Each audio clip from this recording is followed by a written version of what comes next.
and formulate an instruction that helps guide the jury. Your Honor, I erred on the side of inclusion because given the time frame you're under, I thought it'd be easier to delete than to try to craft. Absolutely, yeah. Things. I mean, it's no problem. Yep. All right.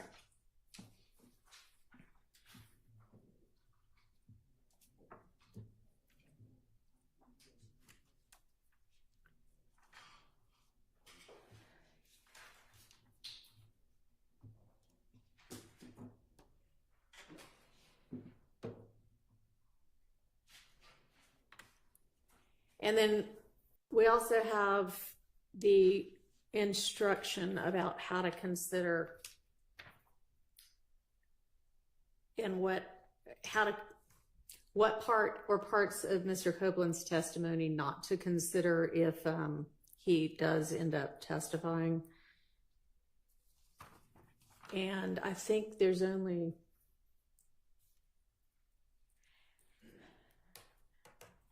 Have y'all come to any agreement about that? Your Honor, I think the state submitted,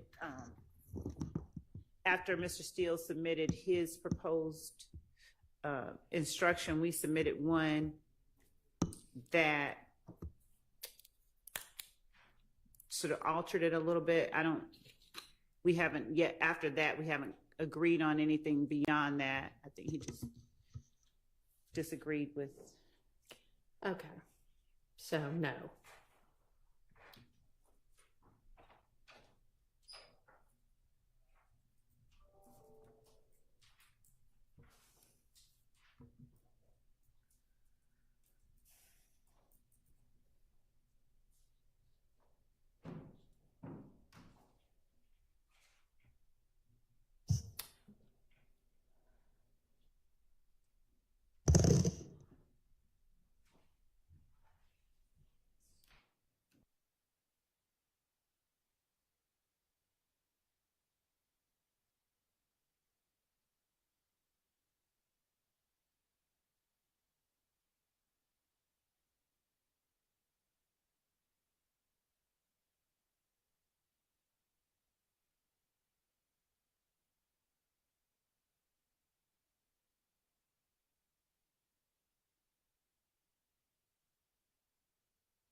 This computer has not updated since the 8th. And so even though when I was in my chambers, everything was here, nothing is here right now on this computer. So that's complicating things a bit.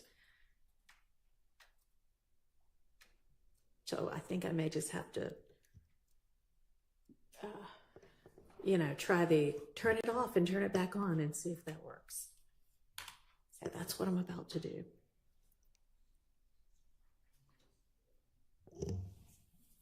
In the meantime, y'all can be looking at what each other has submitted, and somebody wants to propose a way to integrate them, that would be great. It's going to take me a few minutes to get everything turned back on again and hope that that works.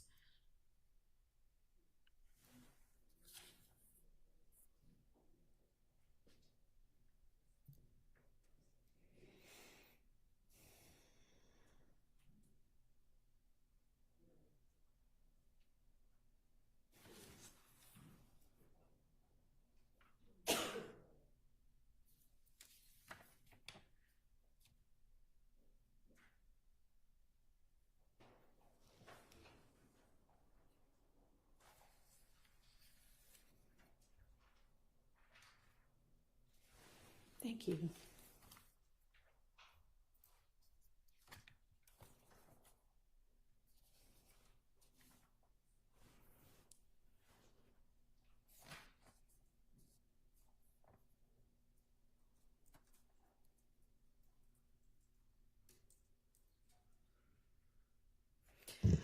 All right, with regard to, I think I can at least work off the paper for Mr. Copeland's potential instructions.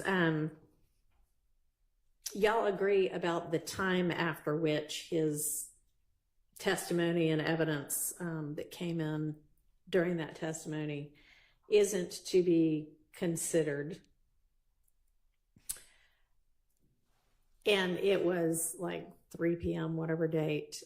Do y'all know whether that happened to be the last break for that day? Because I'm just thinking when I'm telling them, okay, disregard everything after this point in time, it would help if they have a kind of a reference, not to 3 p.m., but to, you know, it's the final break of whatever day it was, Thursday, or, you know, we'll also have to figure out which day it was, because that probably will tell them more than June 12th. So what was June 12th? Wednesday. Okay, thank you. Anybody know whether 3 p.m. was the last break of the day for the jury, at least? Because that's when y'all argued the motion to recuse, right? Yes, Your Honor. Okay. So you did that, and then the jury came back and had a couple more hours of testimony that they heard, right? Yeah, I presented the motion to the judge. He stepped off the bench and considered and came back. I don't know, though, whether we had an additional break after that point. Okay. I mean, I know I looked at it as well, but I haven't looked at it, you know, in the last couple of days. 3 p.m.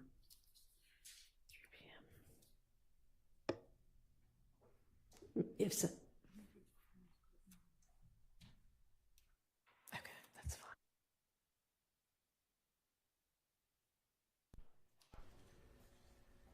All right, if somebody doesn't mind, if you've got it at your fingertips, doing a quick look at that transcript and see whether that happens to be the last one.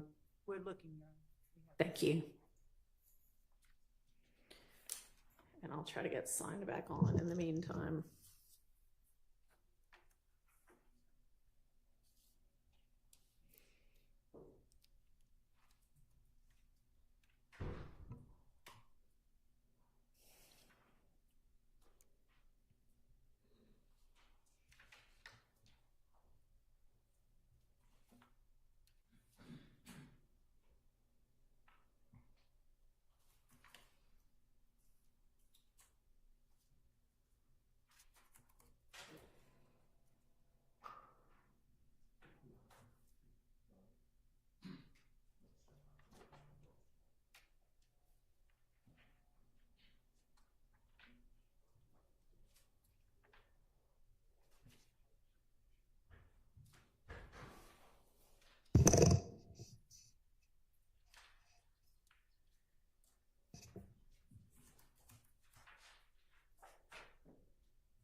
Morning, thank you.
to IT.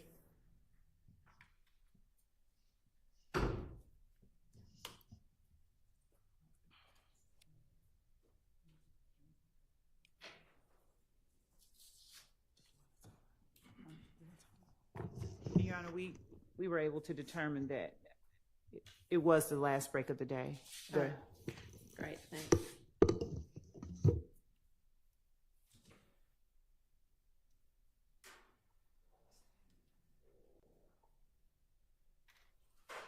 All right, since that's what I'm looking at right now is the instructions about Mr. Copeland. If everybody wants to turn to that one, we'll try to hammer that one out. And I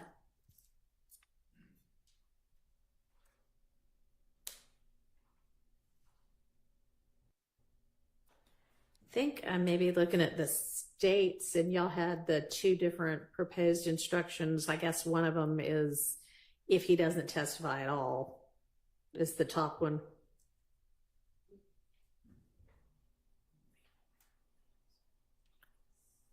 Well, if we're disregarding all of his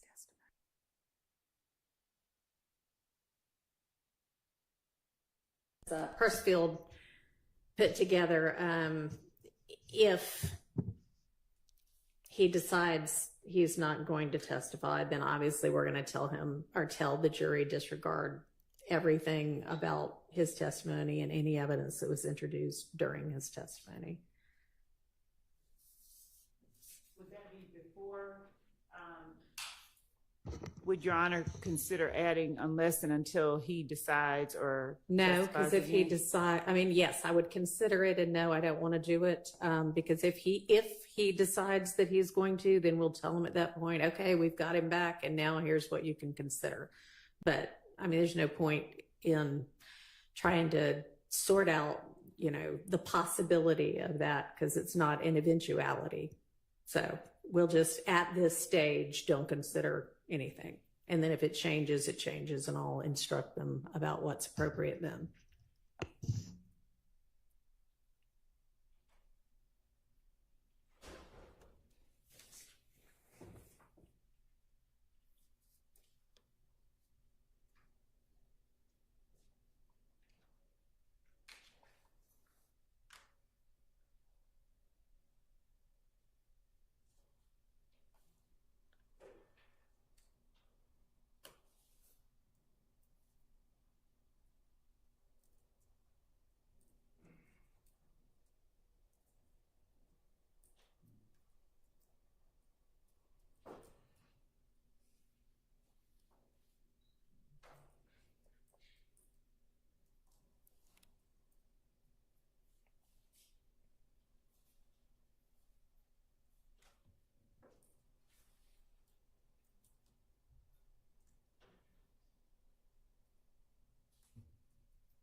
All right, and so I think that one is going to be pretty simple. What I would propose to say in the event that we don't have Mr. Copeland retake the stand, I'm just going to say, you know, before the break, witness Kenneth Copeland was testifying. I instruct and admonish you now that you must disregard any and all of Mr. Copeland's testimony and any evidence introduced during his testimony. And then if he decides he wants to come back later and testify, we'll tell him the details about what parts they can and can't consider. Anybody have an objection to that? Your Honor, the state would object to them being told to disregard. Once they're told to disregard it, it's that they are putting it out of their mind. And then if they have to come back later on and the court has to tell them, well, put it back in your mind, we would. Okay, I understand the objection and I overrule it. And in fact, I think I'll borrow your language about put it out of your minds completely.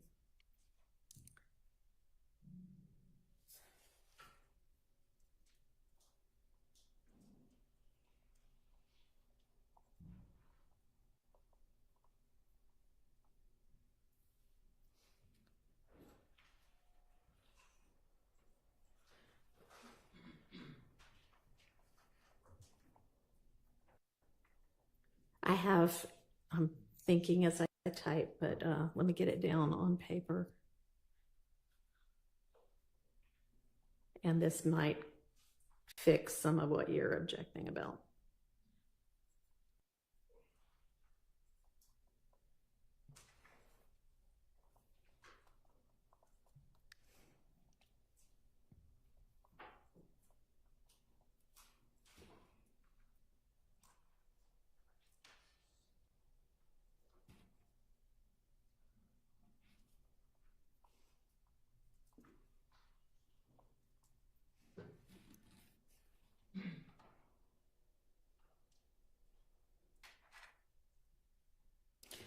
All right. I instruct you and admonish you now that you must disregard any and all of Mr. Copeland's testimony and any evidence introduced during his testimony. Unless you are later instructed differently, you may not consider this evidence at all in your deliberations and in reaching your verdict. No objection on behalf of Mr. Wood. Thank you.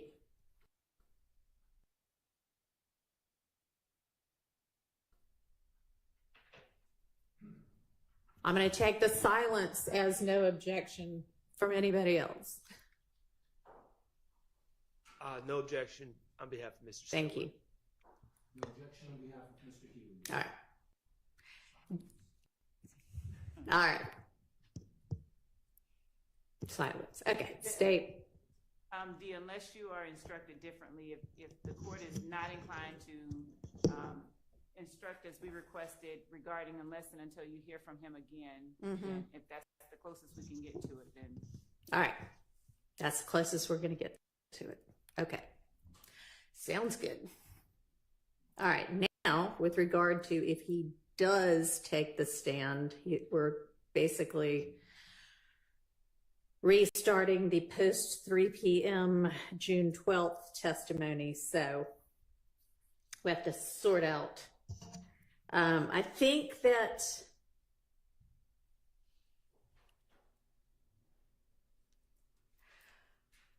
so a question, in order to not only tell them kind of the time period, which is about 3 p.m. on Wednesday, June 13th or June 12th.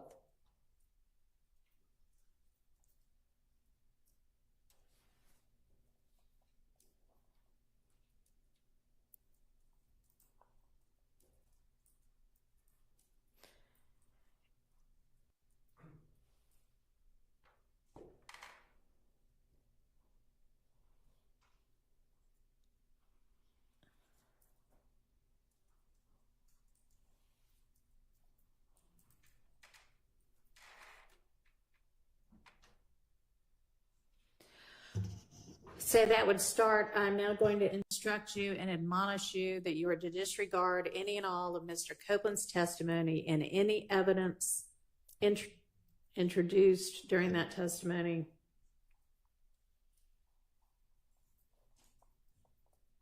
Is Your Honor inclined to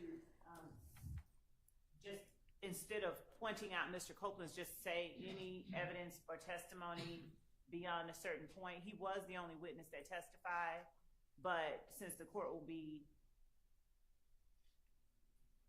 I guess this is an either or situation. So,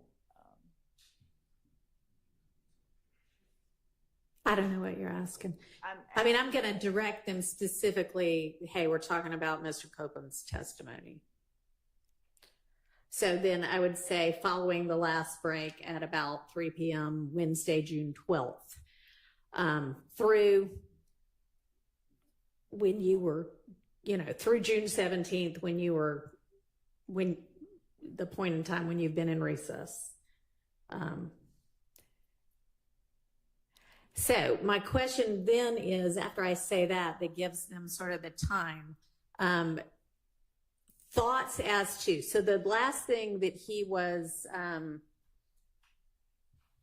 or the next topic following the break was he was asked about his involvement in the Atlanta Blood Gang, which I can say just to trigger their, okay, so anything I heard after that, that is what the question was following the break.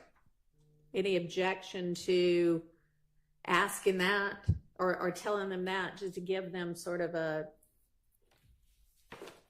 cue to what the topic was. It has disappeared from my screen, but Your Honor? yes. Excuse me, I believe after the break, the first question by Ms. Hilton was, Mr. Copeland, have you heard of YSL? Okay. That was sometime before, just before 4 p.m.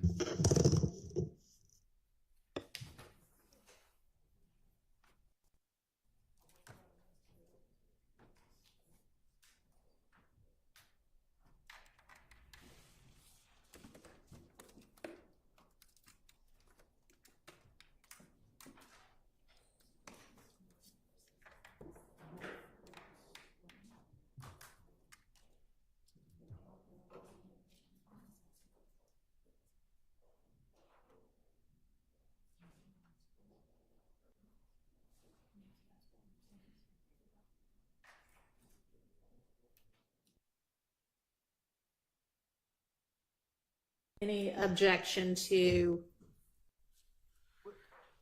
We're confirming that, Judge, with respect to the. Okay, assuming that's true. After the break, he was asked, "Are you familiar with YSL?" Everything after that's what you're to disregard. And I'll have you give me the direct quote, but. And Ms. Hilton, I see that on, just so you can find it, I see that on page 105 of the transcript, approximately line 16, if that helps. All right, so what he was asked immediately before the break, the last topic was his involvement in the Atlanta Blood Gang, and then the jury watched those little bits of one of his statements as an inconsistent statement. And then after the break was the YSL question. So just to give them a frame of reference. Any objection to doing that? And we can include the bit before or just the bit after. That's fine, Your Honor. It does. All right, and can you read to me what the question was? Have you, Mr. Copeland, have you heard of YSL? Yeah. All right. And how far did just that? I mean, it's everything after that. So, Your Honor, on behalf of Mr. Williams, we would object to pointing them, referencing them to any specific testimony or question whatsoever after the break. We would ask that they not be. all right. Then how about the concept of the last thing that's okay is this was the last thing he testified to that you can consider. I think we're saying the same thing. We're fine with that. That you're fine with. Okay. So would the court be then reading the last question and answer that he gave before the break when the court says this was the last thing he testified to? Microphone, please, Ms. Love. Pull that mic down to you and speak into it. So she's asking, would then the concept be to read the last question and answer? And no, that wasn't really what I was thinking about doing. I was thinking about just saying, this was the topic of his testimony. I mean, if you want to throw out what the last question is and let me think about whether that would in any way help them. Yes, Your Honor, because okay. I think that otherwise would be. All right, well, tell me what that is.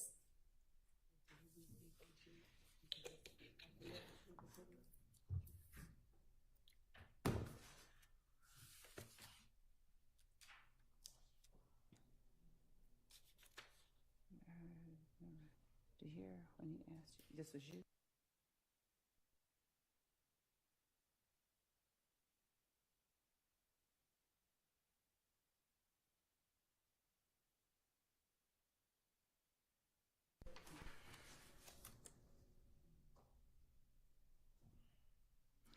The point at which the court stopped to give Mr. Copeland an earpiece appears to be the last thing that happened without talking about the subject.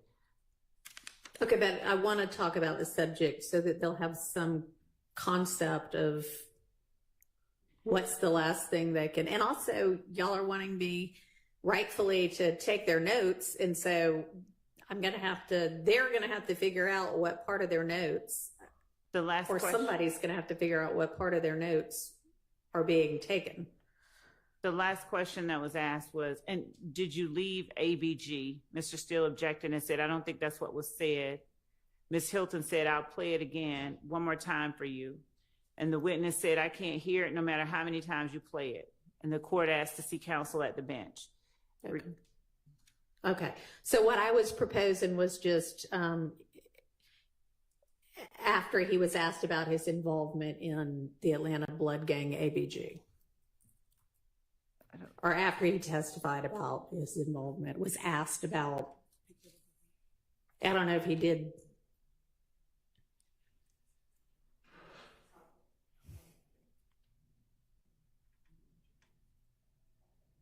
So, Your Honor, on page Yeah. 97,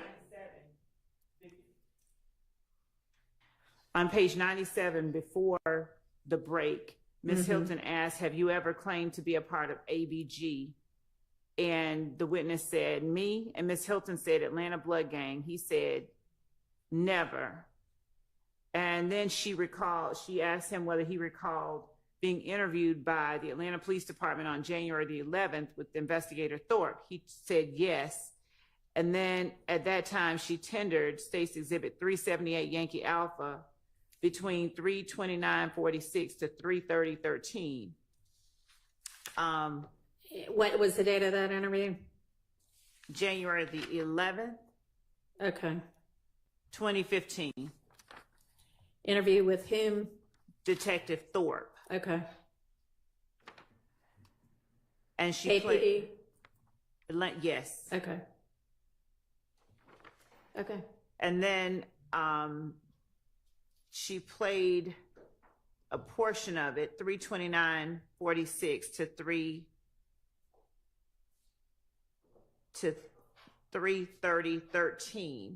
Mr. Shard objected. It was overruled, and a portion was played. Ms. Hilton then said that she asked, was he ever a part of ABG? And we went back to that particular portion of the statement. There was an objection, and the objection was overruled. Mr. Steele's objection was overruled. Again, Ms. Hilton asked, did you hear when he asked you, he being Detective Thorpe, asked you, Mr. Copeland, you left ABG? And you said yes. Ms. Hilton, Mr. Copeland said, he asked me what? Ms. Hilton said, did you leave ABG? Mr. Steele said, I don't think that's what was said. I object to the statements. Ms. Hilton then said, I'll play it one more time for you. That's when the witness said, I can't hear it no matter how many times you play it. And Okay. All right. So then what I would propose is I'm now going to instruct you and admonish you to disregard any and all of Mr. Copeland's testimony and any evidence introduced during that testimony that came after the 3 p.m. break on Wednesday, June 12, 2024, which was the last break for that day. That is, you are to disregard any and all testimony and evidence that came, that came after the questioning and answers about Mr. Copeland's involvement in the Atlanta blood gang ABG and his January 11th, 2015 interview with Detective Thorpe of the Atlanta Police Department. okay. That's All fine right. with us. And All right. Thank you. And also, Your Honor, the court did mention the notes. I didn't know. I know previously someone suggested storing them, ripping them up, whatever. But if they ever have to re-refer to them, I was curious how the court intended to handle the taking up and storing of those. Okay. So the notes that they are never, ever going to consider, even if he ends up testifying and completing his testimony, is everything that occurred post 3 p.m. June 12th through the end of June 17th. So I won't rip them up at this point. We can decide all of that later, but they'll never get those back to consider, even if he does testify. Right. Okay. I meant the ones that If he doesn't testify at all this time around, if he Then I'll take does them all. testify, if he does testify, there's a portion that the court would then, you're telling him the jury to disregard right now unless they hear something different from you later. That's if he doesn't testify. Right. He Okay. gets to make a new decision, a decision anew about whether he wants to testify or be held in contempt. If he wants to be held in contempt or is fine, satisfied with that outcome, then every bit of his testimony gets disregarded. If he comes in and says, yeah, I don't want to, but I will go ahead and testify pursuant to the subpoena and the immunity grant, then they disregard post 3 p.m. the 12th through the 17th. All right. And so then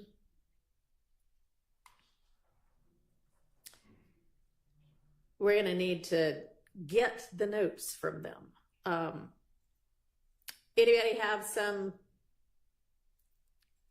suggestion as to the best way to do that?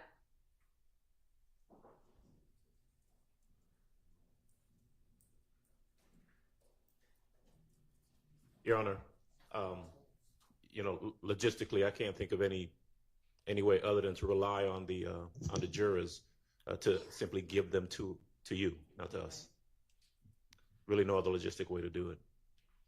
All right, so I may just have them take a short break and figure out what parts of their notes that counts, and then y'all care if it may be that they've got, the morning is on this part of a page and the afternoon's on this part. So I don't know if we could, pair of scissors and cut off the rest of it or what, but it's going to take somebody from the court, which is not going to be me. So I'm thinking Ms. Percifield, once they hand it, just, confirming that that's everything for each of the jurors. Everybody okay with that? That's fine with us. No objection. All right. Mr. Harvey, Mr. Sharp, Mr. Steele. Okay. I'm with Mr. Adams.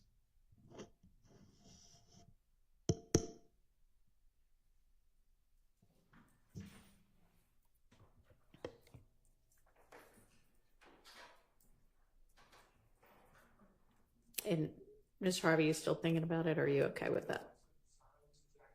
All right. I didn't, you must have said that silently. Objection for Mr. Ryan. All right, thank you.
All right, and then I think, as I mentioned when we were last together, I'm going to ask if there's anybody who thinks they're not going to be able to disregard that.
So for that, I mean, I'm typing out the words, but I'm essentially just going to ask them, if there are any of you who can't set aside and completely disregard that portion of Mr. Copeland's testimony and evidence in your deliberations, let me know now, and then we'll go from there on that.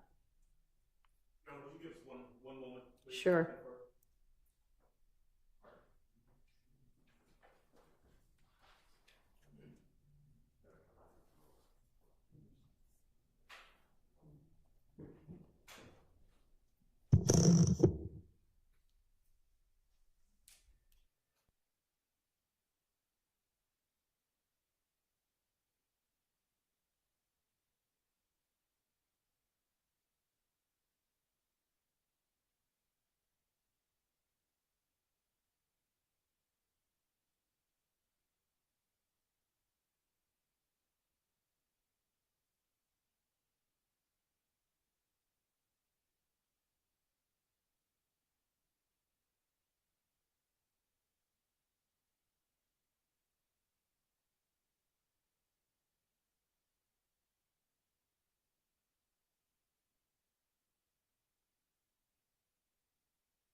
Your Honor.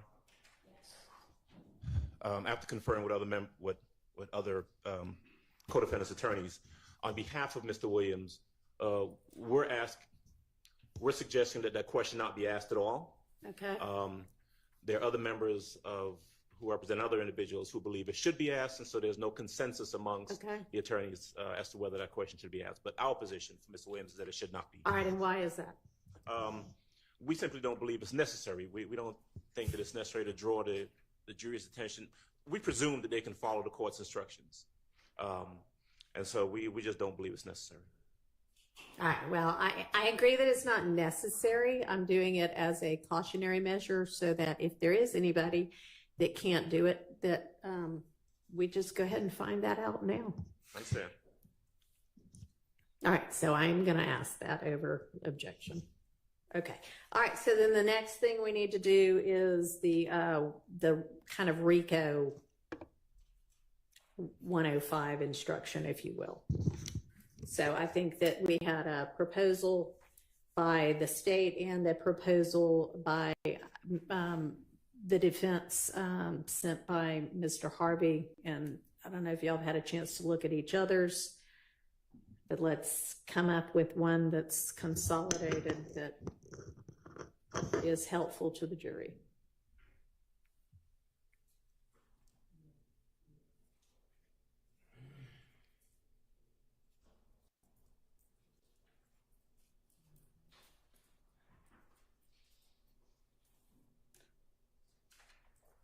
Your Honor, for the state, we do not agree to Mr.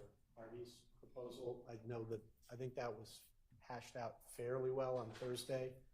I have a couple of supplementary points if you want to hear that. It was not hashed out on Thursday at all. You might have, yeah, no. Okay, there was nothing even close to anything final on that on Thursday. Understood. I did watch the video. If the court doesn't consider it hashed out, then it's not hashed out, and we're ready for the hashing. Okay, that's what we're going to be doing today. Okay. I think I just maybe gave up on Thursday.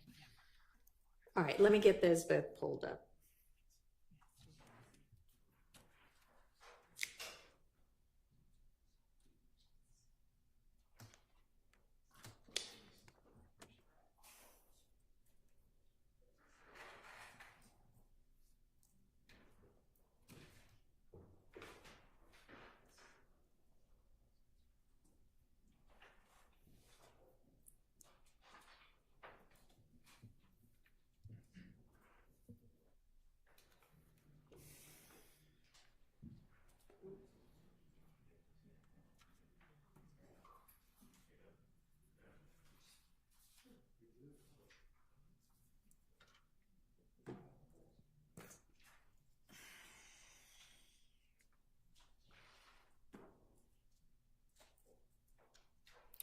In fact, I don't even think we got Mr. Harvey's proposed instruction until, or at least the one I'm looking at now, until over the weekend.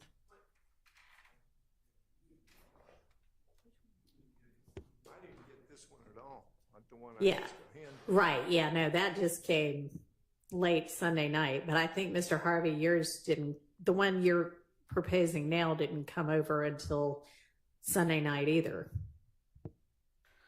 So I don't know what it is that you think we hashed out on Thursday, maybe something entirely separate. He filed a proposed limiting, or he provided to us a proposed limiting instruction that sort of started the conversation and prompted the state to give you what we gave you on the 8th. This is what we have in hand.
But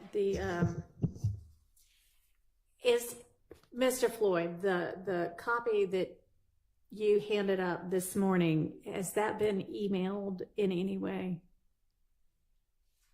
Okay. That I can have a hard time finding that even on email. I can send it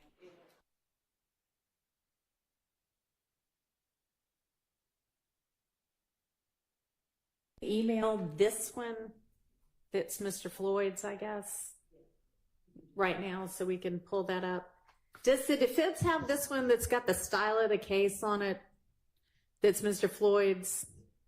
Your Honor, can the state tell us exactly what time they sent their last version so that we know we're working from the same thing? Honestly, I'm having them resend it to me right now because I can't find it. So please resend it to everybody. Thank you. I don't think they did either. And now that's the one we'll be working off from the state. So Just for clarity, Yeah. one, we've given the defense counsel a hard copy. Yeah. I understand the email before the email again. There is only one version. There haven't been multiple versions distributed.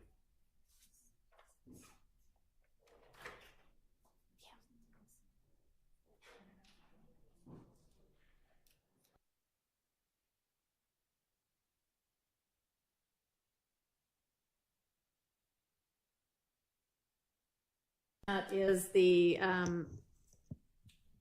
proposed instruction from Mr. Harvey that was sent Sunday evening.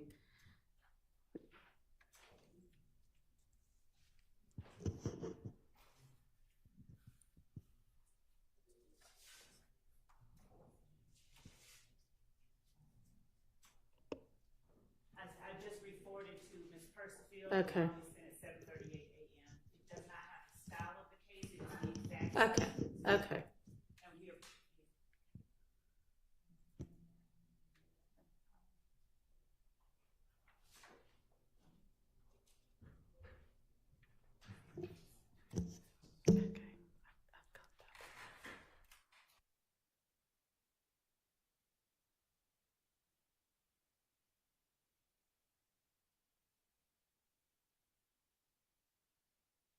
Was sent yesterday evening. It is titled Limiting Instructions, sent 8/11/2024. Understood. I was just I mean, if you want a hard copy, it's just one page. Ms. Percival, is your computer hooked up to this printer? Can you just send it to print and I'll hand them one?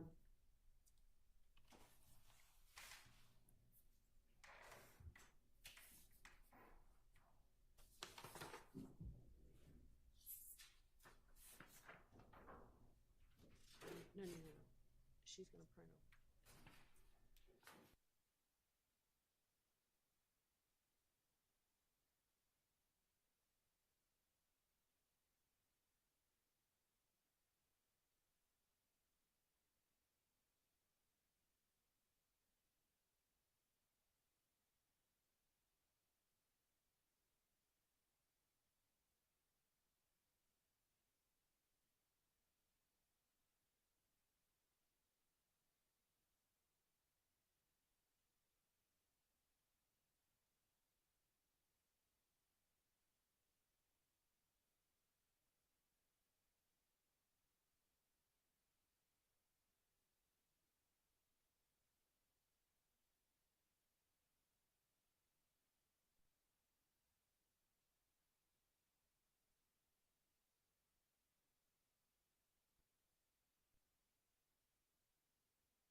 Generally, the first 4 paragraphs, if you will, of the state's proposed instruction is just kind of a, hey, here's why we're talking about this.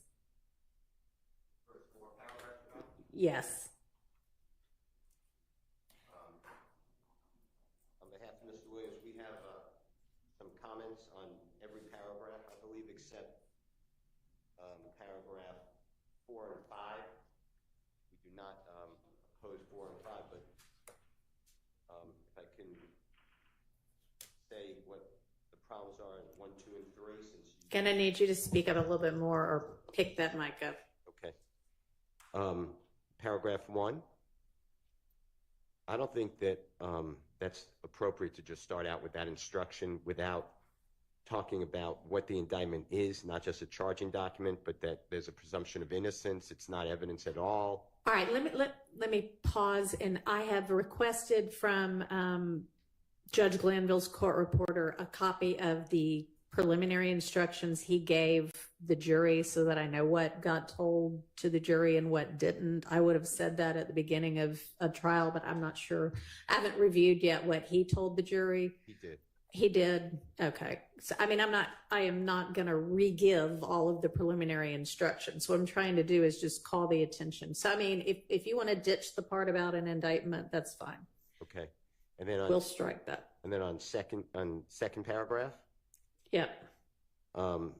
it's sometimes referred to as RICO. It really is sometimes referred to as a conspiracy to violate the RICO Act. It's not just this is a RICO conspiracy, not a RICO violation. Oh, yeah. No, I think that when it says, which is sometimes referred to as RICO, I think they mean the Georgia Racketeer Influence and Corrupt Organizations Act. Okay. Paragraph 3, I did not have an objection for. All I right. did not have an objection. Okay. I have objections to others, but you Okay, stopped I at 4. hadn't gotten that far either. All right, so taking a little bit from Mr. Harvey's too to open it up. I'm thinking generally, ladies and gentlemen of the jury, the instructions that I'm about to give you apply to the evidence that has already been admitted in this trial and to all of the evidence yet to be admitted during the remainder of the trial, because that would be nice for them to know.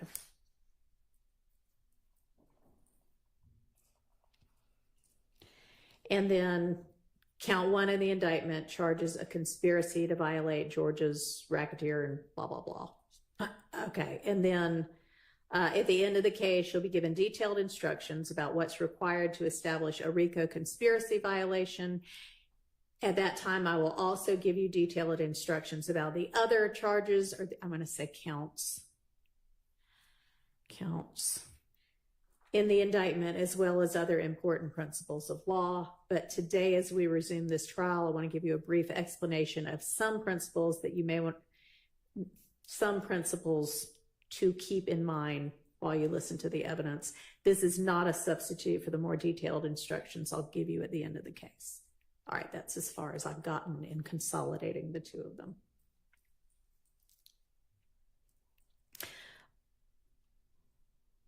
All right, so I would think maybe the next thing to say is sometimes evidence is admitted for a limited purpose against some defendants, but not others, or for some counts of the indictment, but not others, just to kind of give them generally, hey, this is what I'm about to tell you all about. Thoughts on that? I think that's an accurate statement, Your Honor. All right.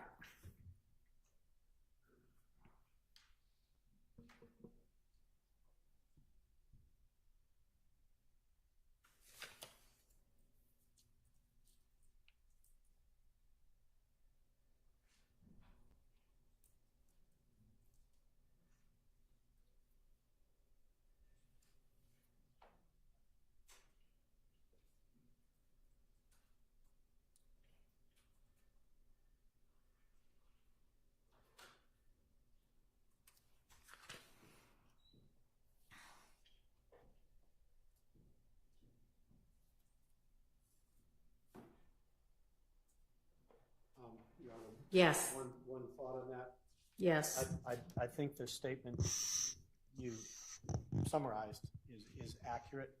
My only question is whether you want to add to it something that says, if you have been instructed previously that is for a limited purpose, follow that instruction. If I instruct you in the future or at the end of the case, follow that instruction. It just moors them a little bit to how Okay. this works, that's all. Your Honor, we object to that. We think that it complicates it. Where are you, the person? Okay. Your All Honor, right. Westmoreland, we object to that. We think that it complicates it and it's unnecessary. I also believe, unless Mr. Floyd can refresh my memory, that there were no instructions given like this at all. Okay. I think what you propose would be true. I don't know that there's been any limiting instruction given. I don't think that there has been. Somebody can correct me, but and I'm about to hone them in on for this particular purpose. So I think that it's probably cleaner without that. I appreciate the thought, though. Understood, and I assume then that if you decide to give such a specific instruction, you'll just tell them at that time, follow my Here's one of those instruction, examples. and that would work fine for us. Yeah, okay. Thank you. All right, so I am thinking that with regard to the remainder of the state's proposed instructions, this is more detailed than I want to give them at this point in time. This is not the purpose of this set of instructions. So I may kind of move to Mr. Harvey's for most of what else I say, and then if the state thinks something else really needs to be added, I'll listen to y'all. But I'm thinking something to the effect of, and this is not final, this is me doing it on the fly right now, but I'm thinking something like, in this trial, count one charges each of the defendants with the crime of conspiracy to violate the RICO Act. Since all of the defendants are charged with count one, and since all of the other counts charged in this indictment is asserted to be an overt act in furtherance of the alleged RICO Act violation, you may consider all of the evidence that is admitted when you are considering whether the state has proved the RICO conspiracy as to each defendant in count one. I don't know where the in count one goes, but however, when you are considering the remaining counts, except as I have just instructed you concerning the RICO count, you may only consider the evidence of that count against the defendant or defendants who are charged with that count. You must not consider the evidence, well, I don't know if I've even thought about this part before, but the rest of Mr. Harvey's proposed instruction is you must not consider evidence related to one count as evidence of a different count. You also must not consider evidence regarding one person as evidence regarding a person uncharged in that count. I don't think we need that part, honestly. All right, so that might be then just the end of those instructions. So the burden, they have been told at the beginning, the burden's always on the state to prove everything beyond a reasonable doubt. They will be told in detail at the end about the burden. This is not the time for that. Other thoughts?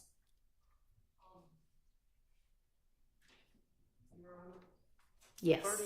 Regarding the last part that you thought was not necessary. Yeah. I'm just going to draw your attention. Mr. Zachary has asserted in his prior statements that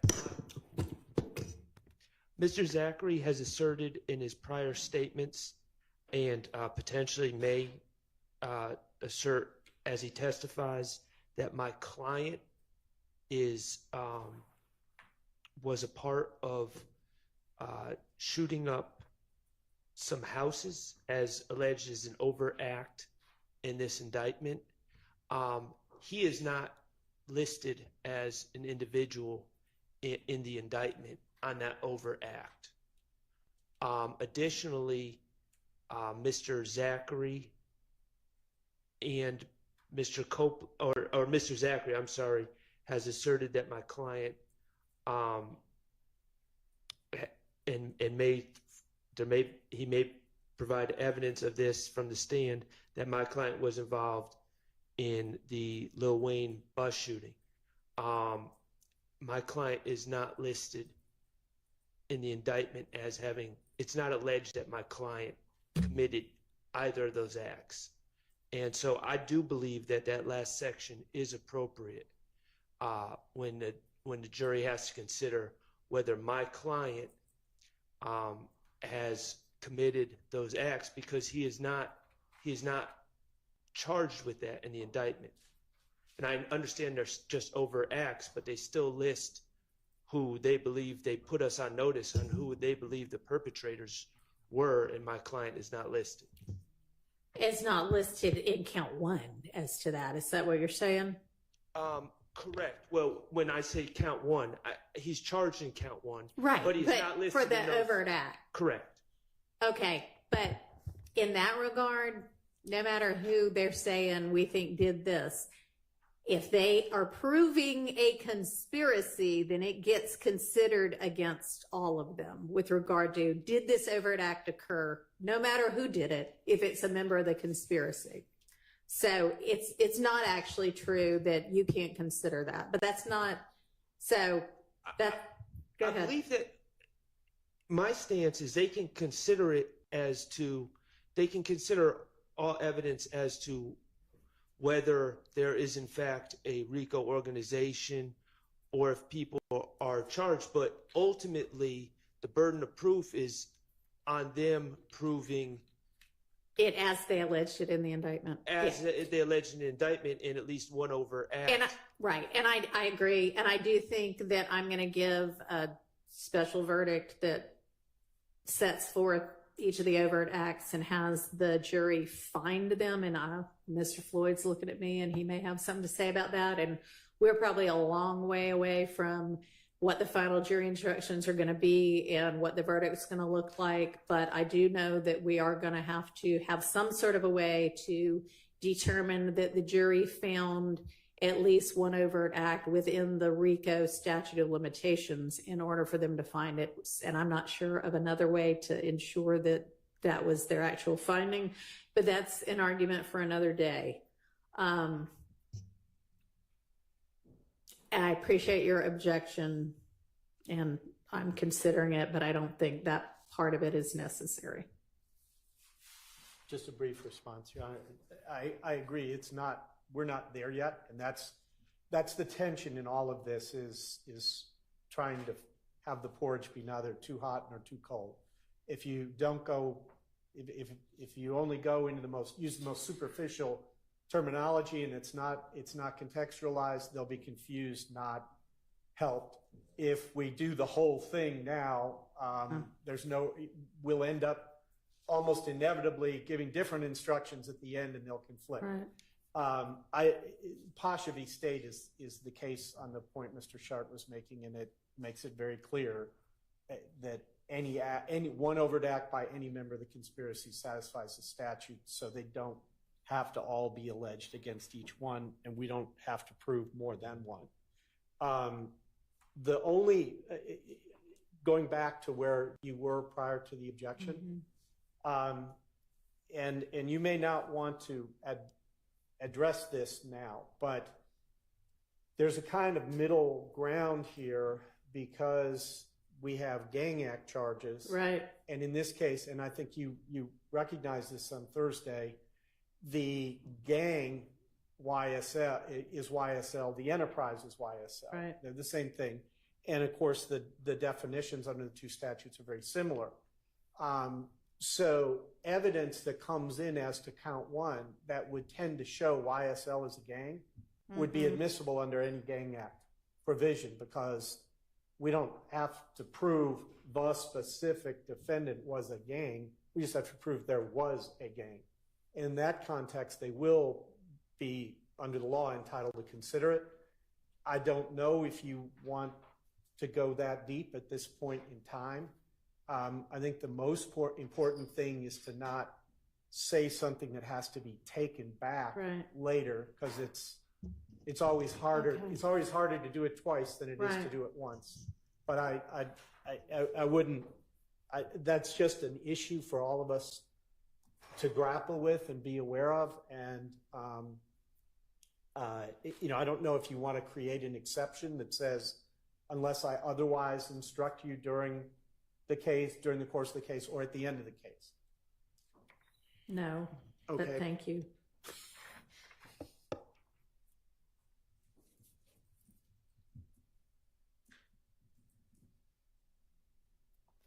How about? All right, after I say the paragraph about how they can consider it for the RICO count, I will give you more detailed instructions regarding the gang counts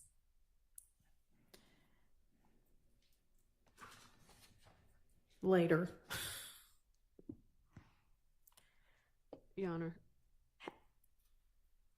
Yes. Yes. We would object to that. You cover that to the jury that you're going to give them further instructions as we go along at the end of the case. So we would object to specifying. I was about to add at every other count later. Just typing, thinking as I go. Appreciate that. All right. I will give you more detailed instruction regarding the gang counts and every other count later. However, generally, when you are considering the remaining counts, blah, blah, blah.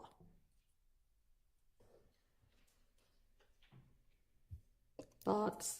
Well, Your Honor, we would ask that you reconsider pointing out the gang count to say the gang count in all other counts draws attention to it. I think it becomes confusing. We're dealing with a limited issue right now, and that will be fully covered by you to the jury later.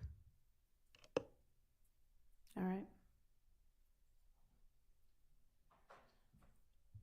All right. Then I'll just say, however, generally, when you're considering the remaining counts, and we'll just have to flesh it out later, unless you can come up with something, Mr. Floyd.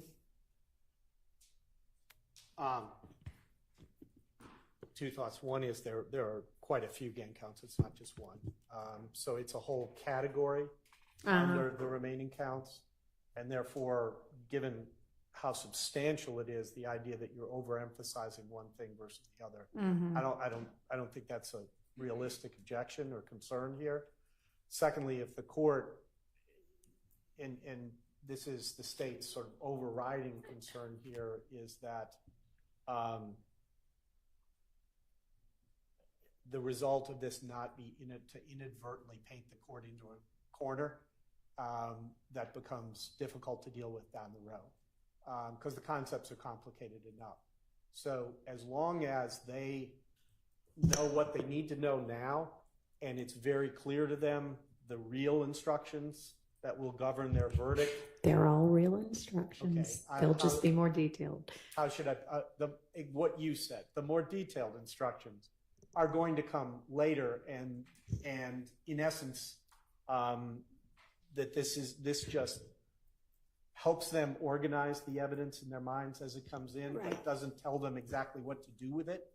We don't have an objection. All right. And honestly, I have taken out some of what I was going to say too. So I am thinking for that paragraph now, it is just going to say, however, generally, when you are considering the remaining counts, you may consider the evidence of that count only against the defendants who are charged with that count.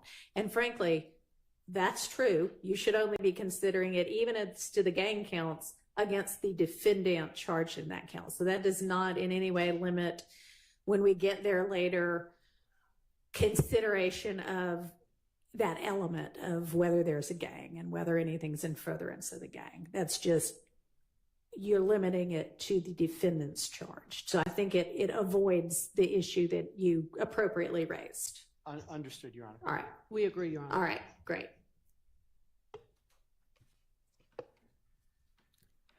All right.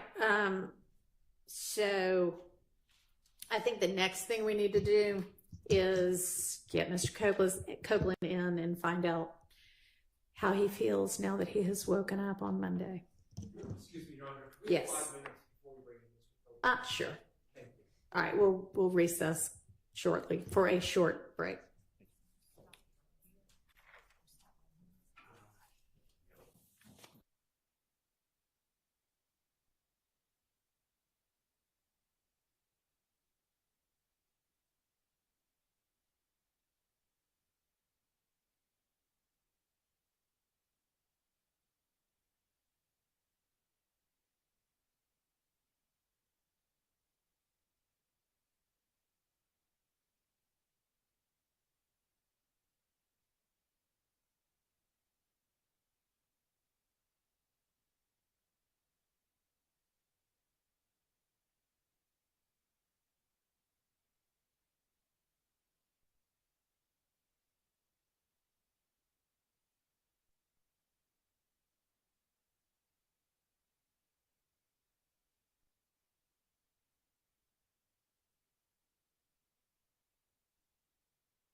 is finishing up the last edits that we discussed to those jury instructions.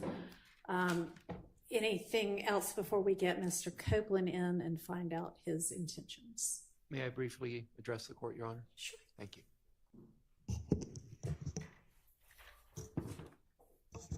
Good morning, Your Honor. Good I just want to make sure that the court saw that I requested a certificate of immediate review on your denial of my motion for mistrial. I believe I sent an email to Ms. Percival on Friday. I did see that, and I instructed Ms. Percival to issue an order denying it. If that didn't get filed, I'm sorry, but I'll be denying that. So that's, I just want to make sure that you I did see appreciate it. Yeah. Okay. I would encourage you to grant it, Your Honor. I'm sure that you would, but I'm denying it. All right. Thank you. Thank I will you. continue to argue then. Anything else?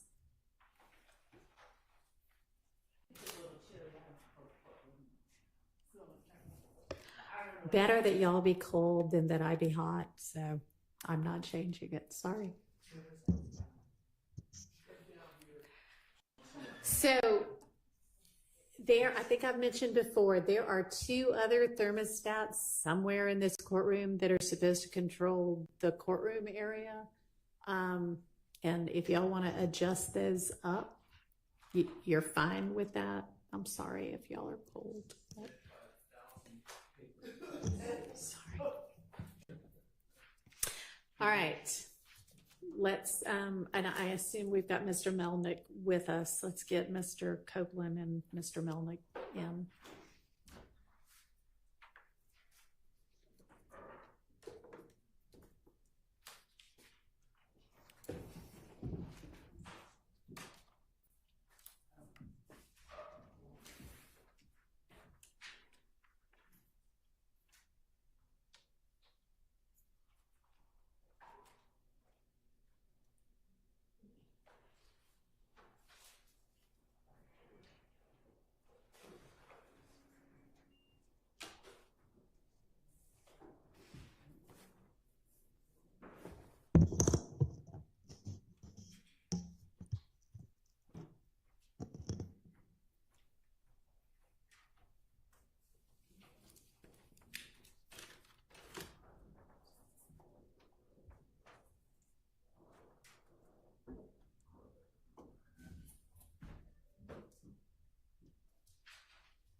All right, it's Monday morning now, and I need to find out from you what your intention is with regard to whether you are going to testify in this case. You have been granted immunity so that the privilege of self-incrimination is no longer relevant because the state can't use anything that you might say in answer to their questions or any other questions against you. And you have been instructed with the benefit of counsel as to the consequences if you don't testify. So I'm asking you now what your intention is. May I speak? You can answer my question, please. And so you're under subpoena. The state intends to question you. Are you going to answer any of those questions? Are you going to testify in this case? Well, Your Honor, I've been pressured from the get-go. You know what I mean? Like, Even when I went to the meeting with Glenville, I have told him over and over and over and over. You know what I mean? This is on my conscience. I got to keep distracting myself every day because I'm being dragged down into here because of lies that I don't told. I'm tired of y'all bothering me. Okay, well, I'm sorry that you're tired of being bothered, but you're under subpoena. It's a valid court order. So your decision at this point is, yes, I will abide by the subpoena and testify, or no, I will not abide by the subpoena and the immunity order, and I will be held in contempt for my refusal and put in jail. So which is your decision? But I did the time for all my crimes that I was caught for. Sure, this would not be any kind of punishment for any crimes you may or may not have committed. This would be that you have been ordered by a court to testify, and if you refuse to testify, you're held in contempt. You're saying, I refuse to listen to the court's order and obey it. And it is not a punishment, it is an incentive to have you change your mind and obey the court order. So which is your decision?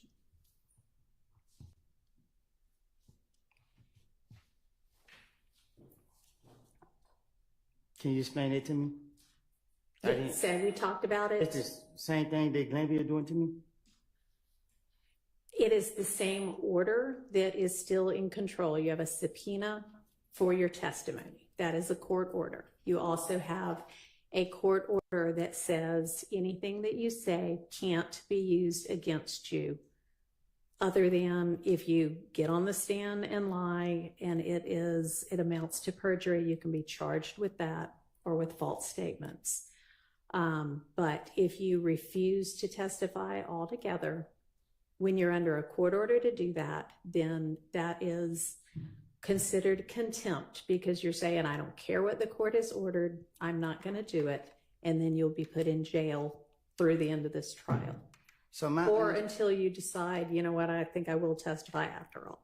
So let me, Your Honor, I'm telling you to your face, you just said that something about it, they can lock me up for lying. I'm telling you to your face, this is all I do. And you're telling me that they can lock me up if I lie. But if I sit here and testify, so the E-way going to jail. No, not with regard to anything that you might testify to that might otherwise admit to a crime or admit to your involvement in a crime. That's what the immunity order does. And I'm sure Mr. Melnick has explained this to you, and I know I've explained it previously, but none of that is going to result in you being put in jail because they cannot use that evidence against you to prove any of those crimes that you might incriminate yourself about.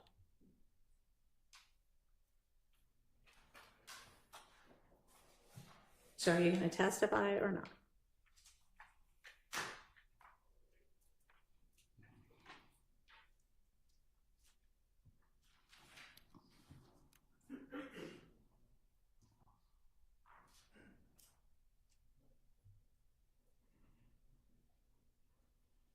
Do you want to talk to Mr. Melnick again?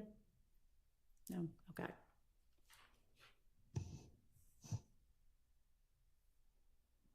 All right. Okay. All right. Thank you. All right. So I'm going to have you step out for just a minute while we get the jury in.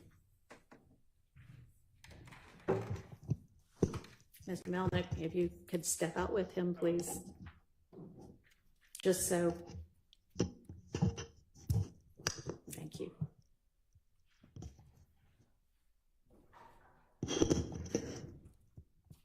Yes, ma'am. I am. I was gonna see if anybody had anything to say first. Your Honor, I'm going to renew my motion for a mistrial based on coercion by Judge Glanville.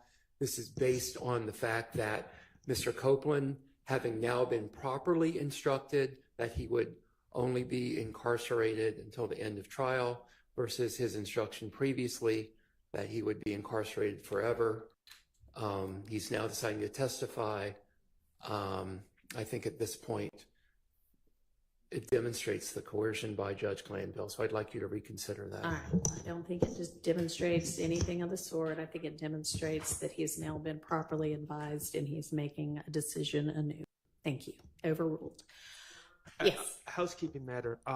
Is the Harvey rule still under your guidance? Still in effect? Okay. Yes, it is.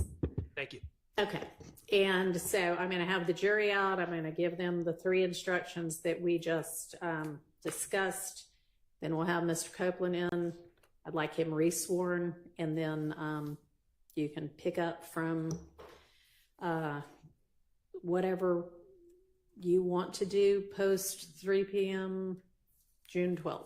And Your Honor, may I just step outside to see if Mr. Melnick has informed Mr. Copeland that there's going to be some testimony he's going to have to repeat. My interactions with Mr. Copeland, he'll get frustrated. Okay, you know what? Why don't you, instead of you going to talk to anybody, just can I have Mr. Melnick in again? Yeah. Real fast. That's a good idea, though, to tell him that. I don't know if he's been told that or not. I don't think Mr. Melnick was in here this morning when we were discussing the directions or the instructions.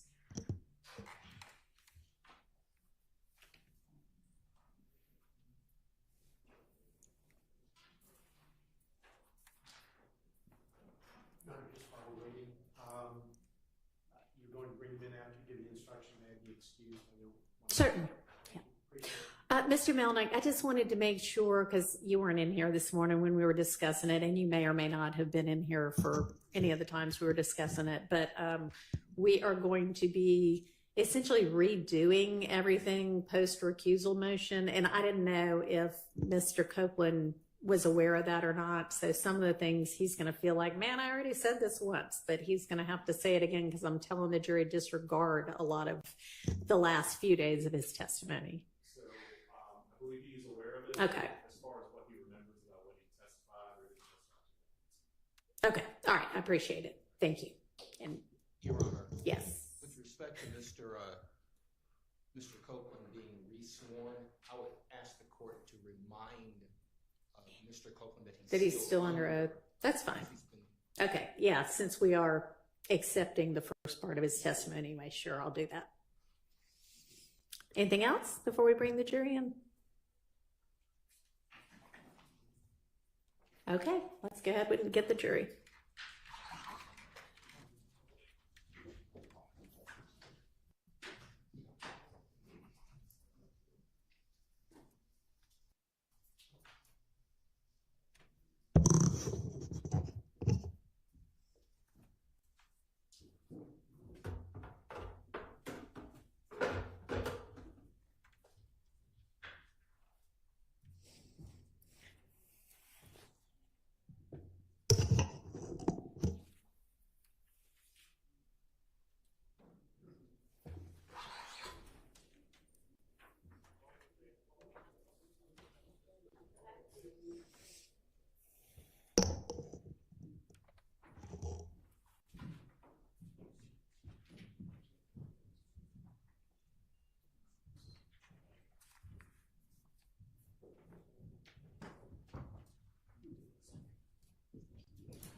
Thank you very much. All right, ladies and gentlemen, y'all can be seated. Ladies and gentlemen of the jury, good morning. My name is Judge Paige Reese Whitaker. Judge Juror Glanville is no longer the judge presiding over this case. I will be the presiding judge in this case moving forward, and you are not to concern yourselves with this change. Let me remind you, as I assume the presiding duties in this case, that none of my decisions and nothing that I say during the trial is evidence, just like none of Judge Glanville's decisions and nothing Judge Glanville said during the trial is evidence. The decisions and remarks of a judge do not mean that the judge favors or leans to one side or another in this case. The court is only interested in seeing that this case is tried fairly, based on the laws and the Constitution of the state of Georgia and the Constitution of the United States. You are to disregard any comments that may have been made by Judge Glanville that may have been disparaging of any of the lawyers in this case. To maintain the integrity of the jury system, I remind you that you must decide this case based only on the evidence admitted during this trial and the law as I will explain it to you. Now, I know that you have been on a bit of a break, but prior to that break, witness Kenneth Copeland was testifying. I'm going to instruct you and admonish you now that you are to disregard any and all of Mr. Copeland's testimony and any evidence introduced during that testimony that came after the 3 p.m. break on Wednesday, June 12th, which was the last break for that day. And that is, you are to disregard any and all testimony and evidence that came after the questioning and answers about Mr. Copeland's involvement in the Atlanta Blood Gang, ABG, and his January 11th, 2015 interview with Detective Thorpe of the Atlanta Police Department. The court is going to be collecting any of the notes you wrote during that portion of the trial, and I'm going to give you a short break in just a moment to identify those notes and provide those notes to my staff attorney, Ms. Persifield. And I'd like to find out at this point in time if there are any of you who cannot set aside and disregard that portion that I just mentioned of Mr. Copeland's testimony and evidence in the deliberations in this case. That is everything after his testimony about ABG and after the 3 p.m. break on Wednesday, June 12th. If there is anybody who cannot set aside and completely disregard that portion of the evidence in your deliberations, please stand up now and let me know if there are any of you. All right, thank you. Okay, so I'm going to give you a quick break to go back in and identify that portion of your notes and provide them to the staff attorney. And then I'll have you back out. I'll give you some other short instructions and we'll resume the testimony. So y'all can go ahead and do that for now for me. Thank you.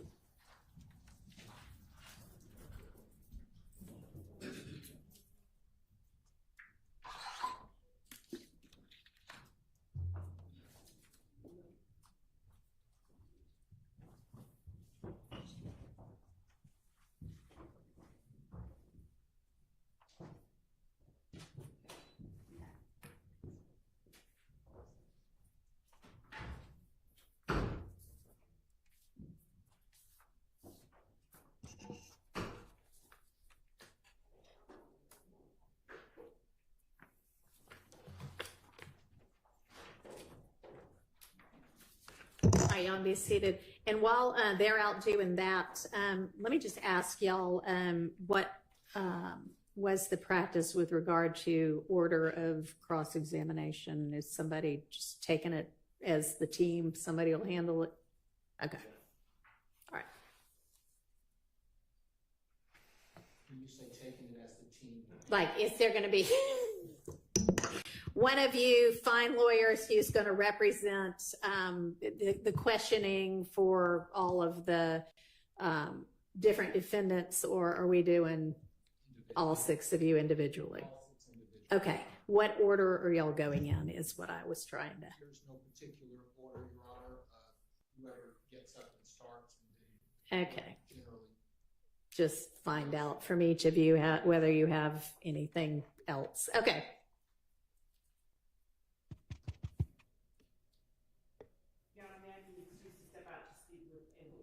You may, but I'm not going to wait for you to get back to bring the jury back. Okay.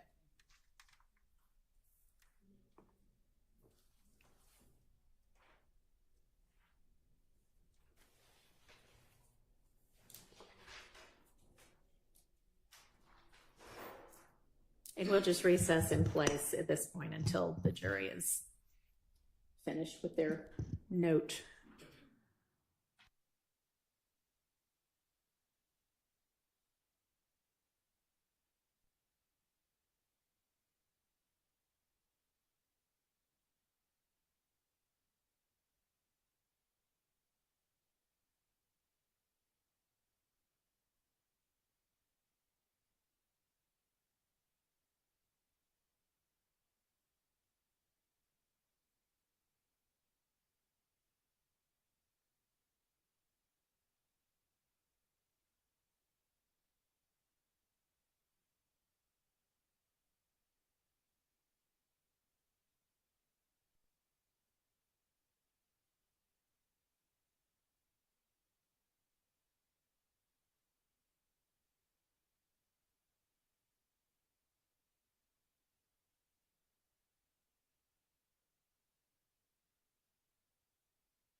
that the jurors, being good stewards of the environment, are taking double-sided notes. So it may be that something has to be erased from the first side, but they need it for the other side. So it's going to take just a minute because they're going to have to make copies and give back to them the parts that they can continue to utilize. So in the meantime, I believe, let's see, Miss DeWilliams, you filed a Jackson Deno about some statements by Mr. Ryan, so we'll probably deal with that during our non-jury week next week. Really, that should have been filed by whatever date that was I gave you about 3 weeks ago when I first took over this case. No reason that could have been filed then. And also, you are essentially just very broadly saying voluntariness, Miranda, and I need some specifics if we're going to actually sort that out. Okay, so you need to particularize that motion. All right, next. The motion in limine 49 now supplemented that had to do with that PowerPoint presentation with one of the gang experts. Can one of y'all speak to that? I know Miss Love's out of the room. It had appeared that there was an agreement that the state was not going to use that, but then it looked like nothing ever got reduced to writing as an order to that effect. What's the state's intention with regard to either version of that PowerPoint? Because if you're not going to use it, then I don't need to make a decision. And if a decision already got made, then y'all need to acknowledge that as well. You're right. I think we were trying to check whether or not there was an agreement made before we announced it. So we had. Well, Mr. Steele cited you to, page and verse, so it shouldn't take much more than that. And I'm sorry, Your Honor. I'm stepping in because I did not see Mr. Steele's motion. So if you give me 1 second. Well, that was filed on Friday, the supplement. So I need an answer to that. We can circle back on that at the end of the day. Just trying to do some housekeeping while we have time anyway. Your Honor, speaking about housekeeping, do we have the evidence downstairs for the case? It's somewhere. If y'all need it. We need the evidence, Your Honor. Okay, then we'll have to go retrieve it. Okay, thank you.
that the jurors, we have retrieved the notes that they are not to have or consider, and they have back the notes that portions of the notes that they can have. So we are ready on that front. And I believe we are ready to get Mr. Copeland back in and pick up with his testimony. So, yeah, we can go ahead and get him on the stand. No, I'm just going to remind him that he is still under oath. Oh, actually, tell them to hold off, because get them in. I still have this one page of instructions, so then we'll have him in. Yeah, get them now. Thanks. So we're going to get the jury in.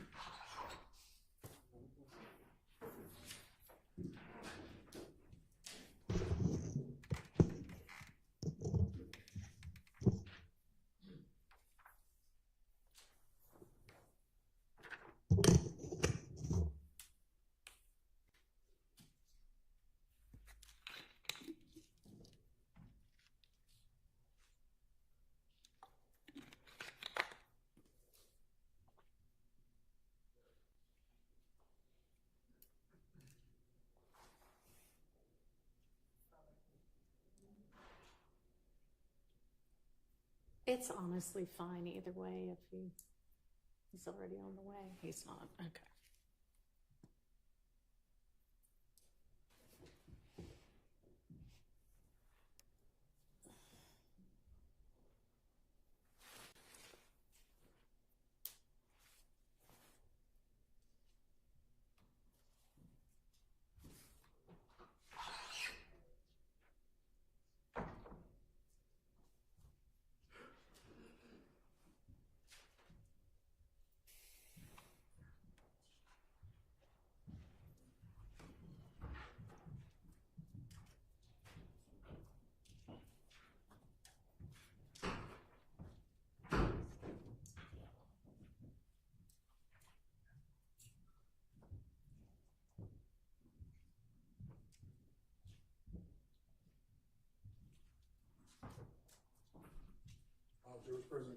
Thank you. All right, y'all can be seated.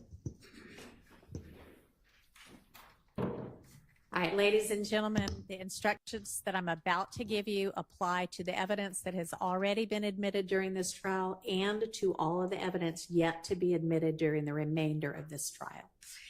Count 1 of the indictment charges a conspiracy to violate Georgia's Racketeer Influenced and Corrupt Organizations Act, which is sometimes referred to as RICO. At the end of the case, I will give you detailed instructions about what is required to establish a RICO conspiracy violation, and at that time, I will also give you detailed instructions about the other counts in the indictment, as well as other important principles of law. But today, as we resume this trial, I want to give you a brief explanation of some principles to just keep in mind while you listen to the evidence. This is not a substitute for the more detailed instructions that I will give you at the end of the case. Sometimes evidence is admitted for a limited purpose against some defendants, but not others, or for some counts of the indictment, but not others. In this trial, count 1 charges each of the defendants with the crime of conspiracy to violate the RICO Act. Since all of the defendants are charged in count 1, and since each of the other counts charged in this indictment is asserted to be an overt act in furtherance of the alleged RICO Act violation, you may consider all of the evidence that is admitted when you are considering whether the state has proved the RICO conspiracy as to each defendant in count 1. However, generally, when you are considering the remaining counts, you may consider the evidence of that count only against the defendants who are charged in that count. All right, we are going to go ahead and resume with Mr. Copeland's testimony. So let's go ahead and get him in.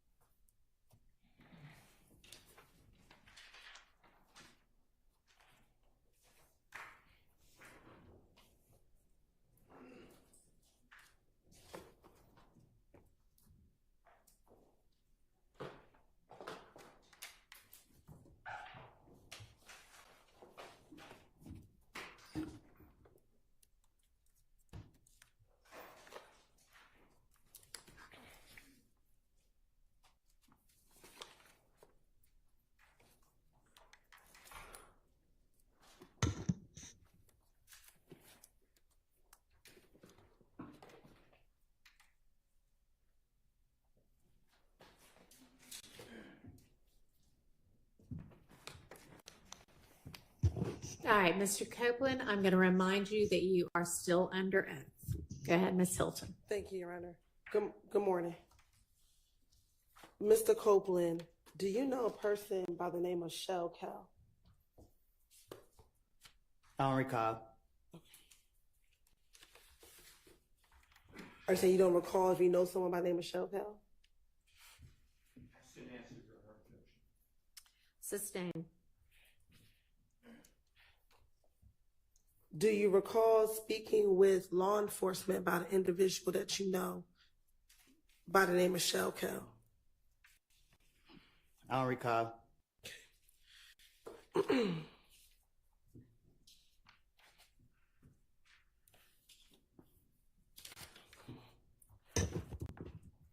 I want to go back to December of 2014 and into January of 2015. Were you present at a gambling house in Lakewood when the shooting occurred? I don't recall.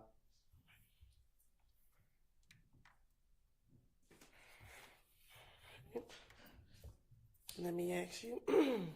Also, back in 2015, do you remember being at a Cascade skating ring speaking with an individual by the name of Shell Cal?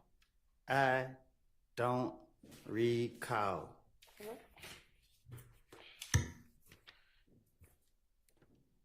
Back in January of 2015, do you recall being at a Club Crucial and getting into a fight with an individual by the name of Shell Cal? I don't recall nothing that happened years ago. All right.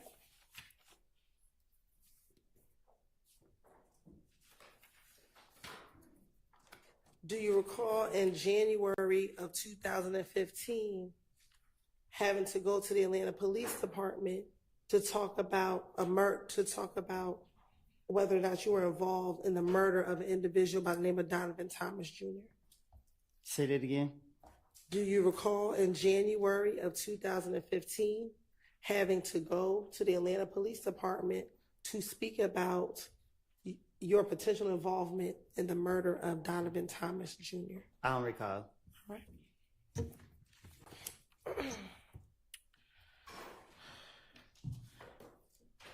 On January 11th, 2015, did you go to the Atlanta Police Department at about 3 o'clock in the morning?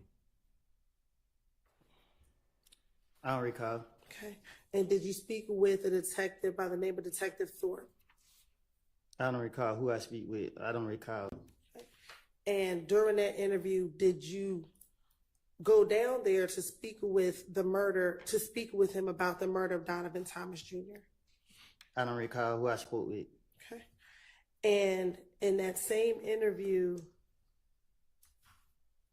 did you speak with him about not just the murder of Donovan Thomas, but events that led up to the murder of Donovan Thomas on June 10th, 2015?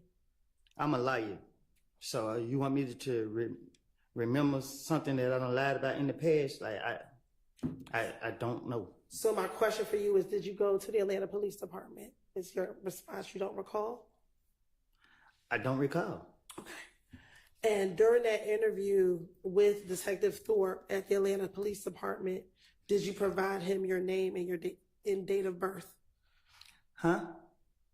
When you went to the Atlanta Police Department and met with Detective Thorpe, did you give him your date of birth?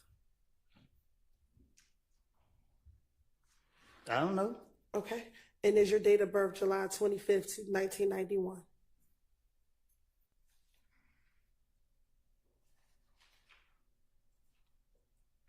What?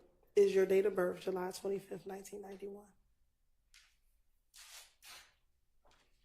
I think. Okay. And during this interview, did you tell Detective Thorpe that you also have a middle name of Xavier? I don't know what I told. I don't remember what I told him. Okay. I'm not trying to say the wrong thing so y'all can lock me back up. All right. Well, just bear with me. We're going to go through that interview, okay? Objection to the commentary. Now, Disregard of the commentary by the witness. Now, during the interview, Did you speak with Detective Thorpe about the issues you had with a person by the name of Kel? I don't recall.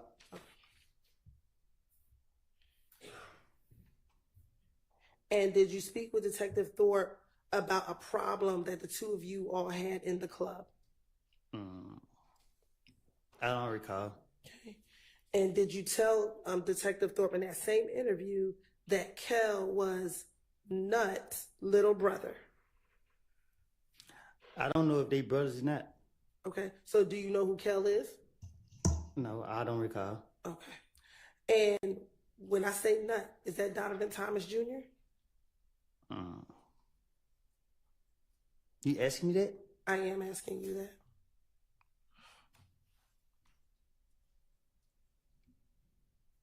Say that again? Sure. Do you know a person that goes by the name of Nut? I don't recall. Okay. Now, in that same interview, did you tell Detective Thorpe about you and Kel getting into the fight at Club Crucial? I don't recall nothing from 2015, 14, 16, none of that. Okay. And during that same interview, did you tell Detective Thorpe that you and Kel had been in a beef for maybe about no longer than 4 months, and this was back in 2015? And he's still alive?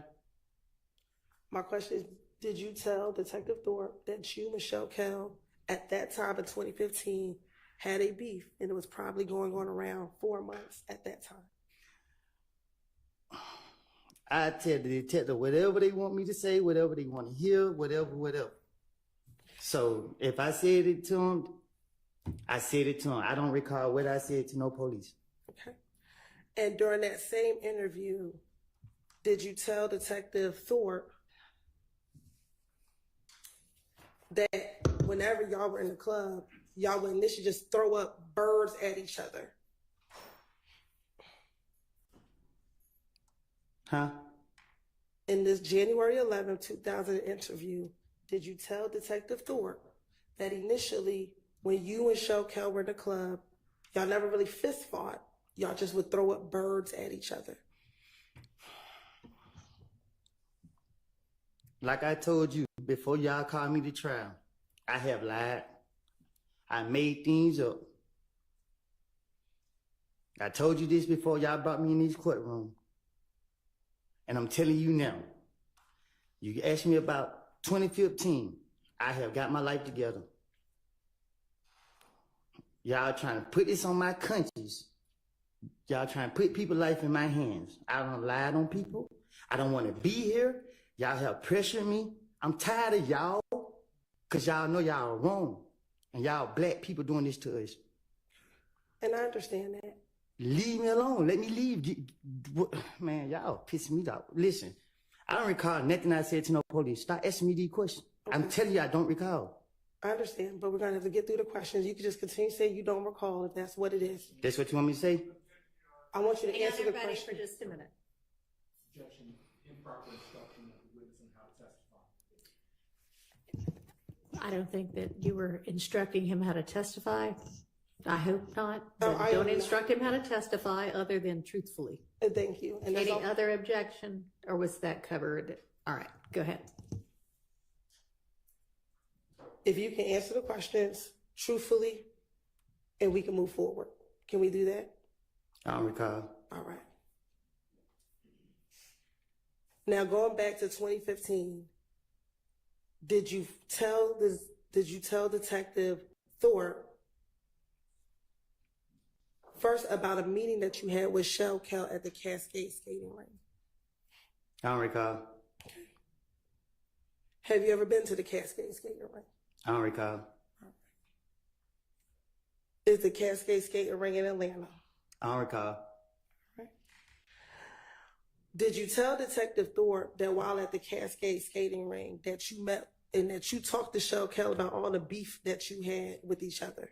I only talking I'm gonna be doing with my gun. Okay. Back in 2015, did you tell Detective Thorpe that you had a gun at the Cascade skating rink? I would never tell the police nothing I did. Okay. Now, back in 2015, did you meet with Atlanta Police Department detectives on at least 5 occasions after the murder of Nutt? I met with them a lot of times. Okay. And during each of those times, did you talk to them about what was happening between YSL and If Gang? Nah, I was telling them whatever I think that get them out for me. Okay. Did you go and talk to the police after your car was shot up on the highway? It's called finessing. Okay, but did your car get shot up while you were on the highway? I don't recall. Okay. Did you, your child, and your child's mother get shot at while you were leaving your home? They got shot at. Okay, were you with them? Not my kids and my child, mama. Were you coming out of the house with you, your child, and your child's mother? Did that occur? I don't recall. Okay. Did your girlfriend's father's home get shot up after Donovan Thomas got murdered? I don't recall.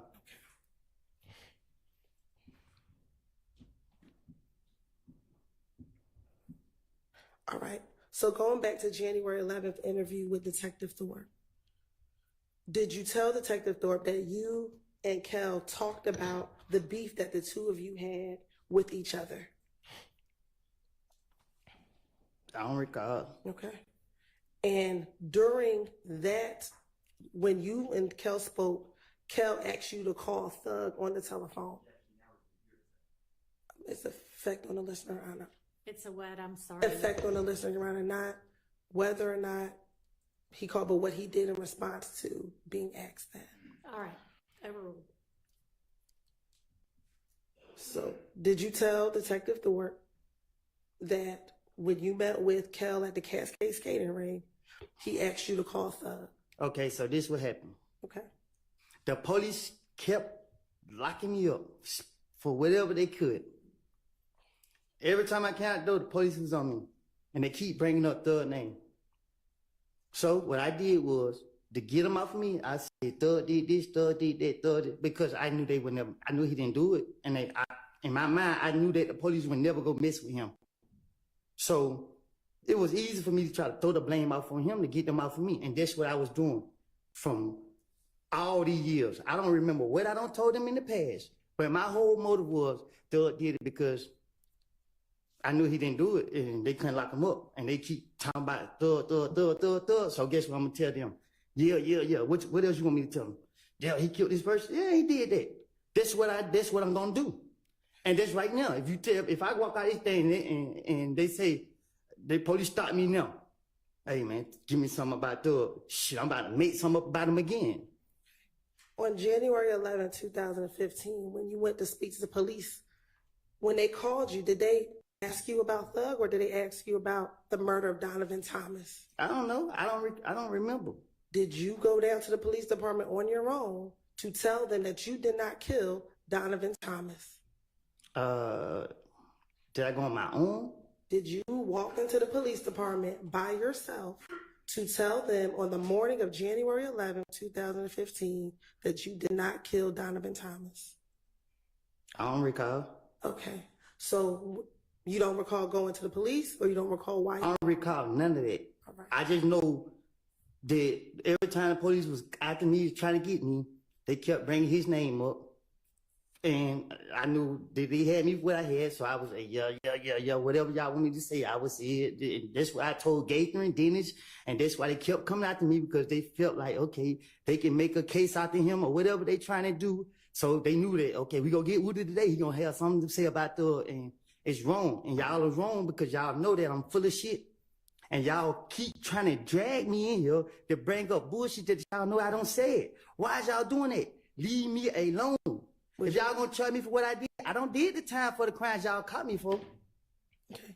Would you mind your language while we're sitting here in court? I'm trying to. Y'all need to give me a break because my blood pressure is real high. I keep telling y'all, leave me alone. Okay. And the quicker we get through this, the quicker we can leave you alone. Do you understand? Okay, I don't recall. Okay. Going back to January 11th, 2015. I don't recall. Can I finish the Wait question? and listen to the question first. When you went to the Atlanta Police Department, Detective Thorpe didn't ask you about Thug.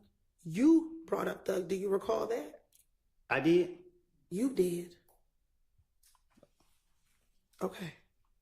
So let's continue. During your meeting with Detective Thorpe, when you went down to the police department, did you tell him about the beef that you were having with Kel, with Shell Kel? Am I here to tell the truth or to remember my lies? I want you to tell the truth. But you keep going to my lies, though. That's what you... Back in 2015, did you tell Detective Thorpe that this was a lie? I would have told the police whatever. Listen, when they get me, I'm going to sit down and I'm going to try to tell them whatever I can to finesse my way out of whatever situation that I'm in. Okay. And it's only now in 2024 that you're saying that everything you said in 2015 is a lie. Is that correct? Because I went to the feds. Y'all didn't let me out of jail till what, four years later? So if I was telling the truth then, why it took y'all so many years to try to say, okay, he was being honest or whatever the case is? Okay. If I was telling the truth, y'all would have made any case back then. Y'all knew I was lying. Y'all put me in jail. I go do my time. I get out of jail, try to get my life together. Y'all trying to drag me back into the lies that I done made. Y'all, what's up? Can I ask you this? In 2021, when you interviewed with Investigator Viverito after you got out of prison, did you tell her that everything you said back in 2015 was the truth, but we as a state didn't believe you back then? So my thing is, right? I went to jail. So the lies that I was telling, they didn't go for it. Y'all didn't go for it. Whoever didn't go for it. So I went to jail, did my time for it, right? And then y'all got me again. So guess what they say? Well, we're going to bring up the name again. And guess what I'm going to do? Try to finesse my way out of it again because y'all ain't touching for the lies I done told on them in the past. So guess what? It ain't nothing to put the blame on Thug for what I did. Okay. And that's what I'm going to do. I'm going to blame him for... And let me... I don't recall. Okay, and let me ask you this. You keep talking about Thug, but were you asked about other individuals as well? During all of these interviews, were you asked about Shannon? And I'm going to put the blame on him. Okay, were you asked about Demekion Garlington? I'm going to put the blame on him. Were you asked about Quindarius Zachary? I'm going to put the blame on everybody but myself. Okay, and during this time, did all the police, every time you spoke to someone, did they tell you that they are going to have to verify what you said? And did they? My question Copeland, answer the question that she asked you. Did they tell you that we had to verify everything that you said? I don't recall. Okay. And when they told you they had to verify what you said, you continued to talk to the police? Because with the knowledge that I have, it's nothing to trick the police. But if they had to verify what you said, they had to make sure that what you said was true. How could you trick the police? Easy.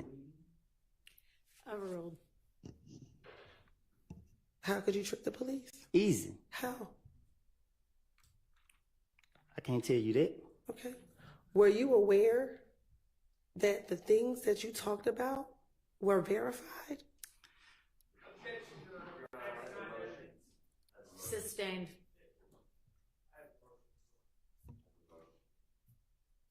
All right, we're going to take a quick break. Y'all all step back to the jury room for me. Thank you. All right, for the jury.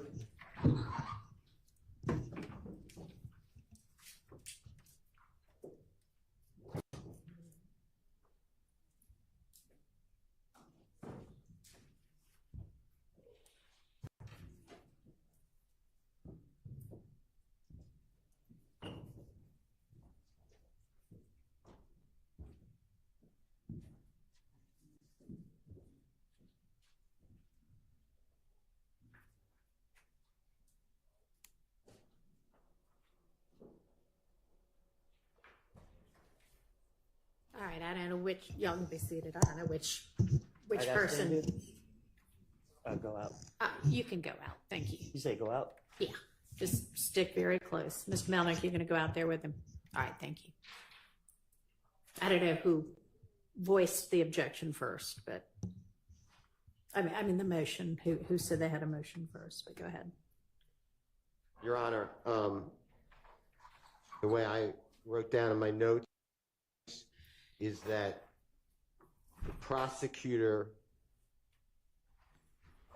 said, not a question, but a statement, that the police verified inculpatory information from Mr. Copeland. That is not true, by the way. It is questionable whether anything's verified, but obviously jurors make that determination. That is testifying by the prosecution. That is bolstering by the prosecution. That is putting the prosecution's thumb on the scale of the justice, which none of this can be done. This is not the first time that the prosecutors have put themselves in as giving facts before the jury rather than just trying to obtain facts. So I am moving for a mistrial. If your honorable court denies it, I need curative instructions to strike it, and respectfully, if it happens again, it will not be the second time. It's a continuum. So I would ask the court, I know you weren't here, but to keep that in mind as we go forward as well. I'm not moving off my mistrial. I'm just anticipating. No one wants a mistrial. I didn't want a mistrial, but why say that to a witness?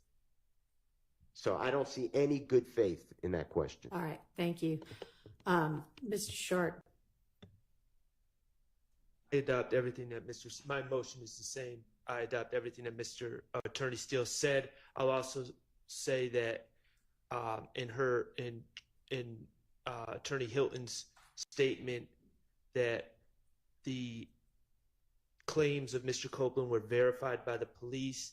It's an improper expression of belief by an advocate in front of the jury, and that is improper.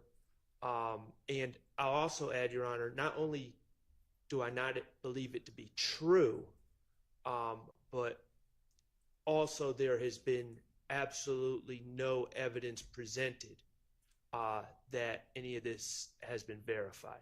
All right. So, thank you, Your Honor. Thank you. Response? Oh, I'm sorry. Yeah, everybody joins. Okay. When I asked the question, Your Honor, what we will eventually get to with Mr. Copeland, I believe, is that he's the person who told the police initially on the night of the murder about certain facts that were verified. And when I say verified, that we have corroborating evidence to support it. So Mr. Copeland, when he talks to police in June of 2015, he told the police that Mr. Williams rented the car that was used in the murder from... Can I stop you for just a second? Yes. It may be that some of the things were verified. It may be you have presented evidence or will present evidence that some of the things were verified. The question that you asked was, did you know that all of the things you told them were verified? So that's the issue. Okay. And I didn't mean all, but some of the things that he told police were corroborated. Maybe my better version should have... That's how you said it. Correct. So it was inartful, but what I was talking about is the things that he told police was corroborated by other evidence. And so do you have a response to their motion for mistrial with regard to you having said, did you know that all of the things you told the police were verified? Your Honor, I would ask that a mistrial not be granted, but that you ask the jury to strike that question, and I can rephrase the question. All right. You need to be more artful. Yes. From the get-go with your questioning from here on out. Understand? Yes, sir. All right. I propose to instruct the jury, remind the jury that nothing that any attorney says in questioning is evidence, and also to strike Ms. Hilton's last question entirely from their minds. Any further curative instructions proposed? No, Your Honor. How about from the defense? Talk in your mic if you don't mind for me.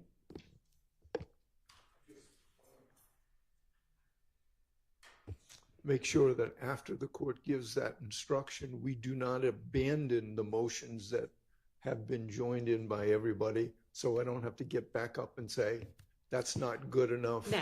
We don't agree to. I'm asking you now, and I understand y'all would still prefer a mistrial, short of a mistrial, which I'm denying at this stage. These are the curative instructions I'm proposing. If understanding you'd still rather have the mistrial, is there anything further curatively that you all would like to add? On behalf of Mr. Stillwell, I have nothing. All right. All right. Nothing from anybody else. No, Your Honor, just the same thing.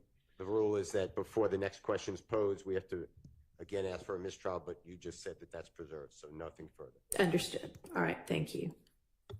All right. We're ready to get the jury back in and Mr. Copeland back on the stand. You can do that first.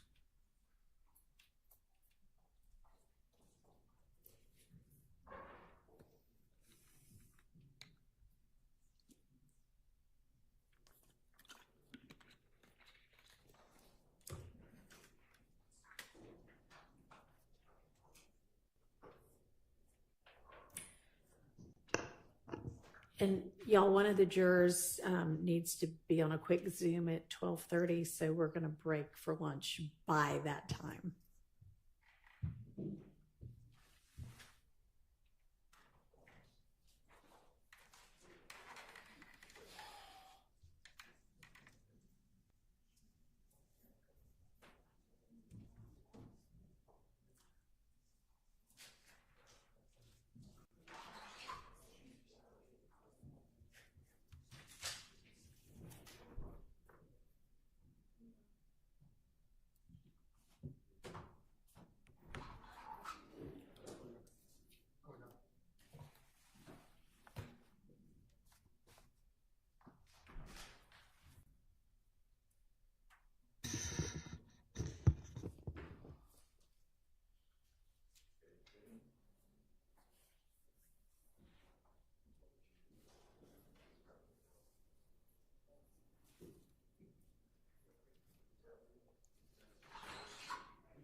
All right, everybody can be seated. Thank you. Actually, I'm not sure they are. Almost all jurors are present and accounted for.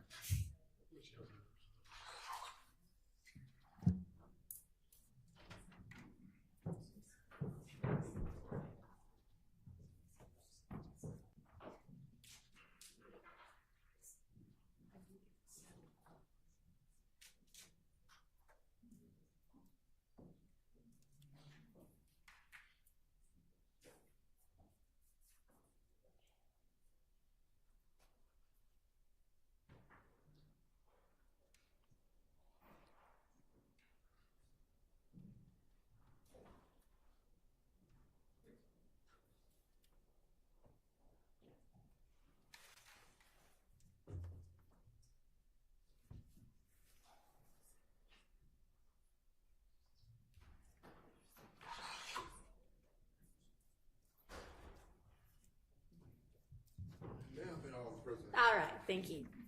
All right, y'all be seated. All right, ladies and gentlemen, I want to remind you that nothing that any attorney says in questioning is evidence, and I need you to strike Ms. Hilton's last question entirely from your minds. Go ahead, Ms. Hilton. Thank you, Your Honor. Going back to this January 11, 2015 interview, did you tell Detective Thorpe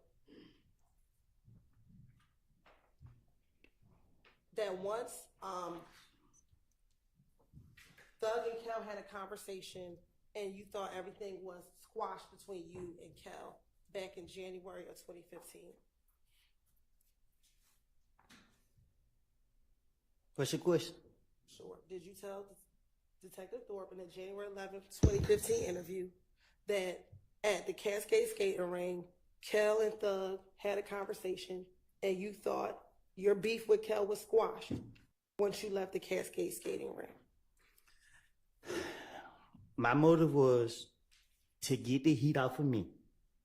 The only way I was gonna get it off of me, what I thought, by putting on I felt he was rich, and the police locked me up and do what they want to do to me because I'm broke and I can't afford to pay for a lawyer.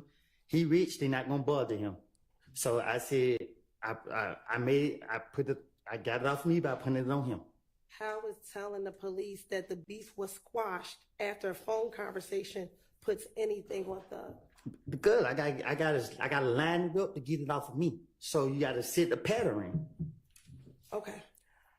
Next, did you tell Detective Thorpe that on Monday you all went to Club Crucial on the Monday before Donovan Thomas passed away? I don't know what you're asking. Okay. Going back to January 11th of 2015, did you speak with Detective Thorpe about going to Club Crucial on the Monday before Donovan Thomas passed away? I told the detectives, I don't know none by their name, but everyone they talked to me, as long as they sit in front of me, I was gonna put the blame off on anybody to convince them to get off of me.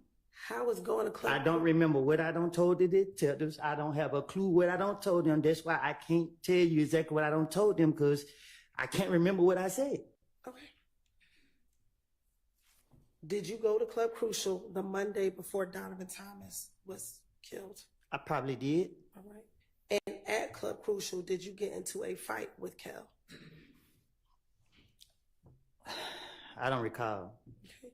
Did you tell Detective Thorpe that you got into a fight with Kel at Club Crucial the Monday before Donovan Thomas got killed? I probably did. Okay. And did you tell them that was after you were flashing money while you were on the stage? I probably did. I know.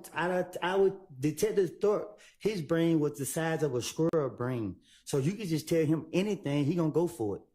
You're right. At this time, the state's gonna ask for permission to treat Mr. Copeland as a hostile witness under pursuant to 24-6-611, Your Honor. Granted. Thank you. What that mean? Don't worry about it. That's just for her to understand how she can ask the questions. You just continue to answer them truthfully. Isn't it true that in this January 11, 2015 interview that you told Detective Thorpe that at Club Crucial on that Monday before Donovan Thomas was killed that Kel punched you in the back of your head? I don't recall what I told the detective. And isn't it all? I'm sorry. I don't want to cut you off. I don't recall what I told him specifically, however you pronounce it. Okay. And is it also true that after Kel punched you in the back of the head, then other people came and began jumping on you as well?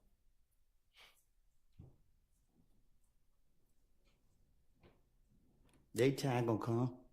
That's not the question I asked you. Is it true that you told Detective Thorpe during this January 11, 2000 interview that after Kel punched you in your head, that other individuals also began to jump on you as well? I don't recall what I done told the police. And also in that same interview, isn't it true that you told Detective Thorpe that after they jumped on you, you ran outside of the club? To get what?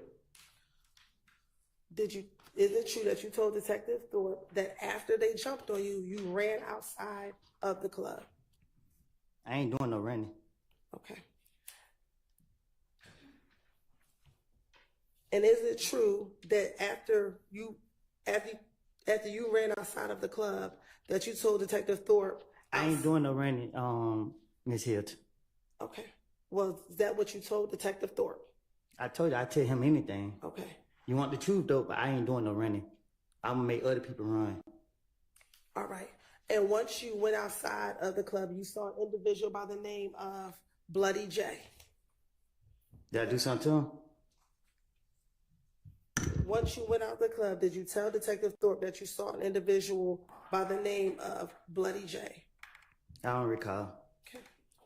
And when you saw Bloody J outside, you asked them what was up. Like, why did they beat you up? I don't recall. Okay. And that one of your friends ended up beating up Bloody J. I don't recall. Okay. Then you also told Detective Thorpe that after this incident on Club Crucial, the Monday before Donovan Thomas was killed, you told him about a meeting that you were aware of involving an individual by the name of Mo. Do you recall telling Detective Thorpe about this meeting with a person by the name of Mo? I don't recall.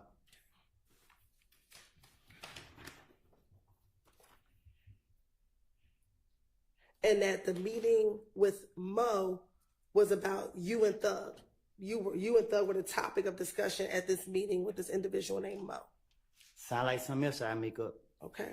And that at the time, Mo is actually in prison. I don't know who that is. Okay. I don't recall. All right. And that the guy in prison, he's supposed to try to get you and Thug killed. I don't know about Thug, but I'm still here, ain't it? That's not my question. Isn't it true that's what you told Detective Thorpe? Nobody gonna do nothing to me. So do you not remember telling Detective Thorpe that? I done told Detective Thorpe anything. Okay. Also, in that same interview, did you then tell Detective Thorpe that once you found out about this meeting, you reached out to members of If Gang and asked them if they were going to kill you and Thug?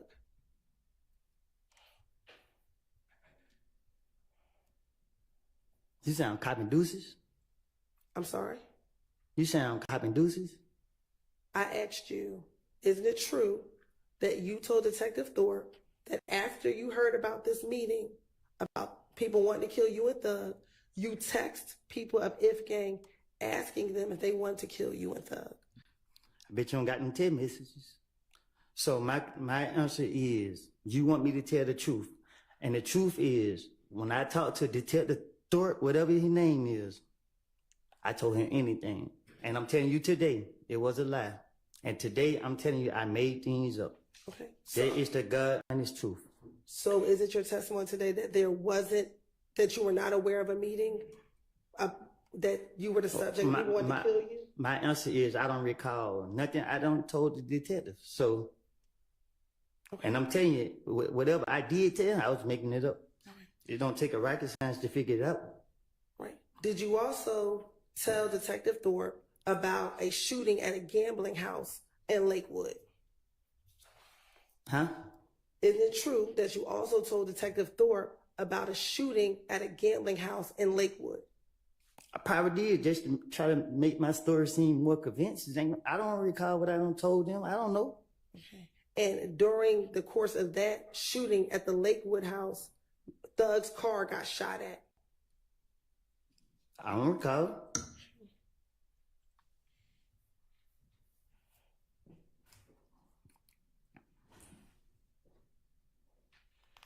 Now, did you also speak with, isn't it true that you spoke with Detective Thorpe about the night before Donovan Thomas got murdered? So it may seem like I'm trying to help Thug out. I'm not trying to help him out. I don't care nothing about him, what he got going on, nothing. I care about the truth. The truth was, I was going through a phase in my life, and I have put all the blame on him. Okay. I don't know what he did. I don't know what he got going on. But y'all got me on the stand, and I'm telling the God honest truth. Leave me out of this. I made all these stories up, put the blame on him to get myself out of the situation because the police told me they want a big fish, and I'm a little fish. They ain't who I want. Okay. So when they told me that, my only motive was to convince them that I'm telling the truth about this guy right here, and I'm lying. All right. Is it true that you told Detective Thorpe that the night before Donovan Thomas got murdered, you were actually at the studio with Thug? I doubt it. I don't recall.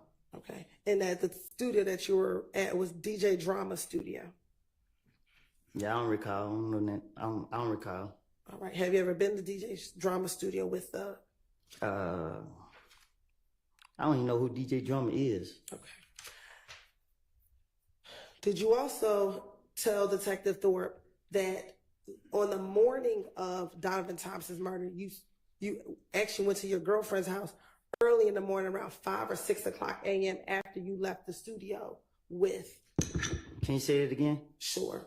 Is it true that you told Detective Thorpe that after you left the studio on Friday night, the night before Donovan Thomas was murdered, you went to your girlfriend's house at about 5 or 6 o'clock in the morning, and that would be on Saturday, January 10th?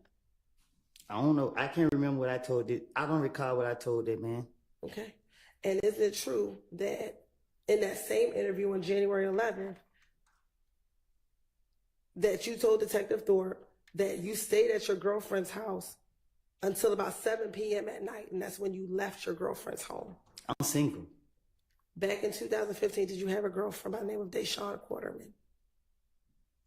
You didn't have to say her name like that. Okay. Did you have a girlfriend back in 2015? My daughter mama, yes. Okay. And was she your girlfriend in 2015? She's my daughter mama. In 2015, was she your girlfriend? We had a child together in 2015. All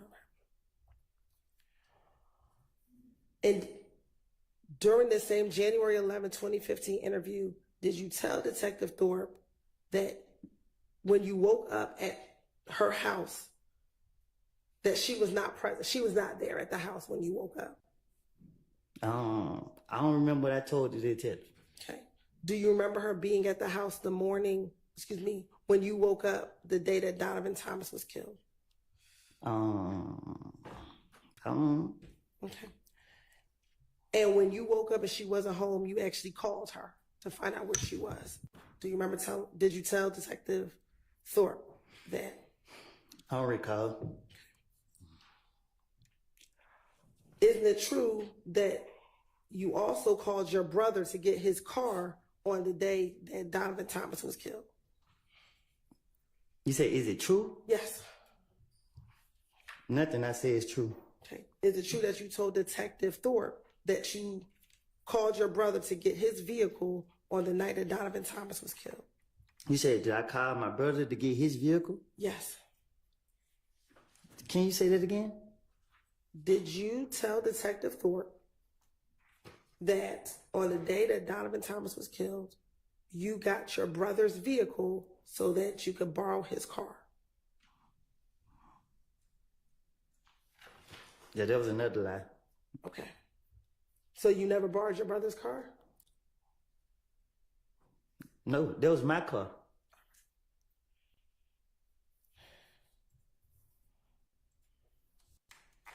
Did you tell Detective Thorpe? I don't recall telling Detective Thorpe. No, I mean, like, my brother never let me drive his car. Okay. Is it true that your brother lived in the same neighborhood as your girlfriend back in 2015? I don't recall. Okay. And that on this same January 10th, 2015 date, you actually left your girlfriend's house and went to your brother's house to change clothes and to get his car so you can use it? I don't recall. Okay. Is it true that you told Detective Thorpe that after you got the car from your brother, you actually drove over to Mechanicsville? I don't recall. Okay. And it's also true that after you drove over to Mechanicsville, or when you drove over to Mechanicsville, you went to the green store? I don't recall. Okay. And is it true that when you were at the green store, someone gave you some peroxide to put on your mouth because you had a cut on your mouth? Huh? Back in January 2015. No, I'm saying, I don't recall. You don't got to re-ask it again. I don't know nothing about none of that you're talking about. Okay. And while you were in Mechanicsville, you got a call from Little D from Little D from Mechanicsville that he was on Cleveland Avenue? Do you recall telling the? I don't recall. Okay.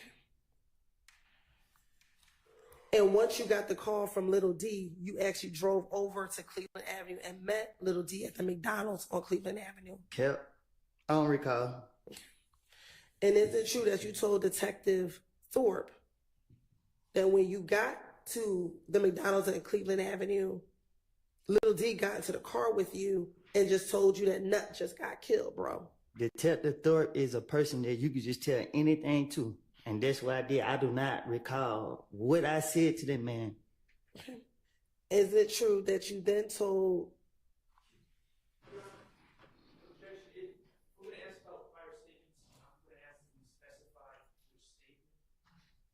All right. Okay. Can you be a little more specific in your questioning as to which statement it is? Sure. In the same January 11, 2015 interview, did you tell Detective Thorpe that you met Little D at the McDonald's on Cleveland Avenue? I don't recall. Okay.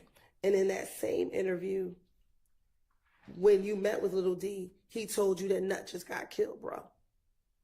I don't recall. And you responded, really, bro? I don't recall. And then you asked him what happened.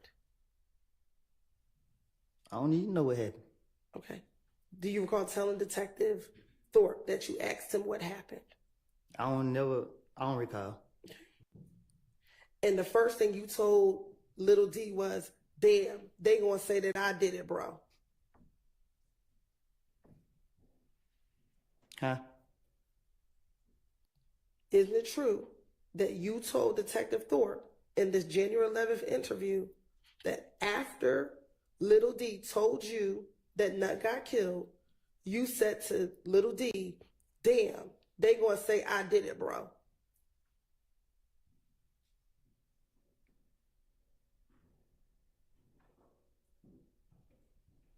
Okay. Okay. Isn't it true you told Detective Thorpe that? I don't recall. All right.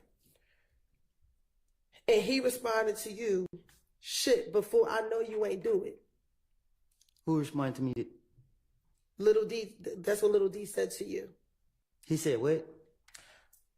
Shit, but I know you ain't do it. That what he said? That's what you said to Detective Thorpe. I don't know. Okay. I don't recall. Then is it true that you also told Detective Thorpe that as you were leaving the McDonald's, Moontook called you? I don't recall. Okay. Do you don't recall Moontook called you that night? Okay. I don't know. All right. And that Moontook called you on FaceTime? I don't recall. And Moontook, for the record, is MOONKTOONK.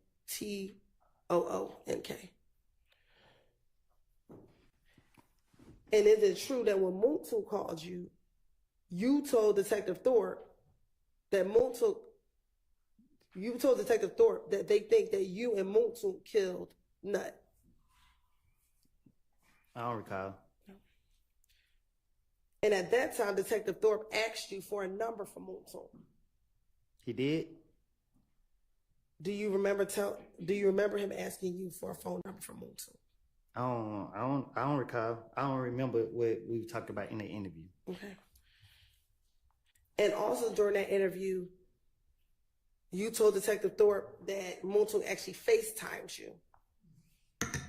Told you could tell the Thorpe anything, he'll go for it.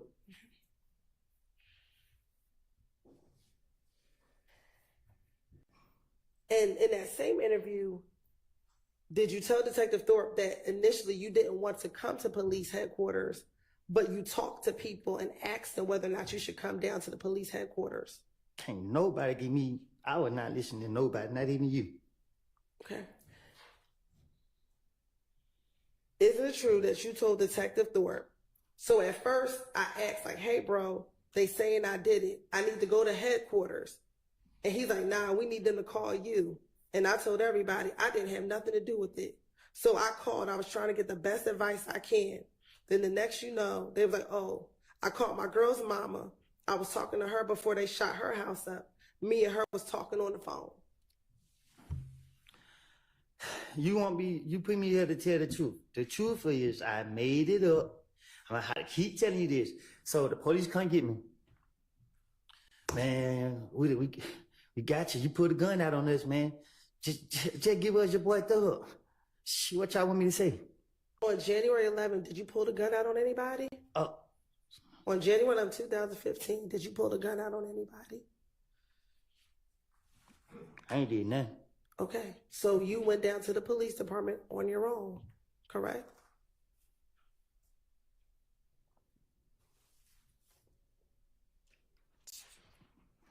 I don't recall. Okay, and when you went to the police, that was to clear your name that you did not kill Nut, correct? I think that was the motive. Okay, so you went down on your own to tell them about whatever you knew about Nut, correct?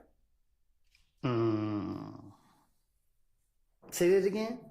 You went to police headquarters on your own to tell them whatever you knew about Nut, correct? Is it a trick question? No, it's not a trick question. Can you ask it again? Sure. Back in January of 2015. The night that Nut was murdered, you went to Atlanta Police Department, correct?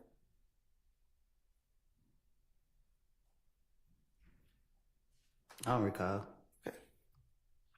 And when you went down there, that was to clear your name that you did not kill Nut, correct?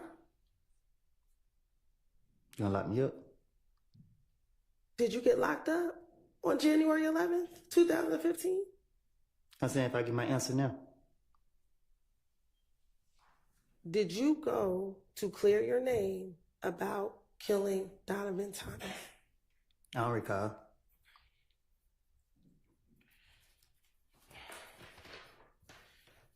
In that same interview, you were asked who dropped you off to the police department.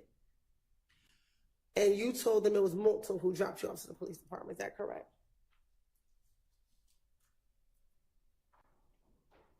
I thought you said Moontoon called me.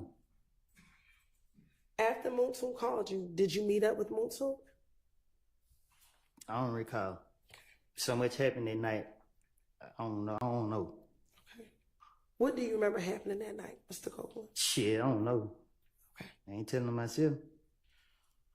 All right.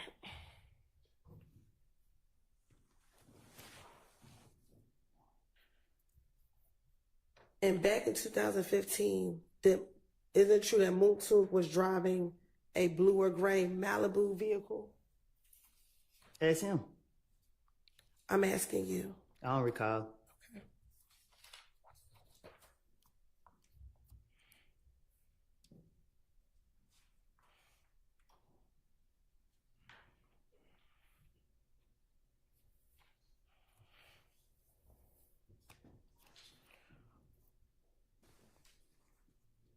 In the same January 11th interview,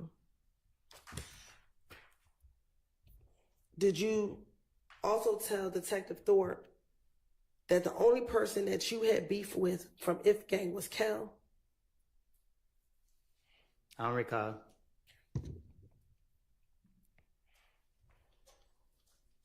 What I told the detective. But if you asking me for the truth, I keep telling you, I would tell detectives whatever they wanted to hear or whatever they wanted me to say to get out of my situation. All right.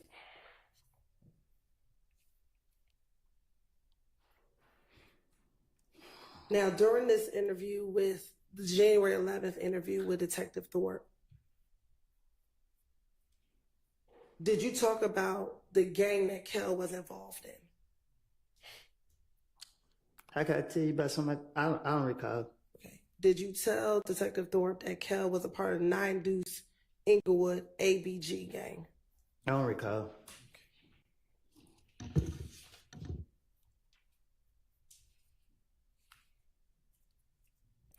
Did you also tell Detective Thorpe that that was the same gang that Bloody J was a part of? I don't recall.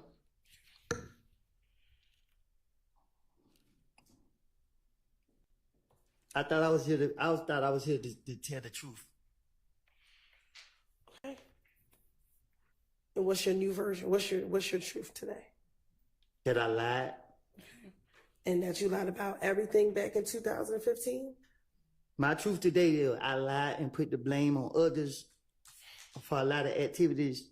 I ain't telling on myself. I ain't got nothing else to say. I don't recall. Okay. Now, did you also talk to Detective Thorpe about you at one time being cool with Bloody J or being friends with Bloody J? I don't recall what I told detective, investigator, what deputy, whatever you want to call them. Okay. And then you stopped being cool with Bloody J and ABG once you started hanging around Thug. I don't hang around other people. Okay. Isn't that true that you told Detective Thorpe in this January 11, 2015, that when Thug started letting me hang around him, that's when you were no longer cool? I'm from Mechanicsville. I do what I want to do. I understand what you're saying. Okay. I'm asking you what you told Detective Thorpe.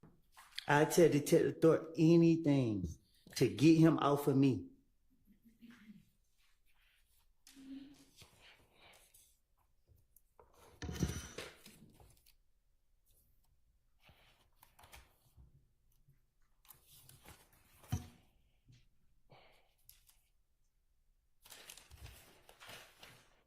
Y'all believe me so much, why? Never mind, man. Look.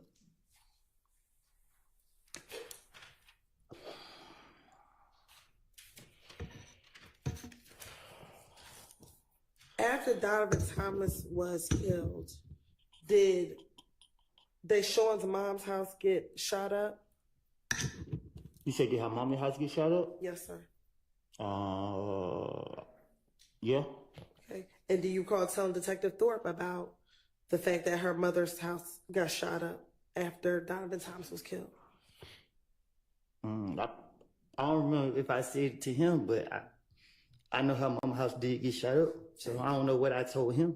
So if you told him that her house did get shot up, that would have been the truth and not a lie, correct? Look, y'all had 50 police investigators questioning me different times. I don't remember, because I know y'all trying to trick me to get me back in jail. I don't know if it was Detective Thorpe, Gaten, Dennis, or whoever the other police is here. What I don't lied and told them.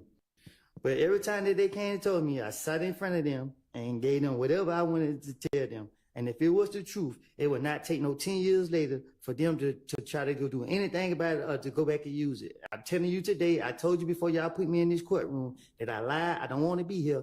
I'm not scared of nobody. I'm not in here trying to work in nobody's favor. Y'all is not fit to put it on my conscience that I don't sat up here and lied on these boys for stuff that I don't did. Not what I did, but for stuff that I'm not fit to sit up here and lie on them.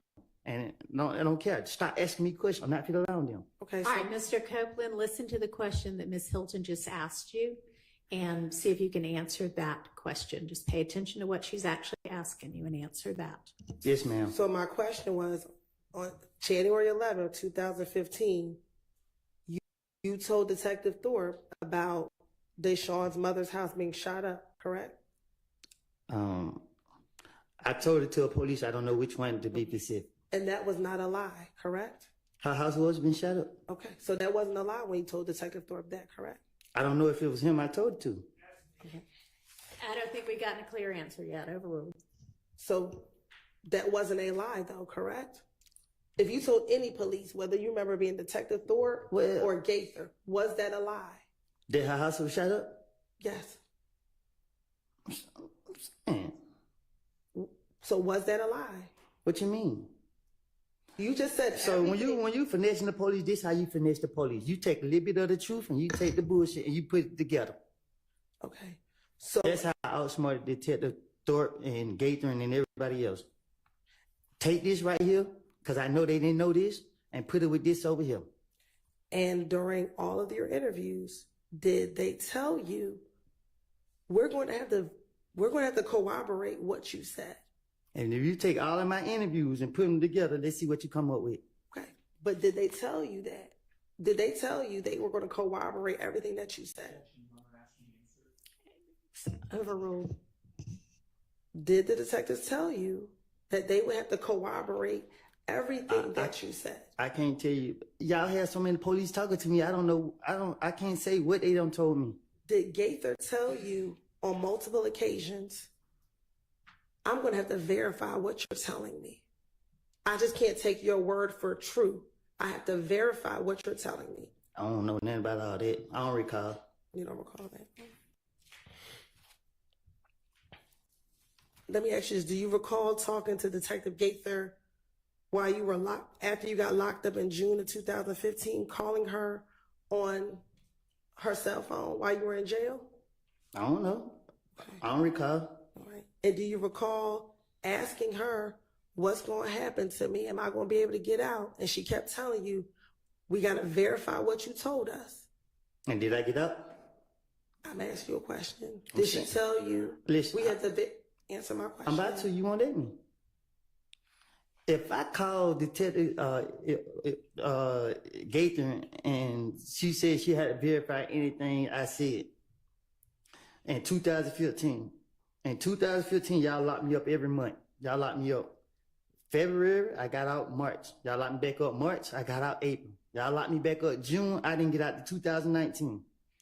So if she verified anything I said, there were 4 years and some change. I did 51 months in the federal prison. Nothing been verified that I said. Whatever the case is, I haven't heard anything from Detective Gaither, but it's nothing to spin the police. So my question to you was, did Detective Gaither tell you that she had to verify what you said? I don't recall. All right. Now, going back to the January 11, 2015 interview, do you recall Detective Thorpe asking you about whether or not you ever rented or owned an Infinity vehicle? I don't recall. Okay.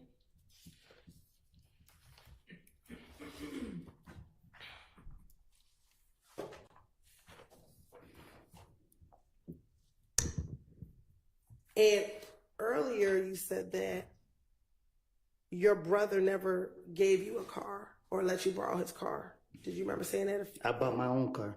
Okay. Do you recall telling Detective Thorpe that your brother let you borrow his white Dodge Charger? I tell Detective Thorpe anything. Okay. And matter of fact, is that the same white Dodge Charger that members of If Gang shot at while you were on the highway back in late January of 2015? Well, I don't know. I don't recall. Okay.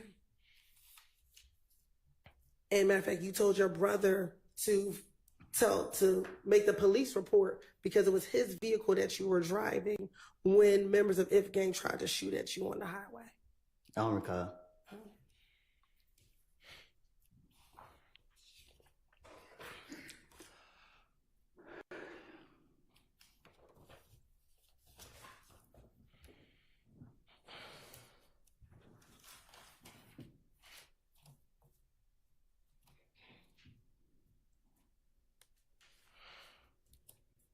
And during the course of this January 11th interview, isn't it true that you talked to Detective Thorpe multiple times about all the incidents that occurred in the weeks leading up to Donovan Thomas getting killed? I better have a different story every time. Okay. Specifically, you told him a couple times about the incident at the Cascade skating ring. Isn't that true? I don't recall. Okay. And that's specifically what I said. I know if you take any time I talk to the Detective Thorpe, I bet you ain't none of my stories gonna be the same. Okay. Well, isn't it true that in January of 2015, when you first talked to the police about what happened with Donovan Thomas, you were actually trying to protect your friends and you didn't want to give them all the information back in January of 2015? I'm just trying to protect myself. Okay. But then I got a family to protect. Okay. But by June of 2015, you finally disclosed everything that you knew about what happened the night of Donovan Thomas's murder and everything that happened leading up to Donovan Thomas's murder? No, sir. What y'all did was y'all kept locking me up and putting me in isolation, putting me in protected custody at the Fulton County Jail, where people putting feces all on the wall, locking me in the room, keeping me in there 23 hours a day, fucking up my mental, and keep dragging me back and forth, back and forth, back and forth, trying to make. Man, listen, man. So I ask you my question again. Isn't it true that in January of 2015, you were trying to protect your friends, so you didn't give the police a lot of details about what happened the night of Donovan Thomas's murder? I can't,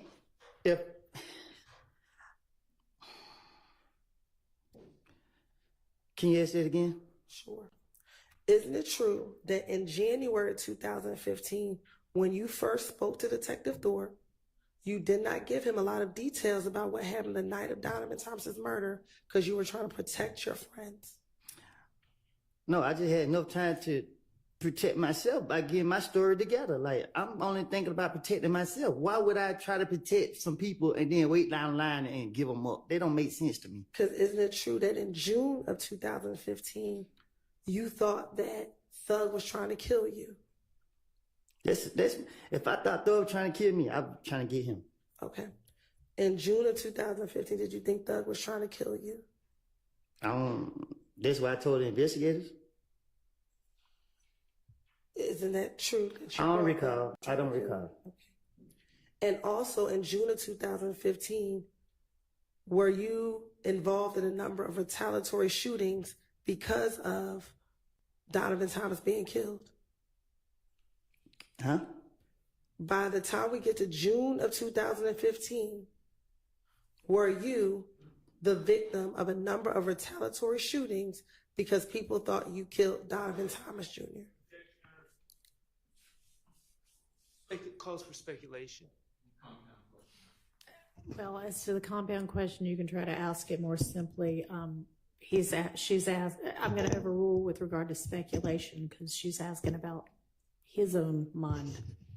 So in June of 2015, were you the victim of a number of retaliatory shootings? Well, y'all locked me up in February. I got out March. Y'all locked me back up again March. I got out April. And then the feds came kicking in my door June. So I basically was in jail most of the time. So I don't recall being a victim of a lot of shootings. Okay. By the time June 2015, we already talked about your girlfriend's mother's house was shot up, correct? Mm-hmm. You were shot at while driving on the highway, correct? I don't recall. Okay.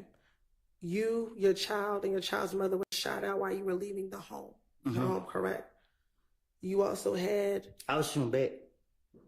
We're going to get to the fact that you shot back. Yeah. You also had another shooting at another family member's house. Is that correct? Was it? I'm asking you.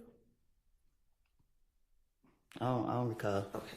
So by the time you speak to the police in June of 2015, you or your family were the victim of a number of different retaliatory shootings. I guess. I don't. And that was all as a result of people thinking that you killed Nut, correct? Right. Now, Ms. Hilton, that is speculation. Okay. Okay. Was it your belief that it was because people thought you killed Nut? They didn't think. When you said they didn't think, what do you mean? I don't recall. Okay.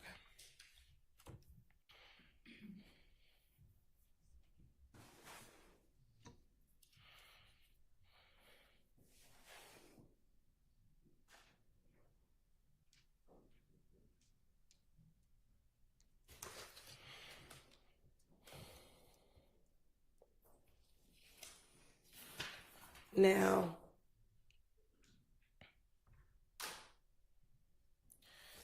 in that same January 11, 2015 interview, did you tell Detective Thorpe that you were in a gang? Huh?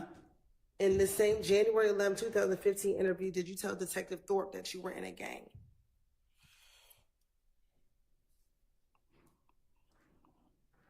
don't recall. Okay. And did you tell Detective Thorpe that some of the beef that you were having with Kel is because you were not down with ABG anymore? I'm from Mechanicsville. We never liked them. Okay. I'm asking, did you tell Detective Thorpe that the reason this beef is because you were no longer down with ABG anymore? I'm from Mechanicsville. My neighborhood is known for killing them. That's not my question. I would never be part of their gang. Okay. Do you recall telling Detective Thorpe or Detective Thorpe asking you, okay, so you left ABG, and your response to that question, yes, but that was in about 2013. I went to jail in 2013 or 12. I went to jail in 2012. I did a year. But when I went to jail in 2012, I didn't get down with the gang no more. I told him I wasn't in it. Do you recall telling Detective Thorpe that? Being questioned by the police, the main goal is to be a victim. And that's what my motive, to play a victim. So if Detective Thorpe asks me any question, I'm going to play a victim. So I'm going to say whatever that come to my mind to make myself look innocent and to be a victim. Okay. And then you also told Detective Thorpe that when you got out in 2013, you just stopped going around and you just wasn't claiming it anymore. Did you recall telling him that? Can you say that again? Sure. You also told Detective Thorpe that once you got out of jail in 2013, you just stopped going around and that you weren't claiming it anymore. I don't run behind nobody. Okay. And then did you also tell Detective Thorpe, so now they think I'm with Thug, I'm claiming YSL? Again, I'm talking to Detective Thorpe. So if I did say that. Okay. And as you said, that is about, so because you rap, I'm going to get some money, but I'm going to claim YSL. Can you say that again? Sure. You told him, so now they think I'm with Thug, I'm claiming YSL. It's about rap, so I'm going to get some money, but I'm claiming YSL. I don't know what you're saying. Okay.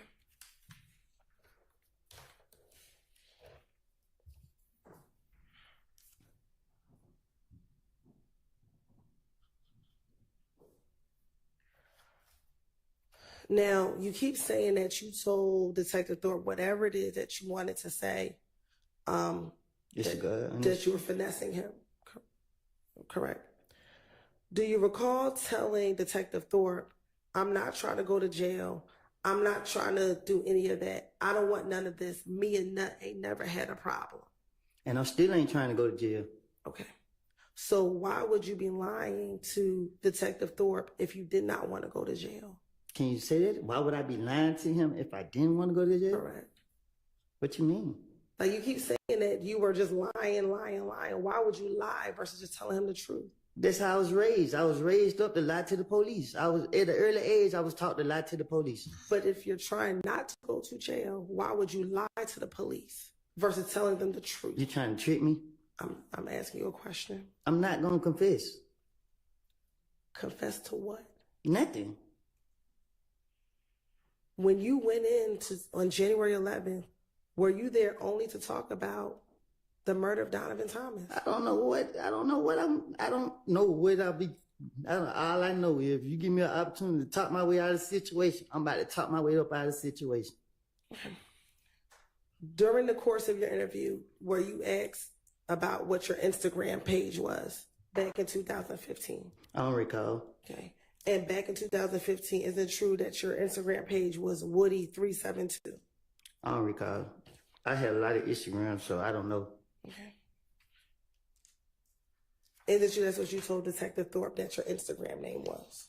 I tell Detective Thorpe anything.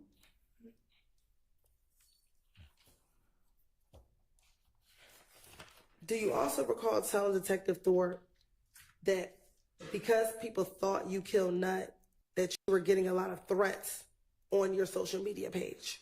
I think I was throwing people back. Okay. Do you recall telling Detective Thorpe that you were getting threats on your social media page? I don't know.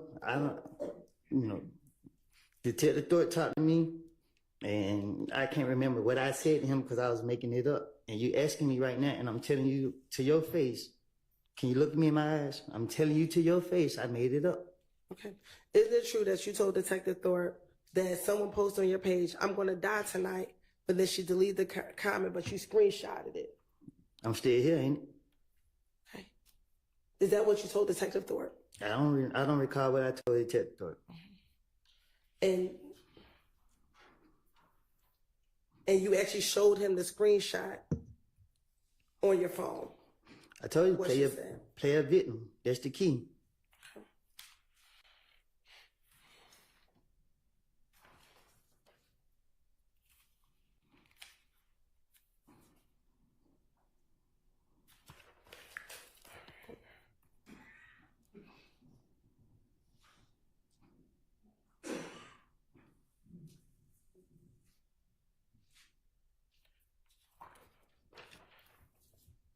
Do you recall how many people back in January 2015 that you asked whether or not you should go down and talk to the police that night of Donovan Thompson's murder? I never take people's advice. Okay.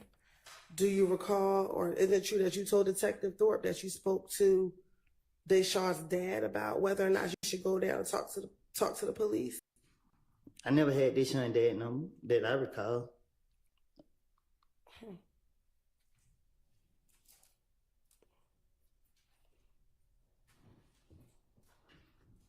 Do you recall telling Detective Thorpe, that's what me and her daddy talked about? I'm like, okay, I'm ready to go down, but I told him, and he's like, nah, because they might find out what happened, you know what I'm saying? And then you ain't got nothing to do with it. So just wait until they come and talk to you. Don't go down and talk to them. So I was raised up that if when nobody with you, they don't need to know. So I ain't on all that what you talking about. It was a lie what I told Investigator Thorpe. It's something that I came up out top. I was making it up. That's why I can't remember what I said to him. You want me to say something that I didn't say so you can put me back in jail? Okay. I don't recall what I said. I don't. Did you kill Donovan Thomas, Mr. Huh? Copeland? Did you kill Donovan Thomas, Mr. Copeland? Huh? Did you kill Donovan Thomas? You shaking your head? Is that a no? No. Okay, then. And is that what you went down there to tell Detective Thorpe back on January 11, 2015?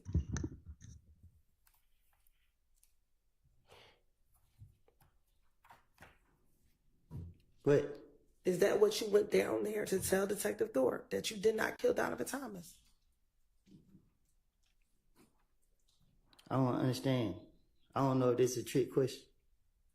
When you went down there, did you go down there to tell Detective Thorpe where you were the entire day and that you did not kill Donovan Thomas? Marilyn, can I answer that? Yeah, you need to answer that. I don't know how to answer that. Do you need to talk to Mr. Melnick? No, I don't know if it's a trick question that she asked me. All right. I'm not understanding. Hang on. Let's break. We're going to need to break in just a few minutes. Anyway, so let's break now. If you need to talk to Mr. Melnick in the interim, you can do that. And then we'll come back after lunch and you can answer that question depending upon what you and Mr. Melnick decide. I'm going to object to the question on the basis that it's a compound question. All right. Well, that is true. I will sustain that objection. So Ms. Hilton, during the break, formulated into something that is not a compound question. Yes, Your Honor. All right.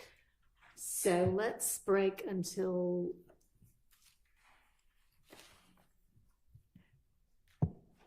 will 1:30 be enough time for everybody? All right. We'll see everybody back in your seats, ready to go at 1:30.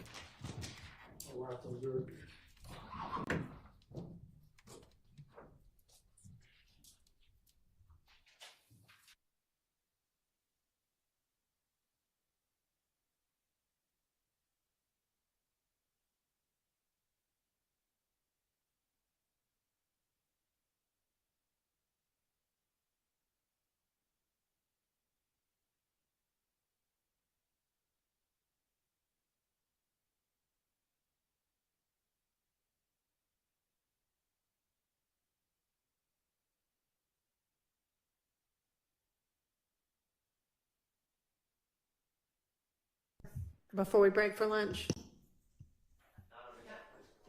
Okay, let's all of us be back at 1:25, just in case y'all think of something you want to tell me, okay? See you then.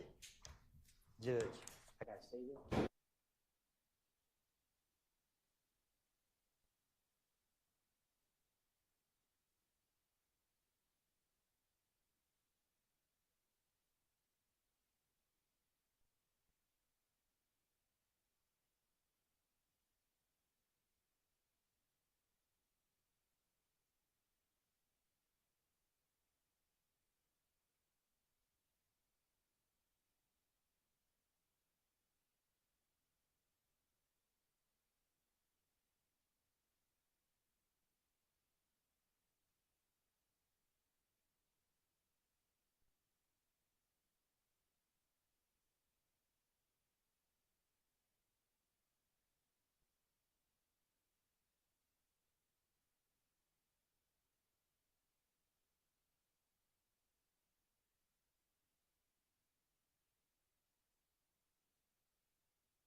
Have anything to bring to the court's attention or that we need to take up before we have the jury back out and the witness back on the stand?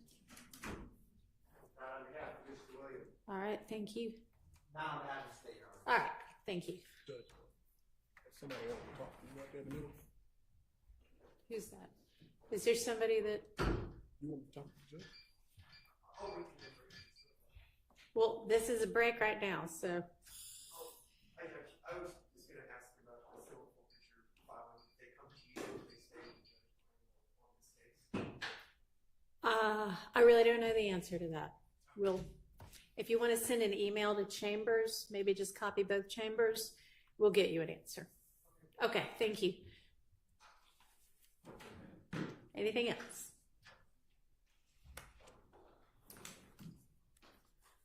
All right, we have the jury ready. Let's get Mr. Copeland back in.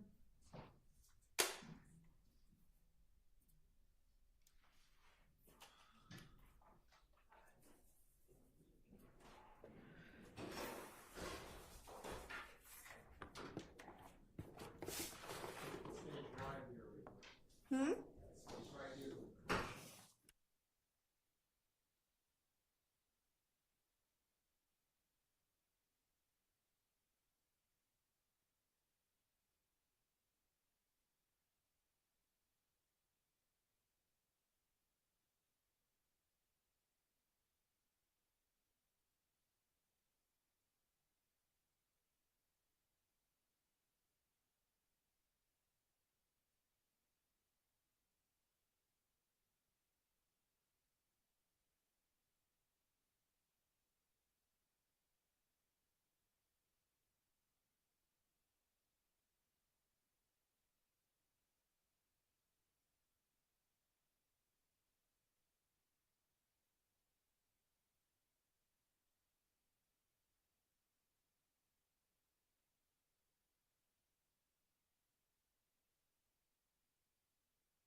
Now,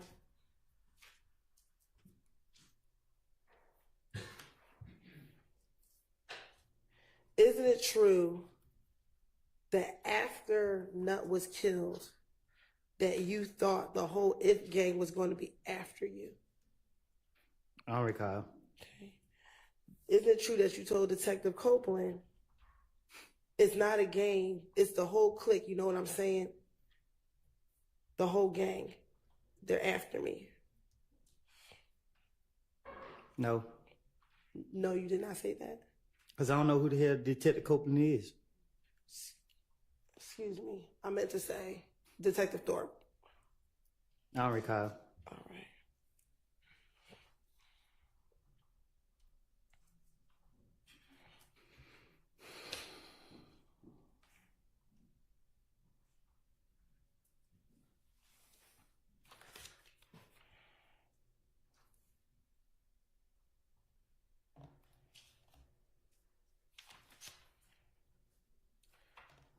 Now, we talked earlier about the gambling house in Lakewood. Did you tell Detective Thorpe during the same January 11, 2015 interview that the person who shot up the gambling house in Lakewood was Kel? I don't recall. Okay. And that when Kel shot up the gambling house, he actually shot up Thug's car? I don't recall. And that Thug wanted Kel to pay for the window of his car being shot up? What about it? Did you tell Detective Thorpe during your January 11, 2015 interview that Thug wanted Kel to pay for the window that was shot up? I don't recall.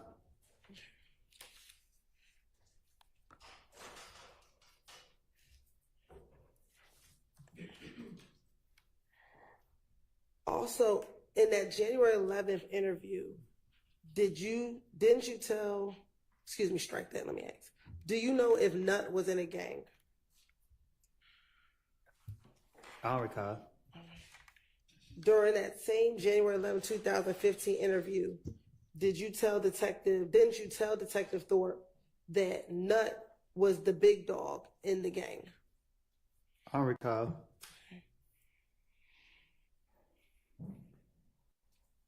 Specifically, didn't you tell Detective Thorpe, Nut, he wasn't the big dog, but he was they big dog. Like Nut ain't the big dog, but he's still a big dog. But he's not over the whole gang, but he's a big dog in the gang. I don't recall what I told no detective.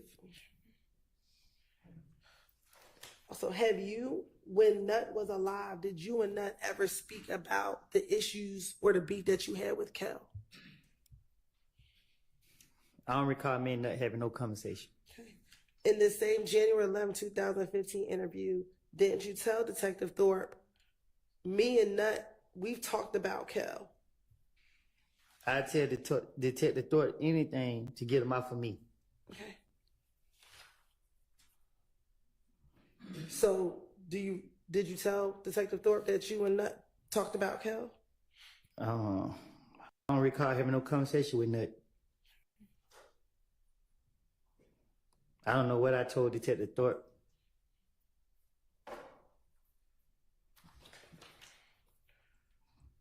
When you went and spoke with Detective Thorpe on January 11, 2015, were you concerned about If gang harming your family members?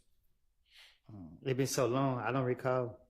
Hey, didn't you tell Detective Thorpe in that same interview, I don't know what to say. What can I do? Where can I go?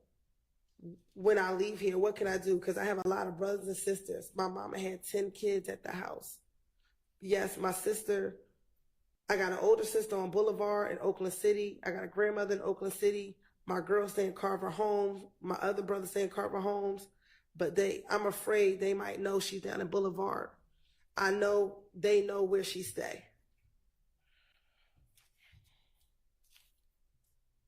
Wait. Isn't it true that you told Detective Thorpe you were concerned about If gang retaliating against your family members?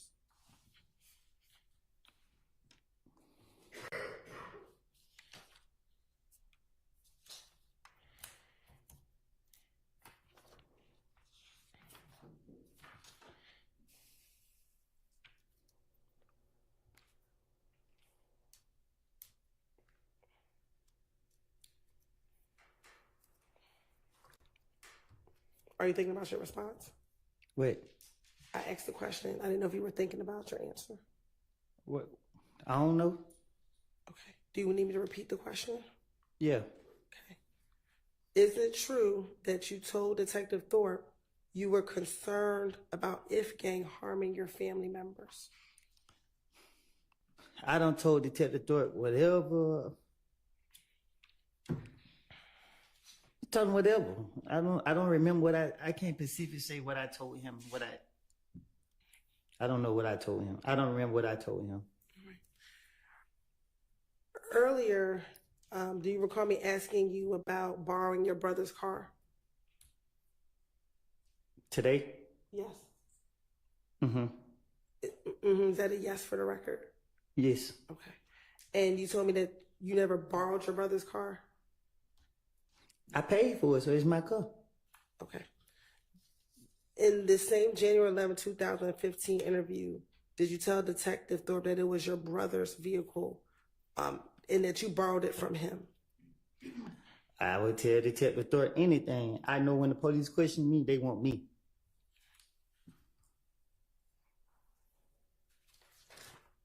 In your January 11, 2015 interview, you did not go there as a suspect, did you? That's what I was told. But when you went there, you were never arrested, correct? On January 11, 2015?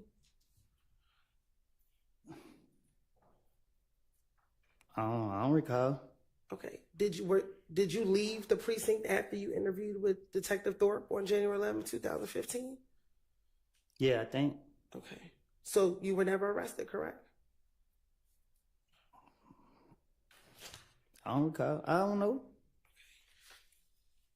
And when you went there, did Detective Thorpe ever accuse you of killing Nut?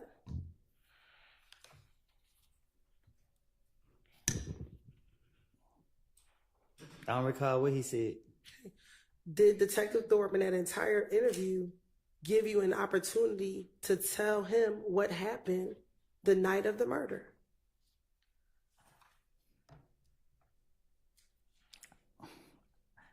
I can't remember what I can't remember what he specific. I know he talked about the murder, but I don't know. I can't remember what was said. Okay, but did you have an opportunity to tell him about what you knew about what happened the night of the murder? I told him what I made up.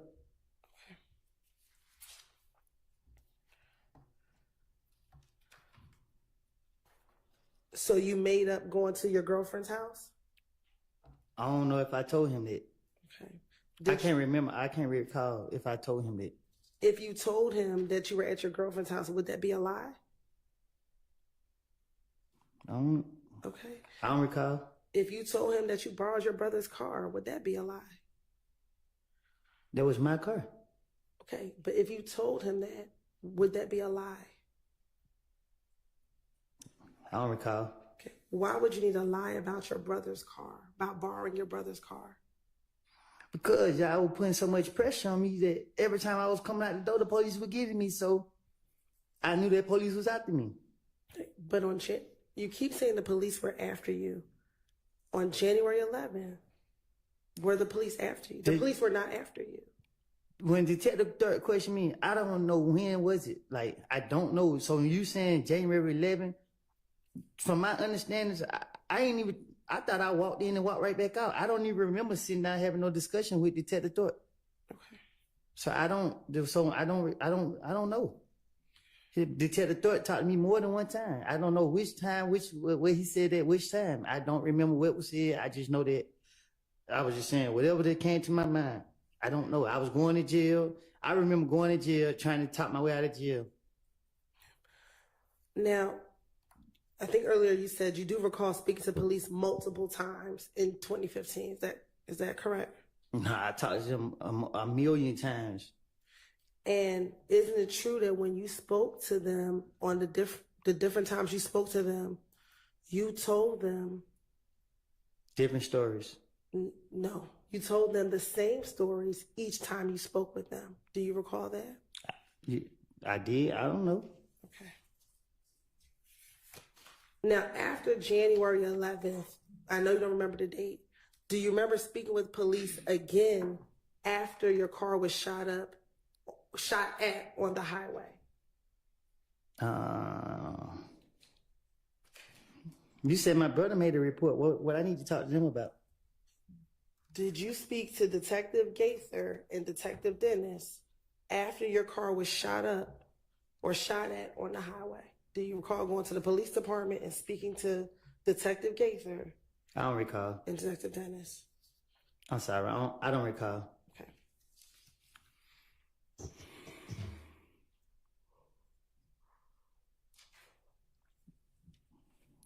You have permission to approach? You may.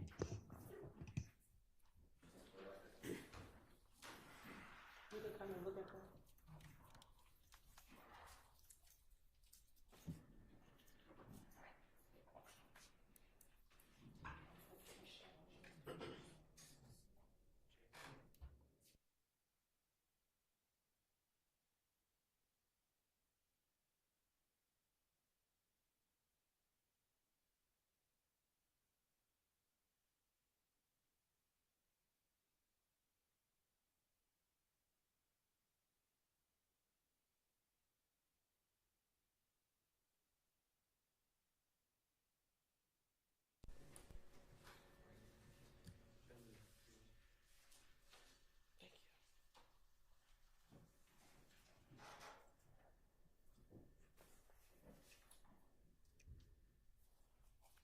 Mr. Cole, I'm going to show you what's marked as State's Exhibit 378, Yankee Alpha 1. Tell me, do you recognize, do you see yourself in that picture? Yes. And is there a date on that picture? Yes. What is the date on that picture? The date you've been saying? Is that January 11, 2015? Yes. And is that the interview room? Is that the interview room at the Atlanta Police Department where you interviewed with the detective? I don't recall. Right. You're right. This time the state like the Tender States did a 378 Yankee Alpha. Yeah. Your Honor, the state would like the Tender States Exhibit 378 Yankee Alpha 1 into evidence. All right. It's admitted without objection. Next, I'm going to show you 378 Yankee Bravo 1. Tell me, do you see yourself in that picture? Yes. And is that date January 28th, 2015? Yes. Your Honor, this time the state like the Tender States Exhibit 378 Yankee Bravo 1 into evidence. Admitted without objection. Now, looking at 378 Yankee Bravo 1, do you see yourself, Detective Gaither, and Detective Dennis in that photo? Yes. All right. And on that date, do you recall, did you speak with them about your car being shot at on the highway at University and Pryor? I don't know. Do you recall ever speaking to police about your car being shot at on University and Pryor Road? I don't know. All right.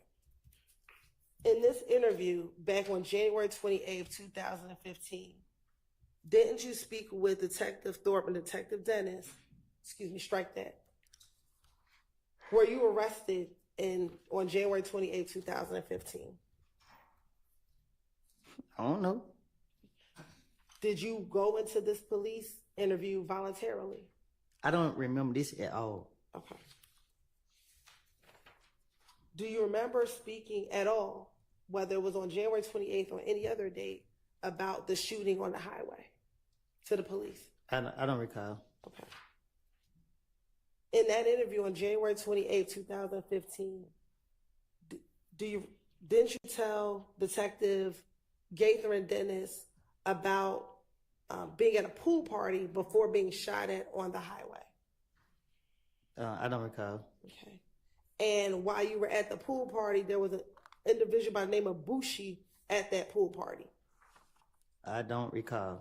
And that Bushi was the girlfriend of Yak Gotti. I don't recall. And that after you all left this pool party, you were driving on the highway in your brother's vehicle. I don't recall. Do you not recall being shot at on the highway? You don't recall telling this to the detectives? I don't recall none of this you talking about. Okay. So you don't recall being shot at on the highway? I've been shot at a lot of times. Specifically in January 2015, do you recall being shot at on the highway? While in your brother's vehicle? I don't remember. I don't. Do you remember telling the detectives that you were shot at on the highway while in your brother's vehicle? I don't remember what I done told the detectives.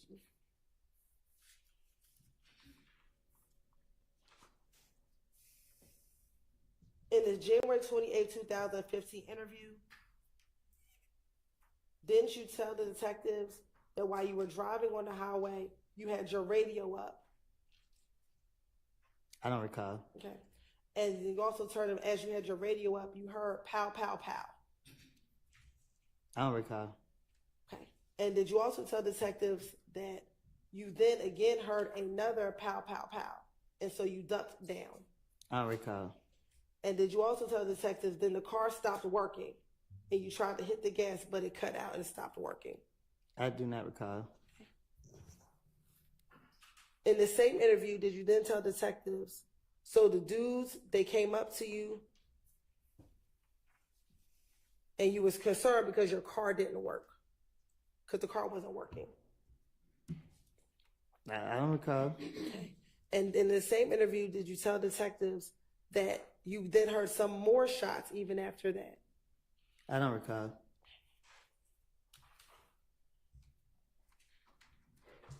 And that the two cars that you saw that were shooting, one was a gray Impala with tinted windows. I don't recall. And then you saw another car that was also shooting at your car. I don't recall.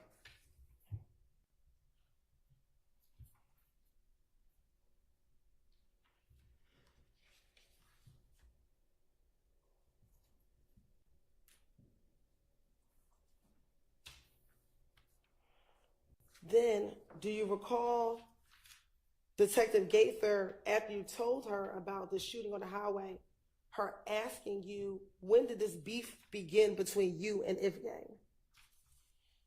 I don't recall. And you also told her the story about what happened at Club Crucial the Monday before Donovan Thomas was murdered. I don't recall.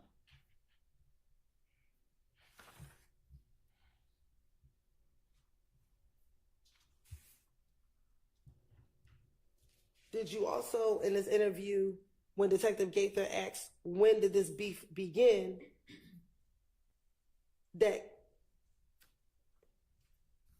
Cal told you the beef began because you hung around a person named Boo?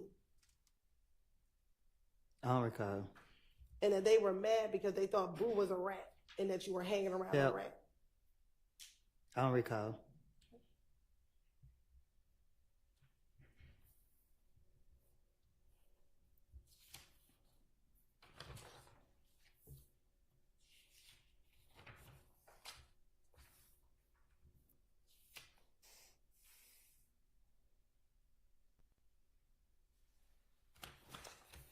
Then do you also recall to telling Detective Gaither, again, with her asking about when did this beef begin, you also telling Detective Gaither in this now January 28th, 2015 interview about the shooting at the gambling house on Lakewood?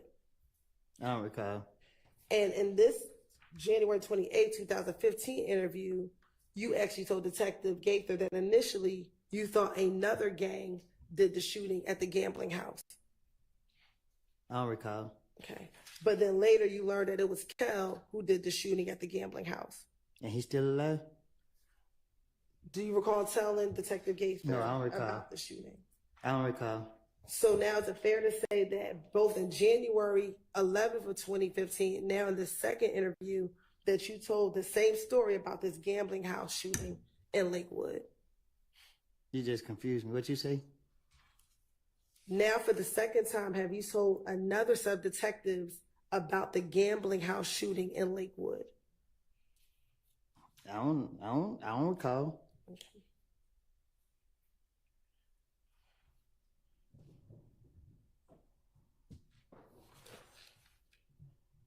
Do you also recall in the same January 28th, 2015 interview telling Detective Gaither that Kel wanted to speak with Doug on FaceTime? I don't recall. Okay. And this is why you were at the Cascade skating rink. You told her about the Cascade skating rink incident as well. I don't recall. Okay. And that you told Detective Gaither that when Thug and Kel spoke at the Cascade skating ring,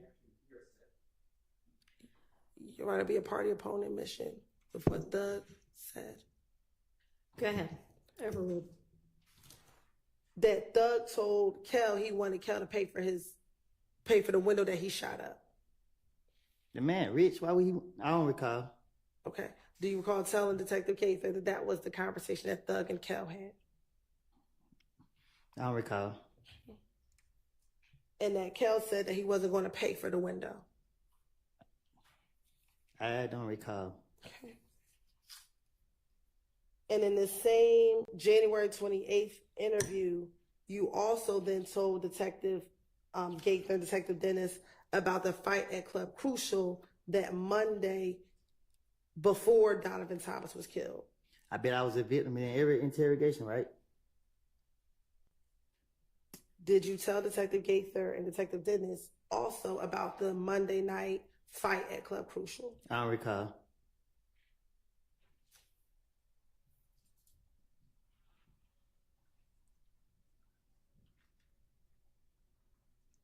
And that you also told Detective Gaither at the same Monday night event at Club Crucial that you had money flashing and that Kel walked up to you and punched you.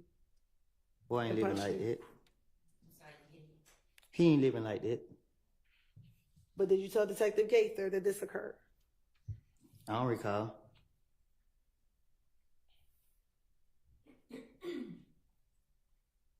Also in the same January 28, 2015 interview, is it true that you also told Detective Gaither that after Kel beat you up, you ran out of the club and went outside of the club and saw Bloody J?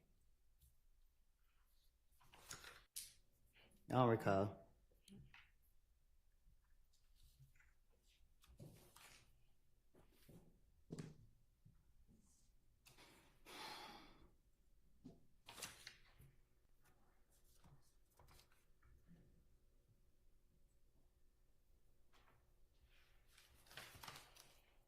And in the same January 28, 2015 interview, did you also again then tell Detective Gaither and Detective Dennis that people in your crew jumped Bloody J? People in my crew? Yes. My Why? crew in prison. Okay, back in January 2015. My crew in prison. Everybody who ran with me in prison. Okay. Back in the We're licensed. All right, Mr. Copeland, listen to the question. Let her finish the question, and then you can answer it. In January 2015, did you tell Detective Gaither that at the same Monday night event at Crucial where you got beat up by Kel, that when you went outside, your people jumped on Bloody J? I don't recall.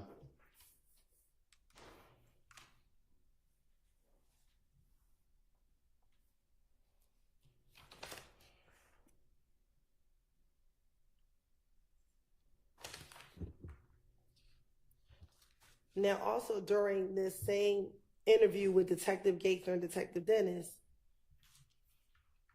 did you then also tell them your concern about people blaming you for Nut being killed? I don't recall. And matter of fact, you were concerned that you always get blamed for everything. Because I'm always into stuff. Okay. And that you told them, so the night after Nut got killed, you came down to talk to the detective to declare your name. I don't recall.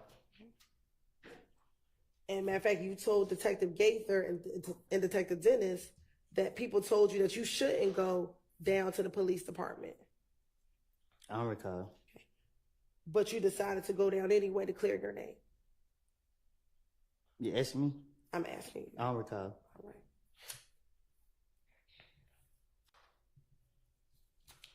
did you also tell Detective Gaither and Detective Dennis that on the night of Donovan Thompson's murder, you actually told your girlfriend to call the police and tell them what was going on, tell them everything, because you again wanted to clear your name about being involved in Donovan Thompson's murder? I don't recall.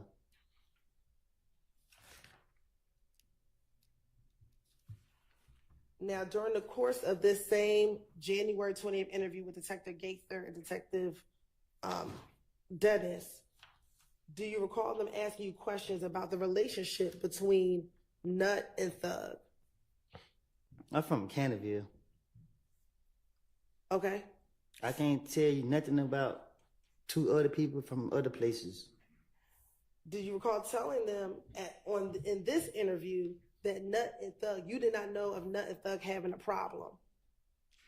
I mean, when the police questioned me, especially Gaither, I know she after me. So she acted like she was into what I was saying, and I was feeding her whatever came to my mind. So they tried to make it make sense. So why wouldn't you say that they had problems with each other versus that they did not have problems with each other? Because I'm trying to make up a story. I don't know what nobody have. I don't know. I don't recall what I even said to her. I just know that anytime they question me, I'm trying to tell them anything to get them out my face. Now, you said that you're from Mechanicsville. Do you know where Thug, what part of the city Thug is from? I don't know. But I just met Thug when I got out of jail. We not from the same neighborhood. I don't know where he, like, Cleveland Avenue, I guess. I don't know. Okay. And what about Nut? Did you know what neighborhood Nut was from? I don't know.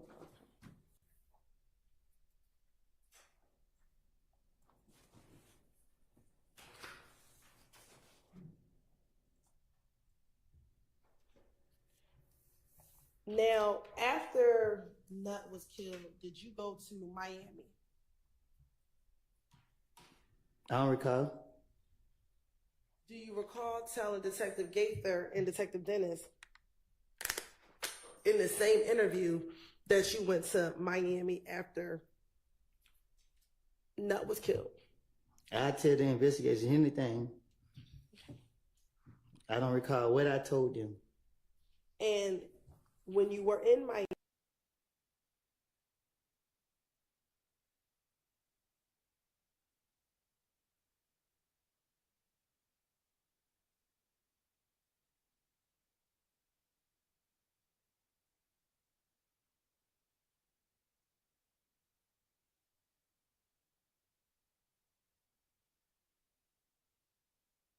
of Donovan Thomas.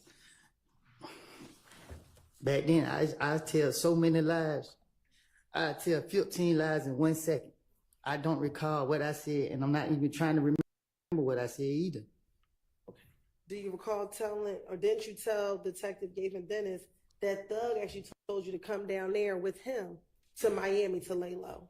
Thug can't tell me nothing.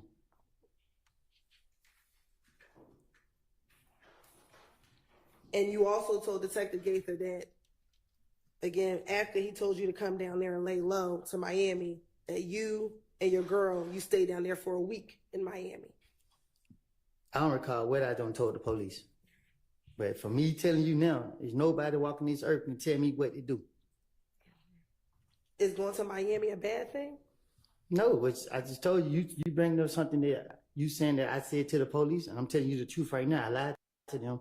So I don't know what the, I don't know. Like, go ahead. So have you never been to Miami? I've been to Miami a lot. Okay. So back in 2015, did you ever go to Miami?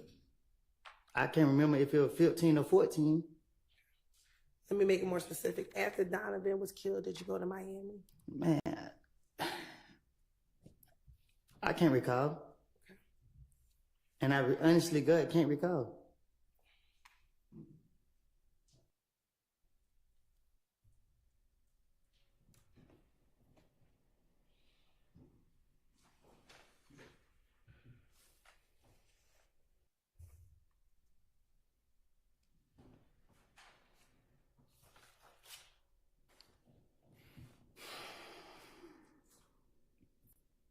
Now, When you spoke to Detective Gaither and Dennis, did you tell Detective Gaither and Dennis that you thought Thug was trying to get rid of you?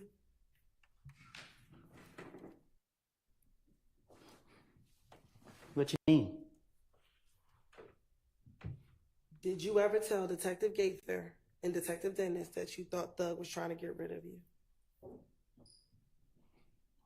I don't think you heard me the first time when I told you I don't run behind nobody. I'm from Mechanicsville. Okay. So I don't know. I don't know what you're talking about. Okay. So what does being from Mechanicsville have to do with my question? That mean I don't run behind nobody else. I didn't ask you about running behind anyone. Saying something about getting rid of me, like you can't get rid of me. Okay. So is it your testimony that you did not tell Detective Gaither and Detective Dennis? I don't know what I done told the investigators, detectives, whatever you want to call them.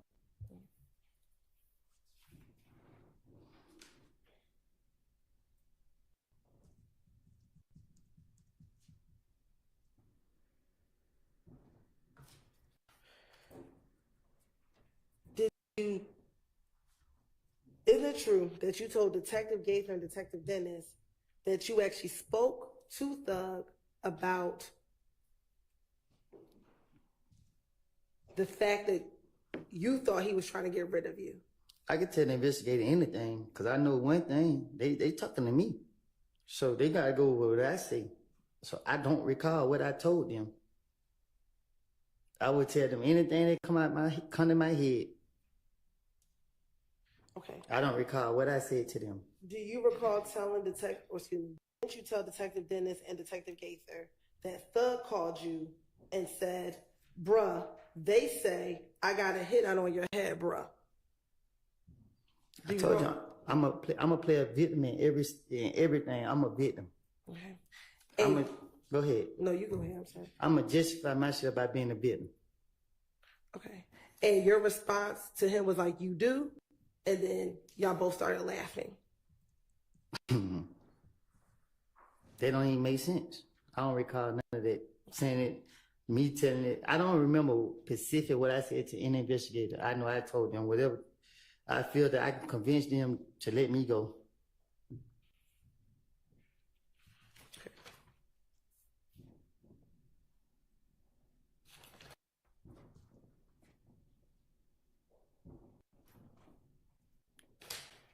Now I want to go back to going to Miami after Donovan was killed. Isn't it true that you told Detective Gaither and Detective Dennis that while you were in Miami, initially Thug treated you like a brother, but then things felt different? Do you got proof of me being in Miami? Did you provide us your phone number so we can get your phone records, Mr. Copeland? Which phone? The phone you had in 2015. Did you give police your phone number so we can get your phone records?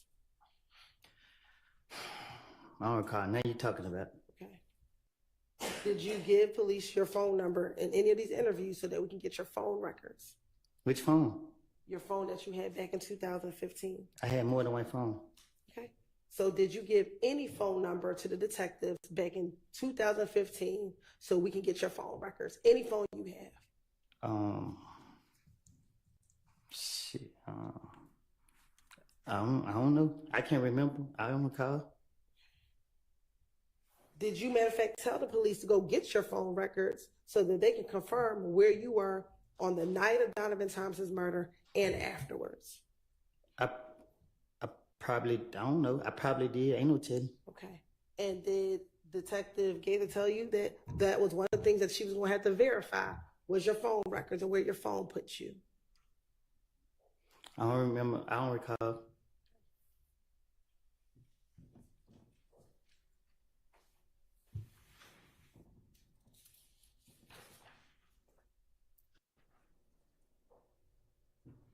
Back in 2015, do you remember your phone numbers from 2015? Shit, I don't even know my phone number now. Okay. Did you remember if you had a Sprint phone? I got T-Mobile. Back in 2015, did you have Sprint? I don't know. Okay. I can't remember what phone service I had. All right. did you ever live off of Oakland Drive or use an Oakland Drive Southwest address? You said, have I ever used the Oakland Drive address? Yes. Um, And I don't want to put the full address on the record, but have you ever used the address off of Oakland Drive? I don't know if I use it on anything. I know I use it probably getting out of jail. So is there an address? I don't know. I don't recall. I don't know. Do you have an address that you used off of Oakland Drive Southwest? I did. Okay. And does the number of the address begin with an 8? I don't know. Okay.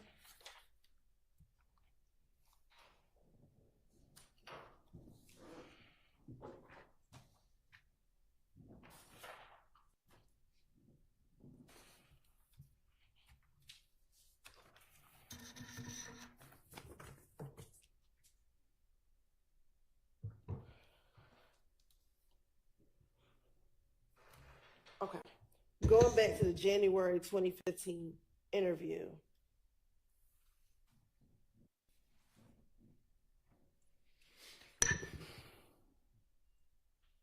Isn't it true that you told Detective Gaither and Detective Dennis that while you were in Miami, he wasn't happy with you being around him anymore? It felt different.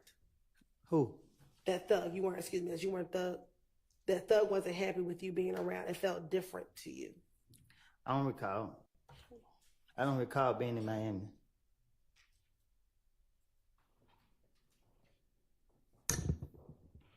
After Nut was killed. Bless you.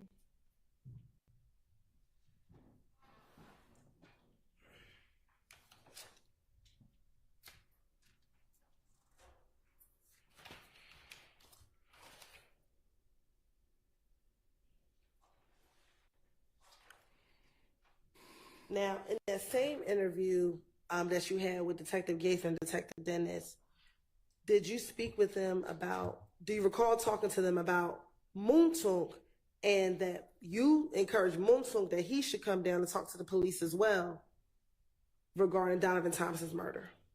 I don't recall what I told no investigators. Okay. Isn't it true that you told them that because people were calling his name in the murder, he should come down and speak to the police?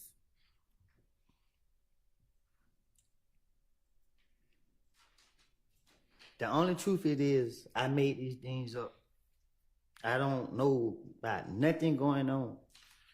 Why would you need to make up something about Moonsoon coming down to clear his name from a murder? I'm speaking in a general, like you got me up here like I know what's going on. I don't know what's going on. Okay, so I'm asking you now. I don't remember what I don't told the police. I keep telling you that. You can't keep asking me what I told the police if I'm telling you that I lied to the police. I can't remember no lie. Mr. Copeland? Yes. I think that she understands, generally speaking, what your position is with regard to what you remember and what you don't, but she's still going to ask you specific questions and you need to answer the specific questions also. And you don't have to preface every one of them with your general position about it. Yes, ma'am. But Your Honor, may I speak? I'm not trying to. Wait till there's another question on the floor. And I understand. I'm not trying to be difficult. I understand. Go ahead, Ms. Hilton. Thank you, Your Honor.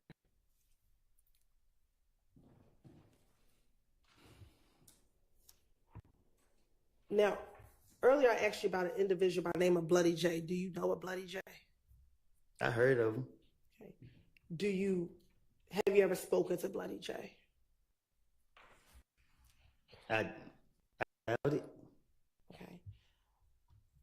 Back in the same January interview that you had with Detective Gaither and Detective Dennis, do you recall telling Detective Gaither, or didn't you tell Detective Gaither and Dennis that you were trying to hook Bloody J and Thug back together? How would I don't recall. Okay. And matter of fact, did you tell Detective Gaither and Detective Dennis that Thug and Bloody J had a falling out because Bloody J joined If Gang?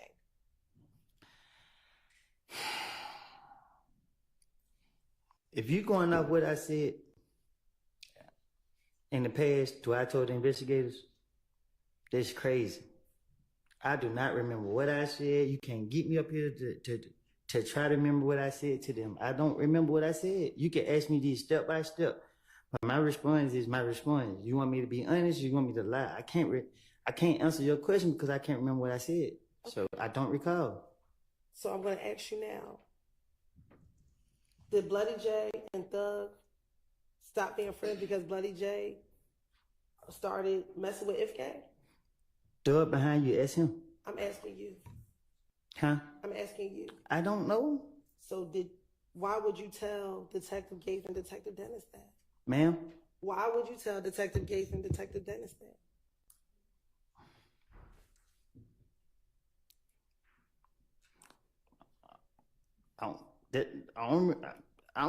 I can't recall. Okay.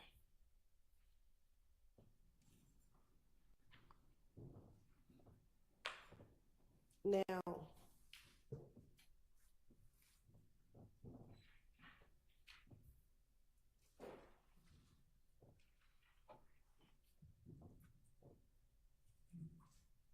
going back to the January 28th interview.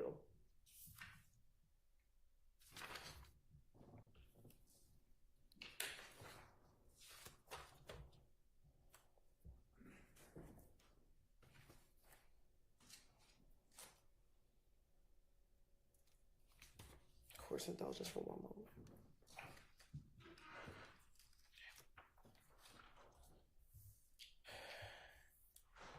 After speaking with them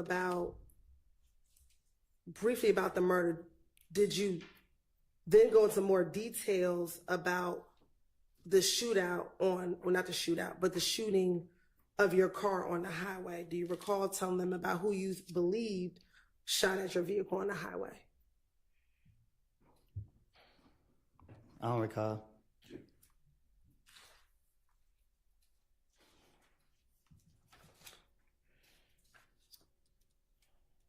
Can I tell you what I do remember? Is that about the shooting on the highway? No. Then no, not right now. Okay. Or let me ask you this: do you remember what you told Detective Gaither in January of 2015?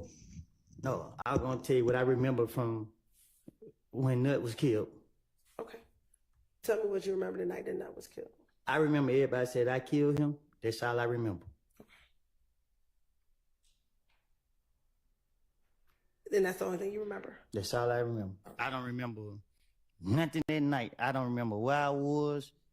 I don't remember what I told the investigator. I thought that when they called me down there, I thought I walked in and he let me walk right back out. I don't remember sitting down talking to him. I don't remember him doing no ballistic. I don't remember him.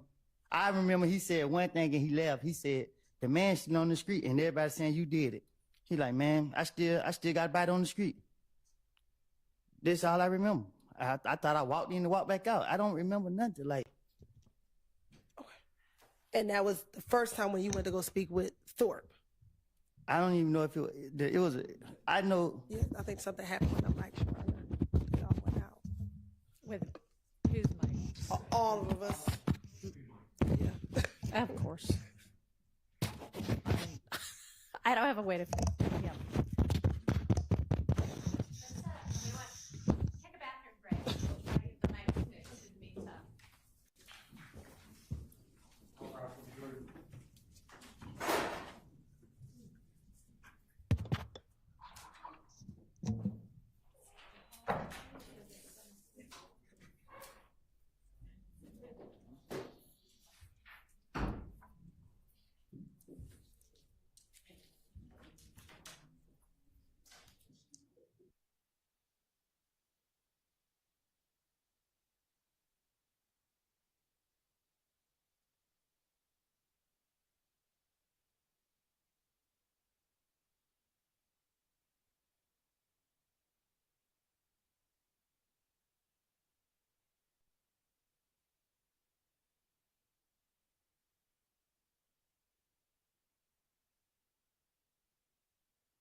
everything's working okay. So we will get Mr. Copeland back out up here, get the jury back out, and keep moving forward.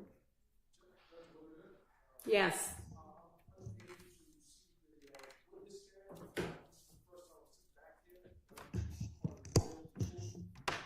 And I'm sorry, I know there are a whole lot of different Rule 22s out. I assume you've got one of them? Okay. So, I guess that just means you're going to have to, we can't make the courtroom bigger than it is. You'll just have to get here earlier. You're I guess you're the odd man out today. Sorry. Just do the best you can. Just try not to be distracting, okay? Thank you. No, you cannot stand in the middle. Nobody needs to be standing in the middle. So just do the best you can from there, or any one of the media aisles you're welcome to be in. All right, thank you.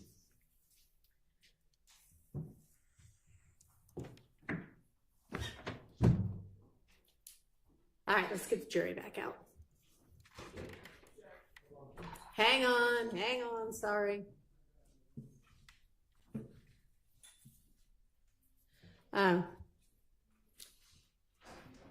Thanks.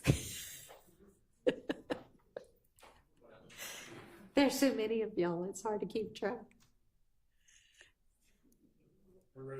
We got somebody for everybody? All right, yes.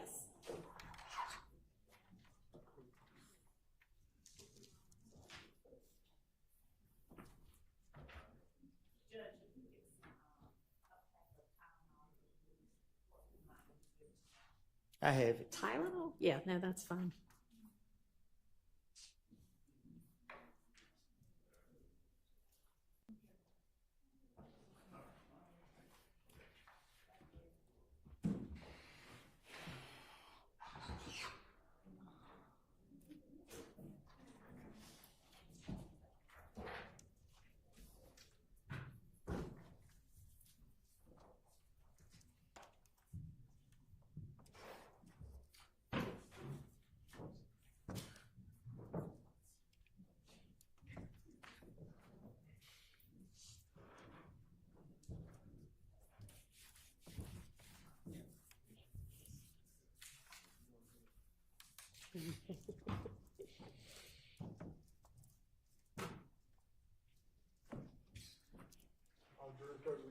Thank you.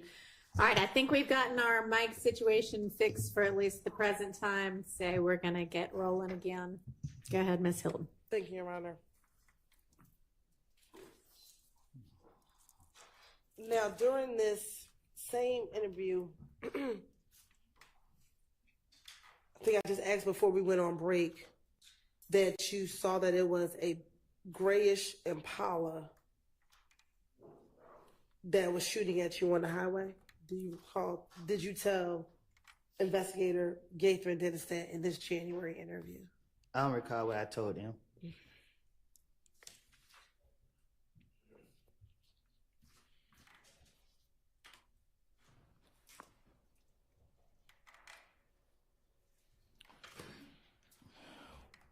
When you were shot at on the highway while in your brother's vehicle, was there anyone else with you? I don't recall. Was Demekion with you? I don't recall. What about Shannon? Who? Shannon. I don't recall.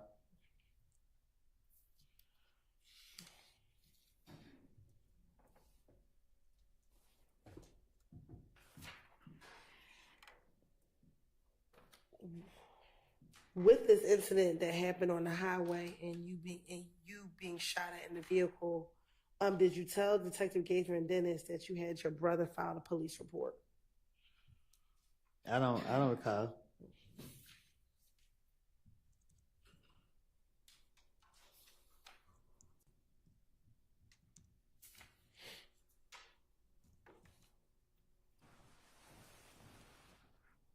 And do you recall them asking you, why did you have your brother file a police report?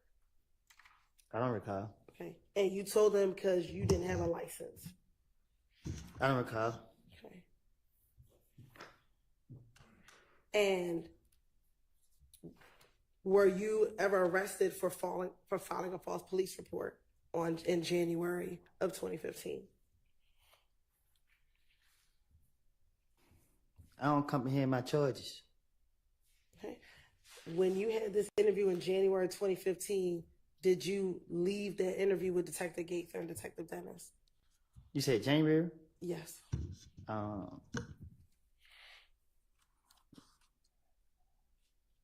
I went to jail in February, so I didn't go to jail in January. So is it fair to say that you did not get locked up for filing a false police report? I guess, I don't know.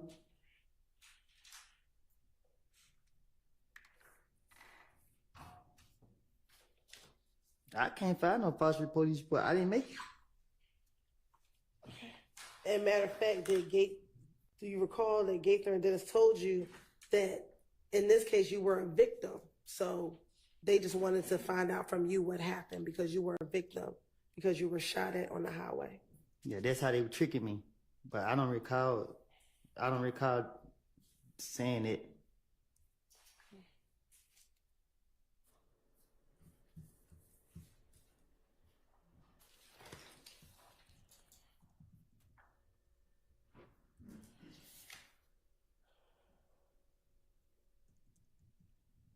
Now,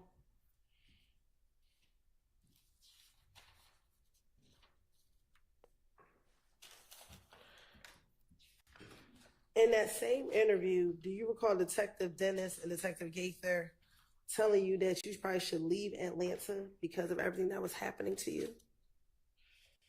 That was everybody telling me now. Okay. But I'm talking about back in January 2015. I don't recall. Okay.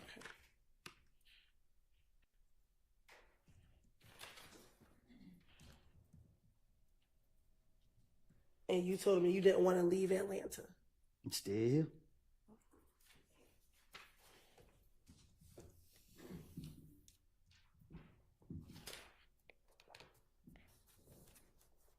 Now, in this same January interview with Gaither and Dennis, again, do you tell them again that you had nothing to do with Nut being killed? I don't recall. Okay. And that you wanted to make sure that the police knew you had nothing to do with Nut getting killed? I don't recall what I told the police.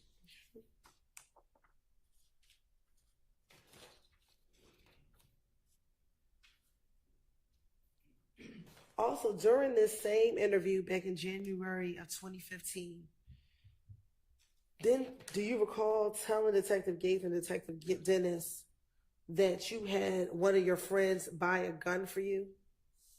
I don't recall.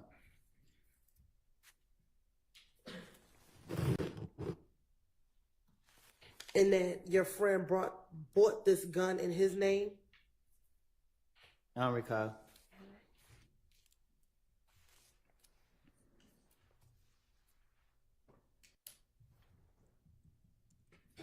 And that the reason why you purchased the gun was to defend your house?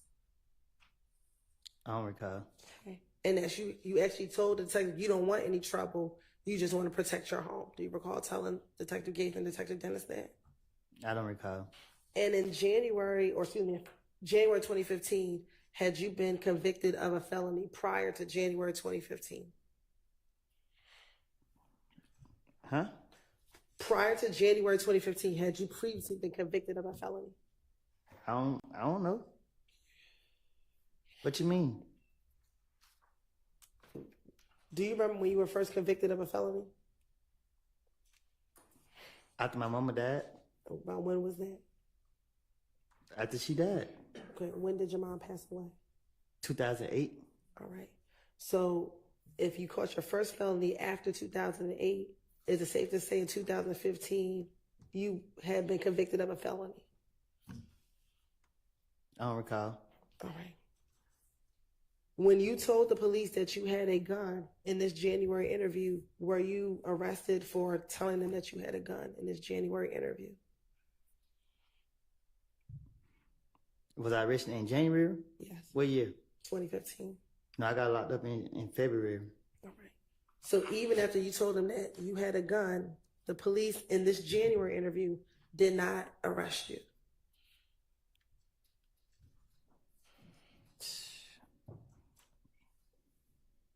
I ain't had no gun. Did you tell the detectives you had a gun?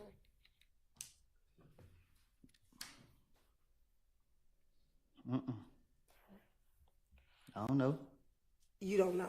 I don't think I'll tell them I had one.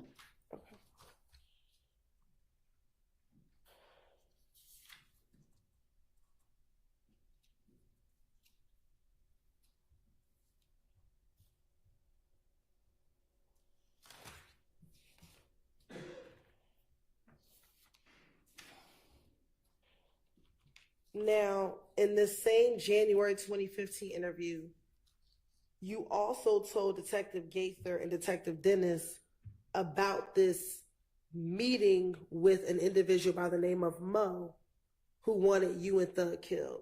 Is that true? How would I know? I don't know. Okay. You don't know about the meeting, or you don't know if you told Detective Gaither and Detective Dennis about this so-called meeting? How would I know somebody wanted us killed? Okay. So is it true, though, that you told Detective Gaither and Detective Dennis about this meeting with I Mo? told them people anything. Just like right now, me, you can have a whole conversation. I tell you about some stuff that never took place, and you'll swear that everything I'm speaking on was the God and it's true. Okay. But now you've told two detectives, first Thorpe, now Gaither and Dennis, so excuse me, three detectives, about this meeting that Mo had and that they were going to kill you and Thug. I'm going to play it. Objection, Your Honor. I didn't hear a question.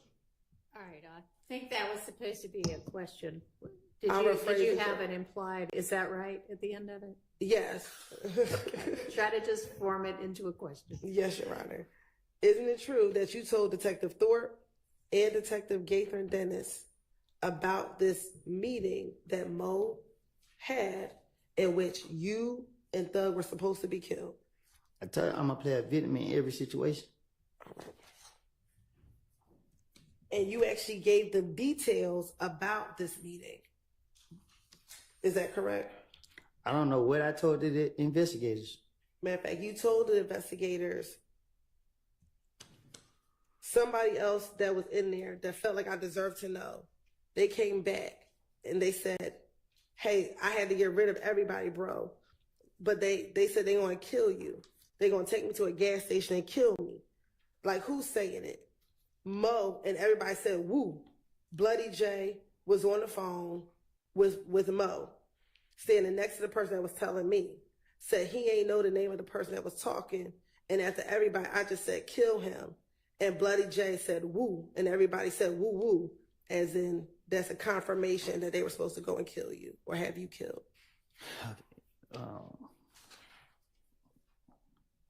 Things don't work that way. When you speaking on doing something like that, you don't be open about it. So this self-explanatory that it's a lie. You don't discuss killing people with multiple people. So you're gonna do it. You're not gonna be telling everybody you're gonna do it.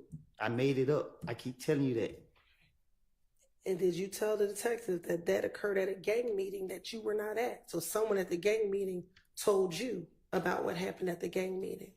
I don't recall what I told the investigators, but I know that the things that anytime that they sat me down and they tried to question me, I knew I was about to go to jail. And even the times I didn't go to jail, I knew that I had done something stupid and I thought they was on to me. So I was trying to throw them off my trail. And that this meeting happened before Donovan was killed. Yeah, I don't know. Okay. And that the reason why they wanted to kill you is because they thought that you had Bloody J jumped. Huh? The reason why they wanted to kill you is because you had Bloody J jumped. I believe that if any gang wanted to kill me, I'd be dead by now.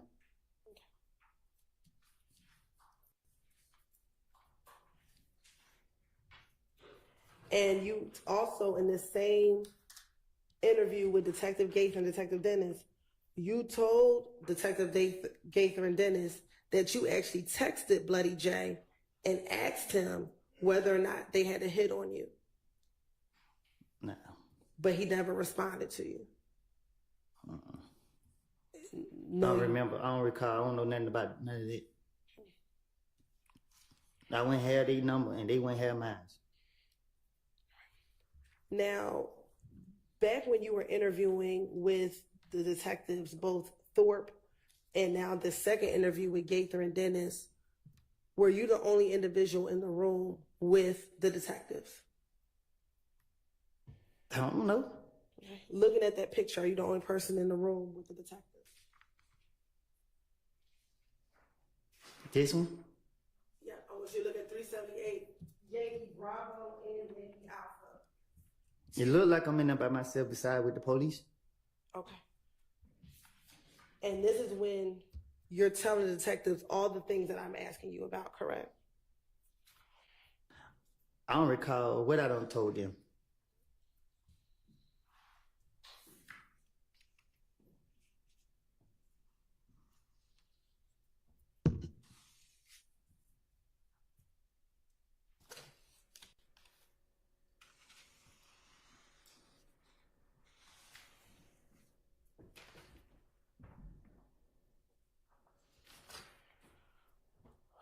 Now, do you know an individual who goes by the name Rich Homie Quan?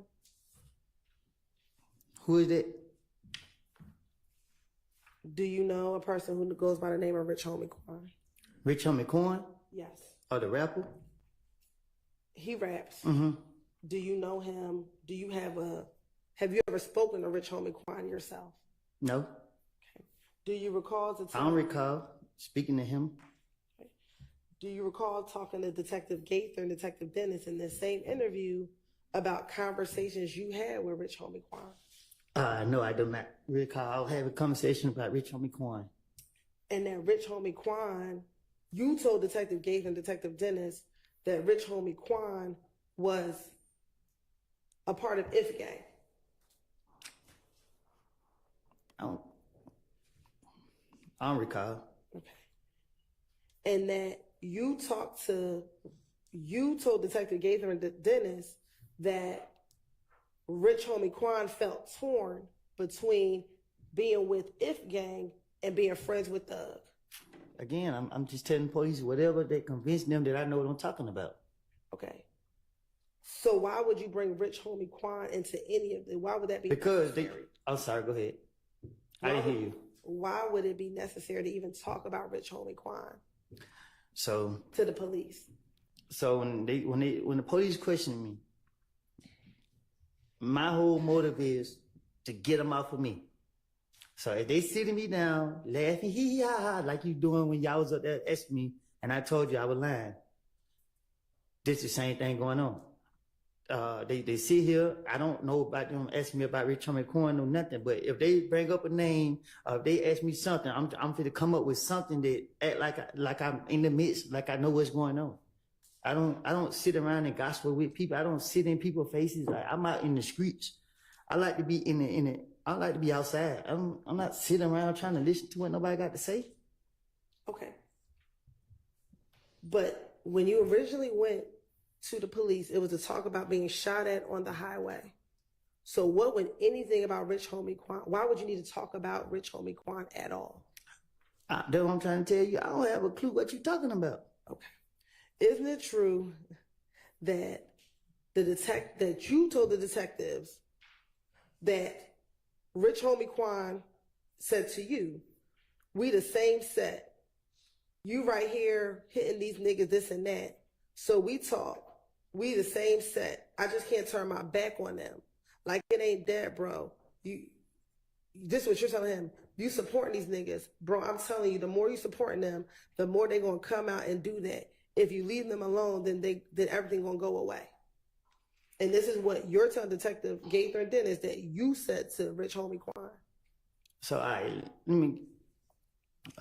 Gaither was a gang investigator, and what she do is she sit in the neighborhood, watch us all day, and she put cases on it. So I know Gaither to sit there and So when I'm interacting with Gaten, the main thing go through my mind is to convince her that I know what I'm talking about. That was my motive. So be bringing up Rich Homie Coin ain't never been like that in my eyes. So for me to be, I'm just trying to make it seem like I know what I'm talking about. What they say they want a big fish, and he's a big rapper. So shit, I'm trying to make up whatever I can come up with. I don't know. I don't remember what I said to no police. It's all stuff I just out the top of my dome. You ask me a question right now, I go out the top of my dome, and I convince you that I'm telling the truth. Okay. So in response, you said that Rich Homie Quan asked for your protection. And he said, you told Detective and Detective Dennis that. They the police and they trying to get me. Okay. Do you recall telling Detective Gaither about Rich Homie Quan's father's barbershop being shot up?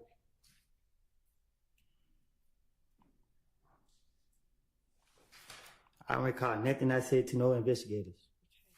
And A detective. he thought that someone by the name of Tay shot up his father's barbershop? And I told you I did it.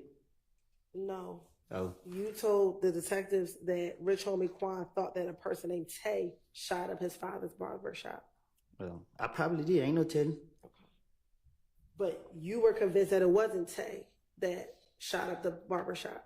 What you mean? You told Detective Gaither Dennis that you don't think it was Tay that shot up his father's barbershop.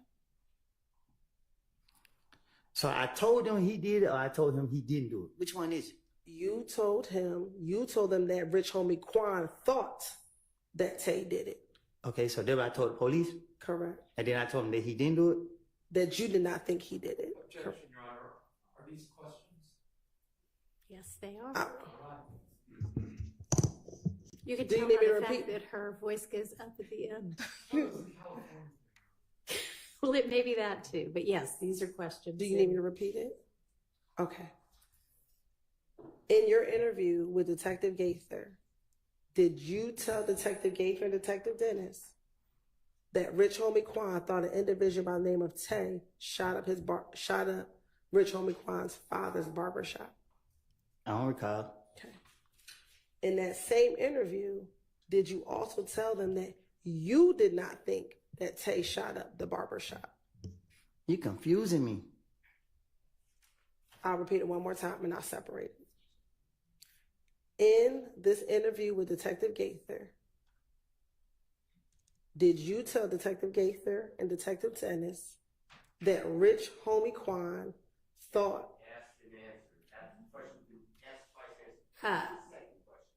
overruled, because it's certainly been asked twice or more, but it hasn't clearly been answered. He's sitting there saying right now, I don't know what you're asking me. I'm confused. So I'm going to permit her to try to break it down and ask it again. Okay, so I'll start over. In this interview with Gaither and Dennis, did you tell Gaither and Dennis that Rich Homie Quan thought that a person by the name of Tay shot his father's barbershop? I don't recall what I told the police, but I don't know. All right. Now my second question is, in that same interview, did you tell Detective Gaither and Dennis you did not believe that Tay shot up the barbershop? I don't know. Okay. I don't remember what I said to them.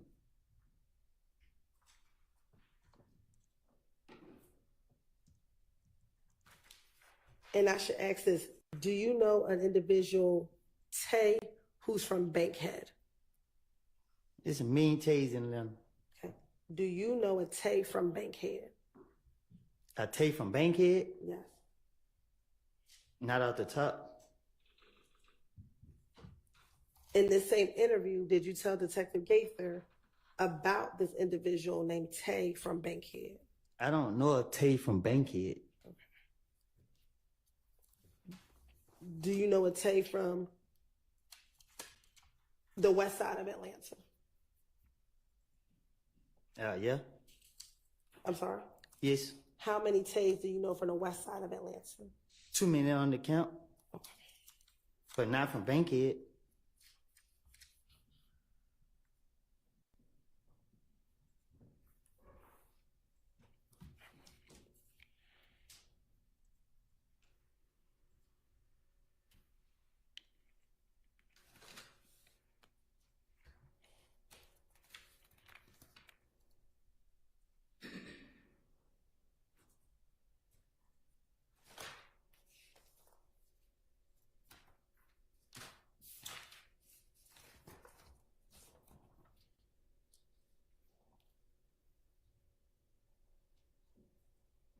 Now, back in January of 2015, did you ever learn about, strike that, do you know someone that goes by the name of Lucci? Who? Lucci. A rapper by the name of YFN Lucci.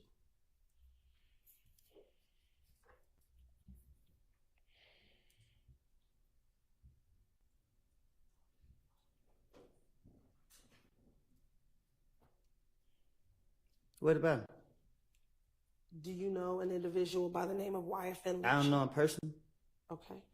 Have you ever met this individual? You said, have I ever met him? Yes. No. When you say you don't know him personally, what do you mean? Because you said, have you ever met? I know we never shook hands. I never met him. Okay. How would you describe knowing YFN Lucci? He's a rapper. Okay. Do you know him outside of being a rapper? No. Okay. In 2015, were you aware of his mother's home being shot at twice? Excuse me. You're shaking your head. I don't know nothing about him. Okay. Do you recall in this January interview with Detective Gaither and Detective Dennis talking to them about Lucci's mother's house being shot at? I don't remember. I don't recall. Do you recall telling Detective Gaither and Detective Dennis that people thought that you shot up Lucci's mother's house? I don't know nothing about it. Okay.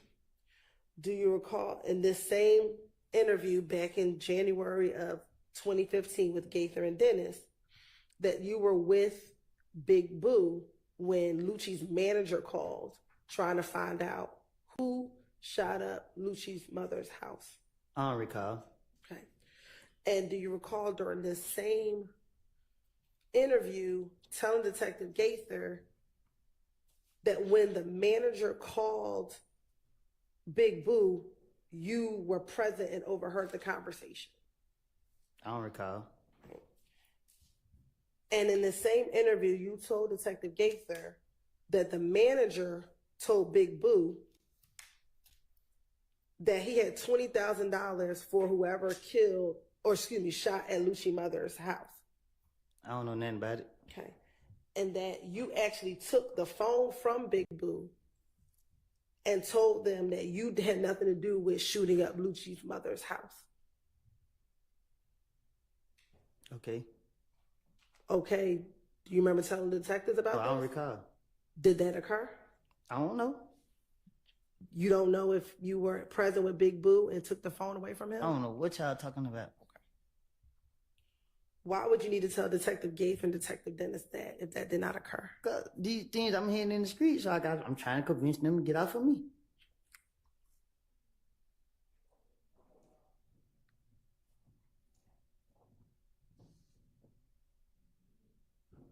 Specifically, didn't you tell Detective Gaither that when you took the phone, you said, man, I ain't did nothing like that, bro. You know, don't scream my name.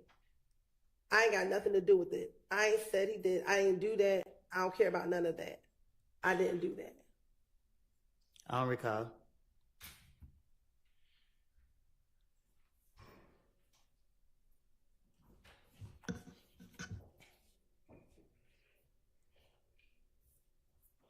And did you actually tell Detective Gaither and Detective Dennis that you were concerned because you thought that Boo was going to set you up and tell people that you shot Lucci so he can get the $20,000? Huh? did you, in the same interview, tell Detective Gaither and Detective Dennis that you thought Boo would have set you up and told people you shot at Lucci mother's house to get the $20,000? I don't know nothing about that. I don't recall.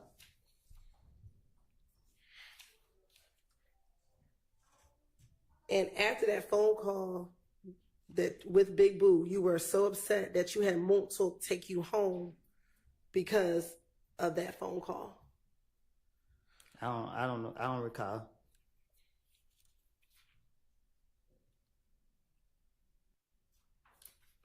And you also told Detective Gaither that when you got into the car with Montauk after this phone call, you told Montauk,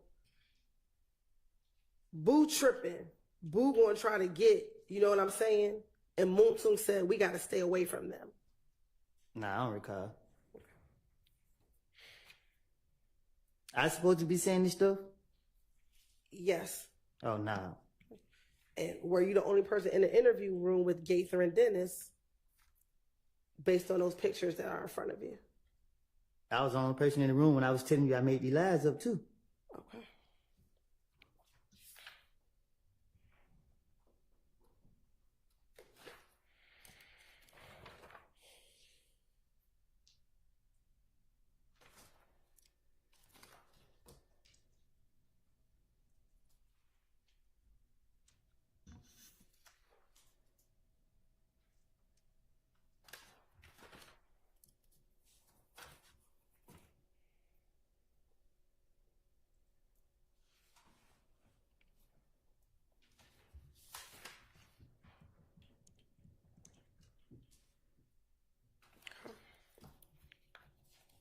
Of course it don't. Just one moment.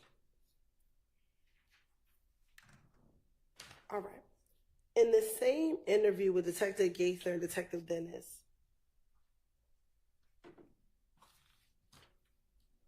did you tell them about your relationship or your friendship with Little D from Cleveland and Shannon? Huh? In this interview with Detective Gaither and Detective Dennis, do you recall telling them about your friendship with Little D from Cleveland and Shannon? No, I don't know nothing about that. Okay. Is it true that you told them that the people that you're around, that you often hang around back in January 2015, is Little D from Cleveland and Shannon? No, I don't recall. And matter of fact, did you say specifically to Detective Gaither and Detective Dennis, I keep a couple people around, you know what I'm saying? And Dennis asked who? And you said Little D from Cleveland and Shannon. Trying to convince him. If I did say it, I don't recall. Like I don't told the police so much stuff like this just made up. Like I don't remember what I done told them. So And you also said sometimes Moonsoon may come around, but the primary people you hang with is Shannon and Little D from Cleveland. Little D from Mechanicsville. but let you tell you every time you say I'm about to go home Moontoon. So it seemed more like I be with Moontoon more than I be with anybody else. Okay. From based off what you saying today. So you know it's all made up. All right. Did you also hang with Moontoon, Little D from Mechanicsville, excuse me, I said Cleveland, and Shannon? I hang with myself. I don't hang with nobody. I don't run behind nobody. I don't know none of that. Okay. All right. Well, back in 2015, didn't you tell Detective Detective Gaither, Detective Dennis, I really have my trust in him. I wouldn't want nobody around me but Little D, and this is Little D from Mechanicsville. You know, Little D ain't gonna turn his back on me. That's cap. You said that's cap. I don't remember saying it.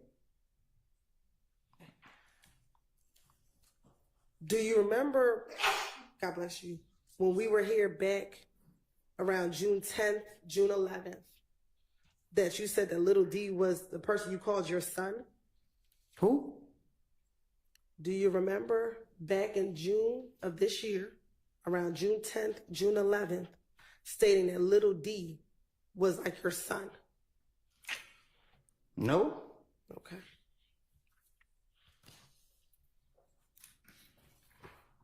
No, you don't recall saying that? I never said Little D for Cleveland Avenue with my son. Not Cleveland, Little D from Mechanicsville. What y'all talking about? Okay. Do you want me to repeat the question? Yeah, I don't know what you're talking about. I don't recall. All right. I'll ask it, then you can answer it truthfully, I hope. Do you recall in June of this year saying that Little D from Mechanicsville is like your son?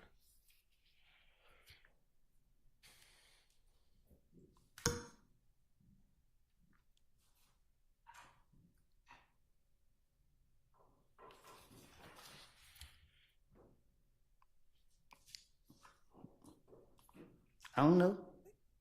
No, you don't remember saying it? No, you didn't say it. What does I don't know mean? What you want me to say? I want you to answer the question. What's your question? I'll ask it one more time. In June of this year, when you were here, This year right here? This year right here, when you were here before, June 10th, June 11th, do you recall telling me when I asked you about Little D from Mechanicsville, telling me he's like your son? When I said I birthed him? Yes. I'm just being sarcastic. Right, but that was to talk about the closeness of your relationship, correct? What you mean? When you say you birthed him, were you trying to what were you trying to indicate when you said you birthed him? What did you mean by that? That was just an anger statement I made. Okay. Did you at one point in time have a close relationship with Little D from Mechanicsville?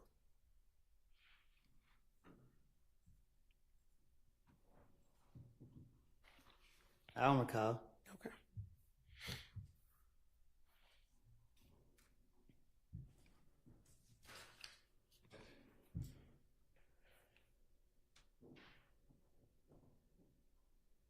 All right. Now, going back to this January 2015 interview with Detective Gaither and Detective Dennis, did you speak to them about Thug seeing you talk to the police regarding Donovan Thomas's murder? Did I speak to them about those? I don't recall.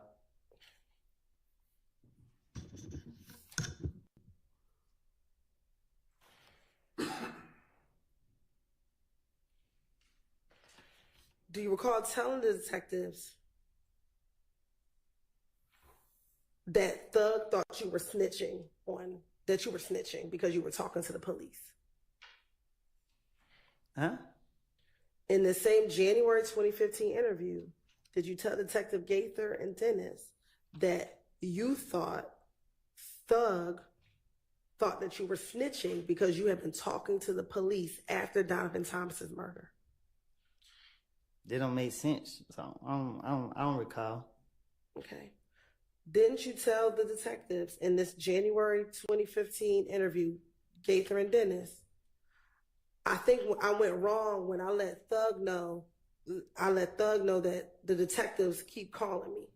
You keep talking about what? You finished? I am. You keep talking about what I told the investigators. Listen, I know they want to lock me up. I see them following me everywhere I go. I'm in the restaurant eating, they not eating. And they got me down here for questioning. I know they only question me to trap me up to get me. So I told them anything that came to my mind, or whatever the case is, they don't make sense. When you walked into the police department and to talk to Gaither and Dennis, you walked in on your own, correct? Most of the time they question me. I was in handcuffs. I don't. In early 2015, isn't it true you met with detectives 5 times? Let me tell you more than that. Okay. I don't know how many times I met with them. I just know that they police questioned me every time that I was in handcuffs. You have, in front of you have two dates, correct? Is that January 11th and January 28th? Yes. Permission to approach? You may. I'm going to show you what's been marked as State's Exhibit 378, Yankee Charlie 1. Does that date say February 20th, 2015? Yes. Now I'm going to show you 378, Yankee Delta 1. Does this say February 21st, 2015? Yes. And I'm going to show you 378, Yankee Echo 1. Does this say June 10th, 2015? Yes. Okay. Looking at 378, Yankee Charlie, Yankee Delta, Yankee Echo, do you see yourself in those three pictures? Yes. Okay. You're right. This time the state like the tender 378, Yankee Charlie 1, Yankee Delta, 378, Yankee Delta 1, and 378, Yankee Echo 1 is the evidence. Admitted without objection.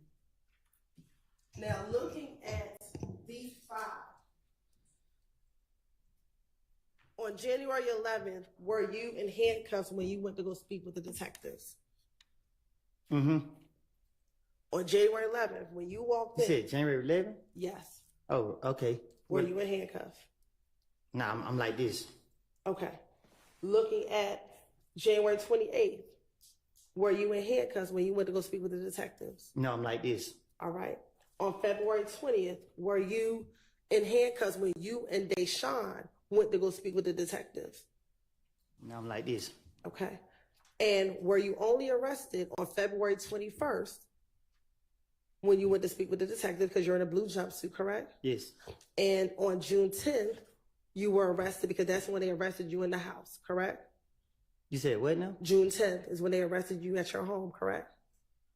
With the white shirt on? Yes. Oh, my hands up on the table. I don't know. But do you recall June 10th being the day that they came to your house and arrested you? Mm-hmm. Is that a yes? You said, mm-hmm. I just need to know, is that a yes for the record? Oh, I think so. Okay.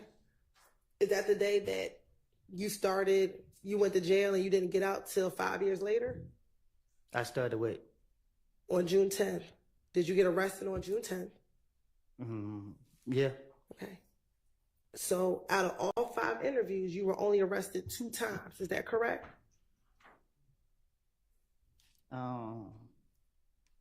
I guess. All right. So each of the other times, besides February 21st and June 10th, you walked freely in and out of the Atlanta Police Department. Is that correct? Wait a minute. What you mean by that? Well, sure, I'll repeat it.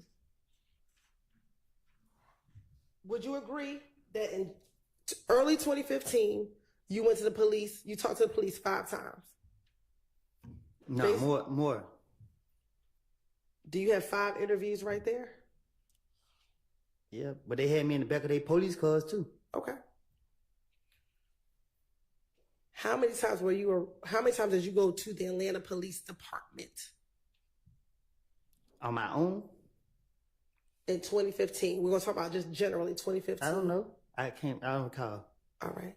Do you see 5 different times in front of you? I got 5 papers in front of me. Okay. And would you agree they're all different dates? Yeah, they all got different dates. All right. And 3 of those 5, you are not in handcuffs. Is that correct? 3, yeah, 3 of them I'm not in handcuffs. And only 2 of them you are in cuffs, or you knew that you were arrested that day. God bless you.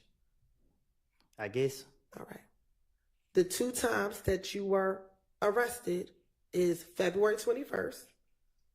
Is that what you have on the blue jumpsuit? Okay, right there. And June 10th when they arrested you at the house. Is that correct? Mm-hmm. Mm-hmm. Is that a yes for the record? Yes. All right. So the other 3 times, January 11th, you came into the Atlanta Police Department on your own, correct? He called me down there. Okay. And you voluntarily went down there after he called you, correct? After you spoke with... He took my baby mama down there and told me I need to be down there. Okay. And you decided to go, correct? Yeah. Okay. And after you interviewed with him, you walked out. correct? And you left. You're shaking your head for me. Yes. I left.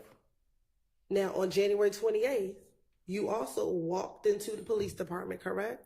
I don't know nothing about that. I don't remember that at all. Okay. But is it safe to say that you left because you were not arrested in January of 2015? Yeah, I went locked up in January. Okay. And then February of 2015, that's when you walked into the police department with you and Deshaun, correct? I think.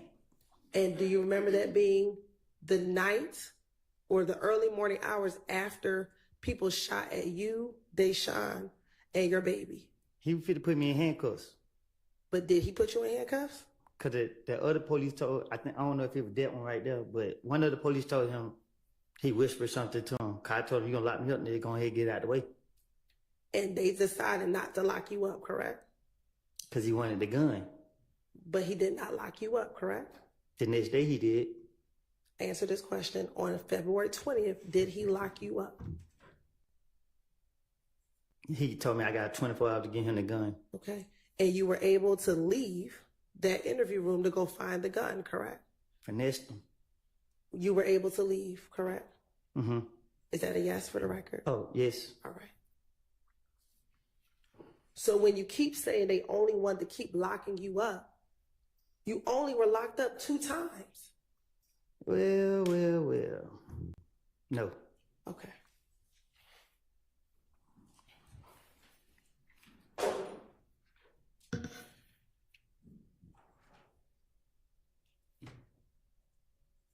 Do you recall today you said you spoke with police in the back of police cars? Do you recall how many times you did that back in 2015?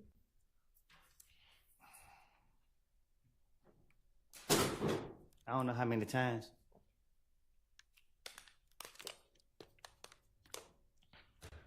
When you were inside the back of the police cars, did they release you or did they take you to jail? They released me. Okay. So again, even those times you were not locked up. I finessed him again. All right.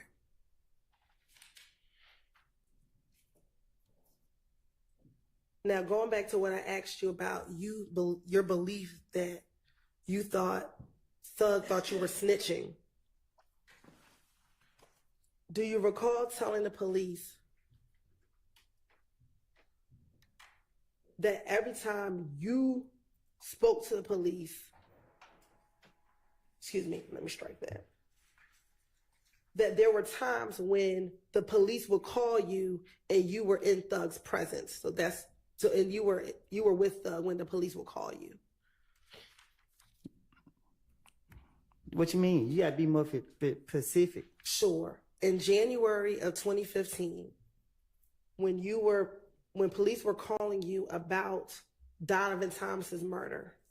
After he was killed, I wasn't around that much for him to be able to see me answer the phone or talk to any police or anything. What you talking about? Did you tell the police when they were asking you about Thug thinking you were snitching, you told the police, because like every time he called, it's like I was right there in front of him and I had walked up. I was like, that was the detective. Like, shit, they trying to find out who. And he just felt like I was just making stuff up because I always stutter. So when you snitching is based off the truth and off facts. Lying and trying to finesse your ways is different things. So there would never be the case if he concerned about me snitching. So you only snitching if you telling the police the truth. And back in 2015, when they were calling you and they were asking you about Nuts' murder, were you telling them that you were not involved in Nuts' murder? I was telling them I told them everybody did. I told them Shell killed them. I told them all type of people did it. I didn't know. I don't know. Y'all just pick and choose what y'all want to take and use. Did I not say Shell did it? Did you tell them that you heard it? That could have been a rumor. I told you it was a rumor that they said I did too, right? Right. And you didn't kill him, correct? How many times you gonna ask me that? Okay then. So If you're talking about rumors, the rumors aren't true. You just told them what you heard. I'm saying what y'all want to pick and choose with. Okay, I don't recall.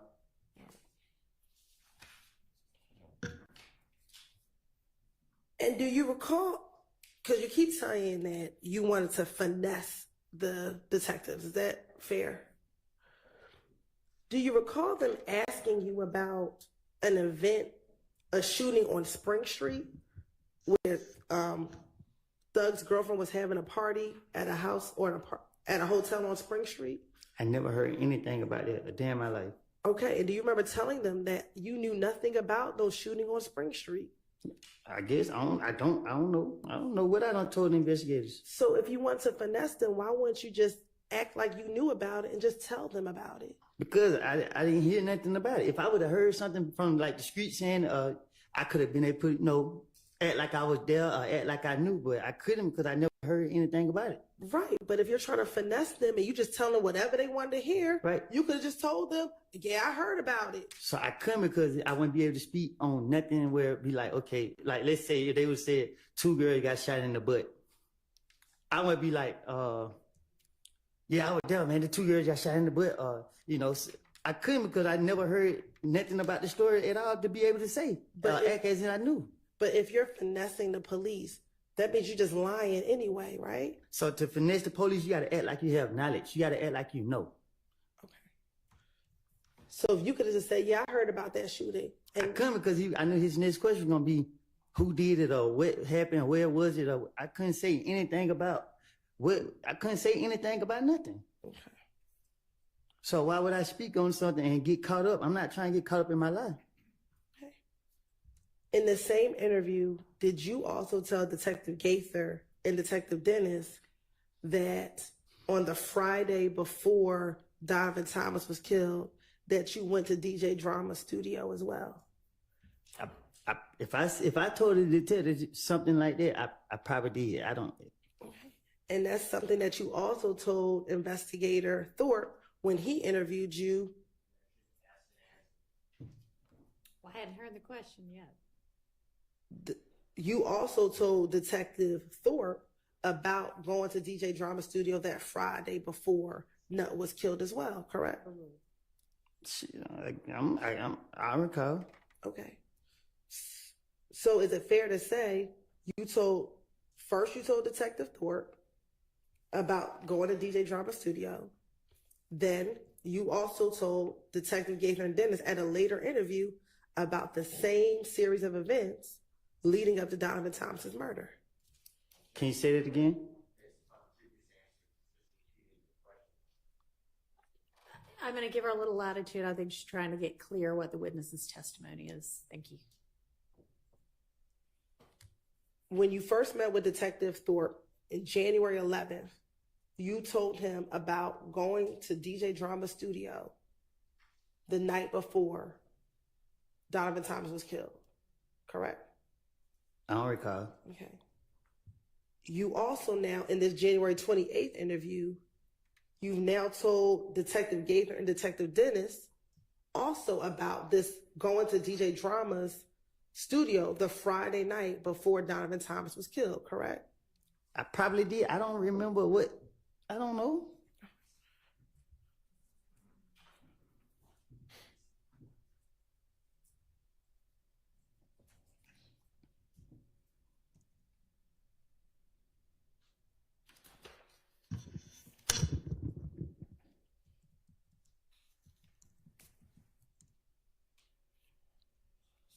Now,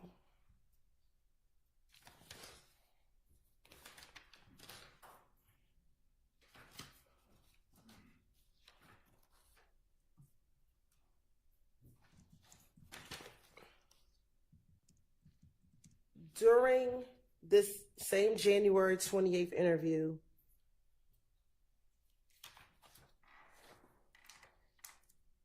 did you tell Detective Gaither and Detective Dennis that you actually owned a chopper, a gun, a chopper? So it's no point in me trying to protect him no more because he did. But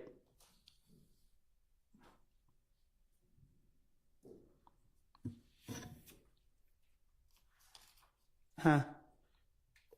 You were making a comment about someone being deceased and passed away. What you were saying? Just go ahead and re-ask your question. Yeah, my question was, in this same interview with Detective Gates and Detective Dennis, did you tell them that back in January 2015 that you, when they asked you what type of gun you had, and you told them that you had a chopper? Can you say that again? Sure. In this same January interview where you're meeting with Detective Gaither and Detective Dennis, they asked you what type of gun you had. Do you recall telling them that you had a chopper? No, I don't recall what I just said to them. And that chopper is a chopper that was purchased by Quindarius Zachary or Little D from Cleveland. I don't recall.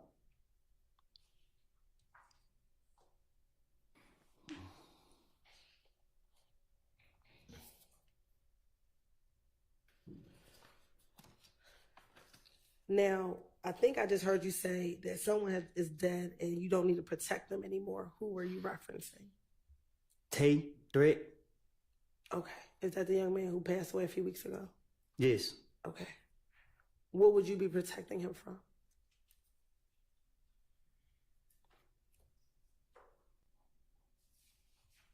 I don't want to talk about it. Okay. And let me ask you this. Back in 2015, were you friends with Tay back in 2015? Yes. Okay. And one, I'm sorry to hear about your loss. In 2015, was Tay shot at by IF gang members while he was sitting in his vehicle back in 2015? How I supposed to know? Do you recall talking to Detective Gates and Detective Dennis about him being shot at in his car? Like, if I see it, I don't recall. Okay.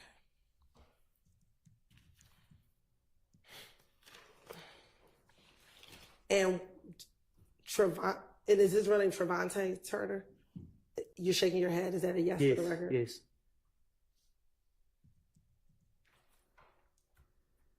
Back in 2015, did Trevante Turner consider himself a part of YSL? No. All right. Do you recall Detective Gates and Detective Dennis talking about the fact that he was shot up by IF gang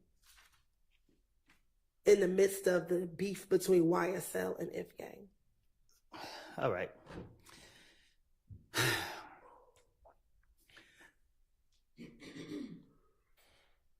Threat had beef with Rich Homie Coin. I don't know what they beef was about, but Threat had beef with Rich Homie Coin, and he was on his ass. Oh, I'm sorry. Who was on who's behind? Threat was on Rich Homie. Okay. And yeah, Threat was on Rich Homie, and Threat got into it with Nut and him.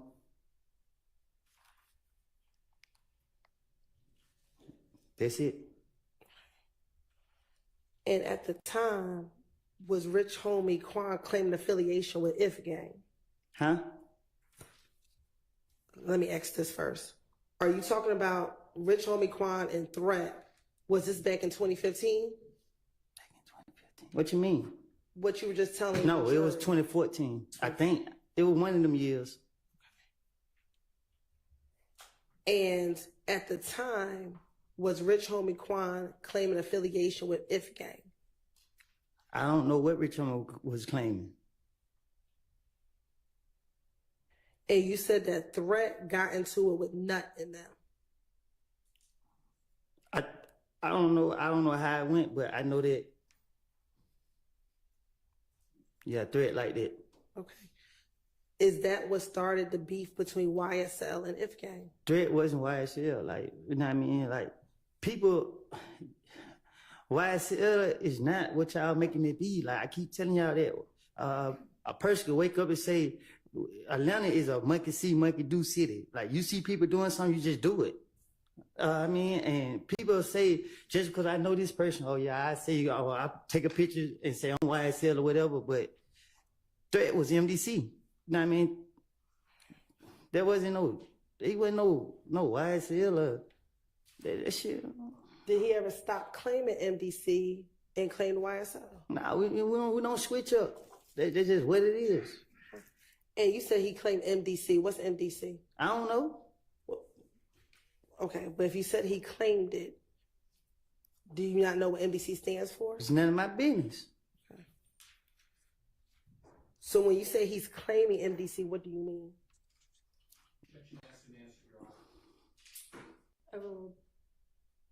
When you say he's claiming MDC, what do you mean? I don't ask questions. That's what I mean. Okay. Is MDC a music group? Ask them. I'm asking you. I think they got rappers. I don't know. Okay. Are they a music group? Huh? Are they a music group?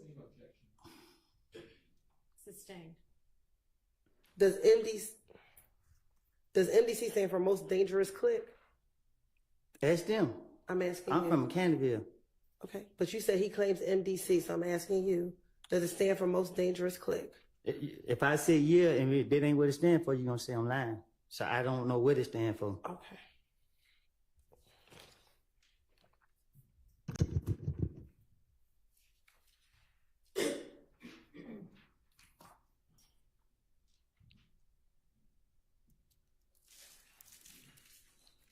Do you recall telling Detective Gaither and Detective Dennis about members of MDC beating up Little D from Mechanicsville in the club, in Club Crucial? I don't recall. Probably so. I ain't no telling. Do you know if members of MDC beat up Demekion or Little D from Mechanicsville in Club Crucial? They did. I was laughing too. And MDC, are they from Bowen Homes? No, that's me. That's them. Did you tell Detective Gaither and Dennis in an interview that you were cool with MDC dudes because you grew up in Bowen Homes and they from Bowen Homes? I'm from Canterville. But that you spent some time, did you spend time in Bowen Homes? I don't recall. Okay. You don't recall living in Bowen Homes before moving to Mechanicsville? Oh, I stayed in Bowen Home. Okay. And did you tell Detective Gaither and Dennis that you stayed in Bowen Homes prior to moving to Mechanicsville? I don't know if I told them that. Okay. And that because you did stay in Bowen Homes, you were cool with a lot of the dudes in MDC. Do you recall telling Detective Gaither and Detective Dennis that? I don't recall. Okay.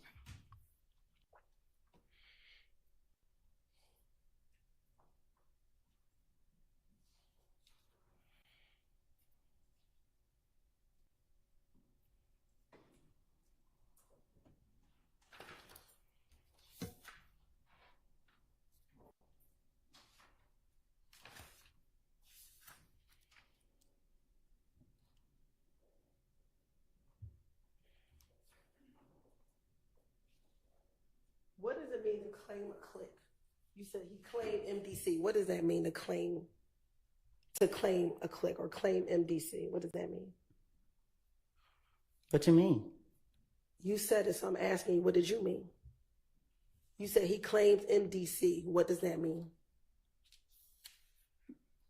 Ask it? I don't know. I'm asking you because you said it. So what did you mean? That's just how I talk. Okay, so what did you mean when you said that? You said something about was he YSL or something. I'm just, you know what I mean? Like, you can't tie my friends into what nobody else got going on. Like, when you speaking on gangs, you know what I mean? A gang is a gang. That shit don't have nothing to do with nothing else. I'm sorry. I didn't. Okay, You frustrated me up here. That's fine. So what did you mean? I'm asking a very specific question. What did you mean when you said he claimed MDC? What does that mean to claim it? I guess we gotta Google it then. Mr. Copeland, she's not asking what does it mean objectively. She's asking what did you mean when you said it? I just said it, I don't know.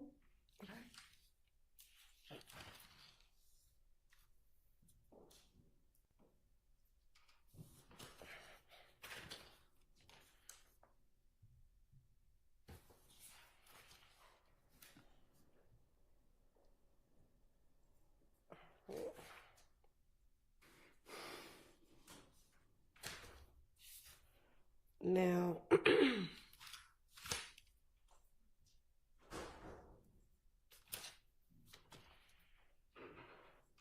right.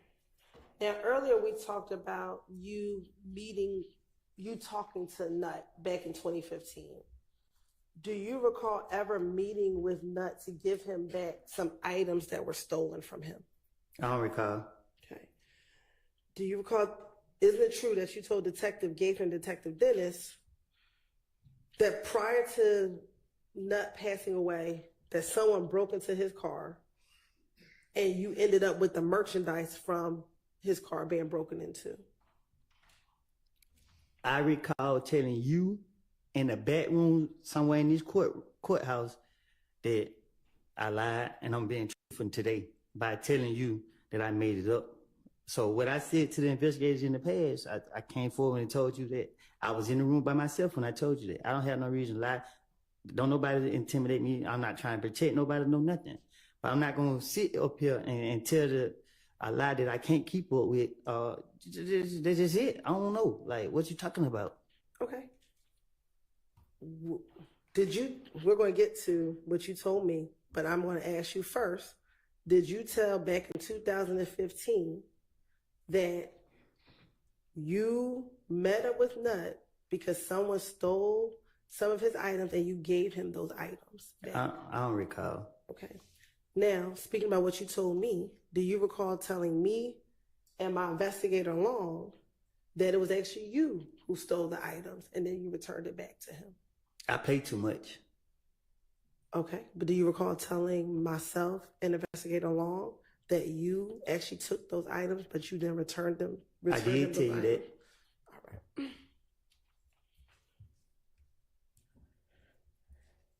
But more importantly, that you actually met up with Nut. Do you recall telling the police that you met up with Nut to give him back those items that were stolen? I probably did. You probably did tell the police, or you probably did meet up with him to return the items to him? I probably did tell that to the police.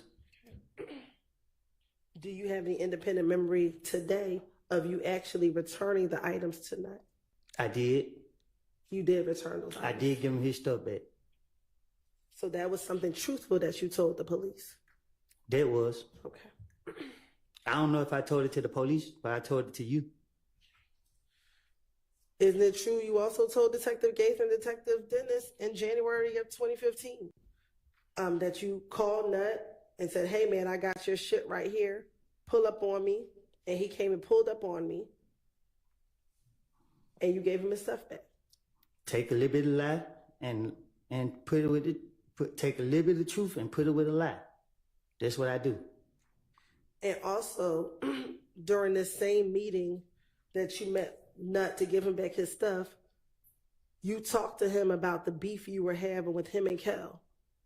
Well, excuse me, with you and Kel. I apologize. Can you say it again? Sure. In this same meeting that you gave Nut back his stuff, you and Nut talked about the beef that you were having with Kel. So when I gave Nut his stuff back, I didn't like the way he looked at me. So we didn't have no conversation. He seen all the people I had with me. He got his stuff back, said appreciate it, and he left. So what I told investigators was, I don't recall what I told them, but I remember giving him his stuff back, and I didn't like the way that he looked at me. Okay. Did you remember telling Detective Gaither and Detective Dennis that you and Nut had never had any beef and never had any issues? I don't recall. Okay.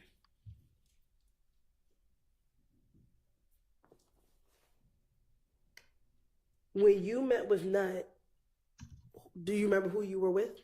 I ain't telling you. Okay, so do you remember who you were with? There was a lot of people with me. Okay. Who were some of the people that were with you? I can't recall. All right. Well, you just told me that you weren't going to tell me, so. Because it was a lot of people with me. Okay. How many people did you have with you? More than 5. Okay.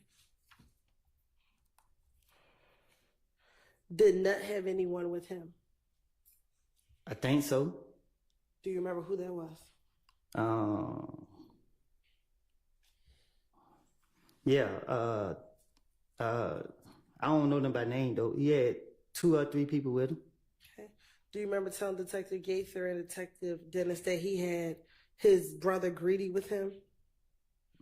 I don't recall. And that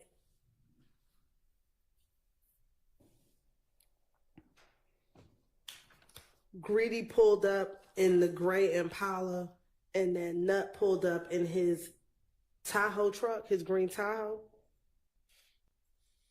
From what I remember was I was already talking to Nut when that great car pulled up. Okay. And was Nut in his green Tahoe truck? Do you remember?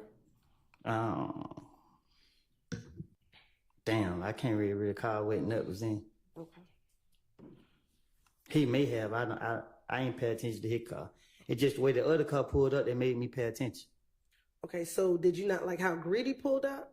Yeah. Okay. So was your issue with the way Greedy pulled up, or your issue was with Nut?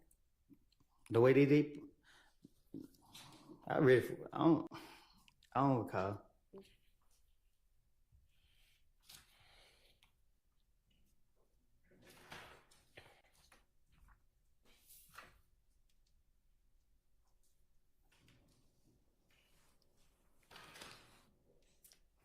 All right, while you're looking through your notes, we haven't had a break in a little while. It's probably time to at least stretch. Let's take a quick break. Thank you.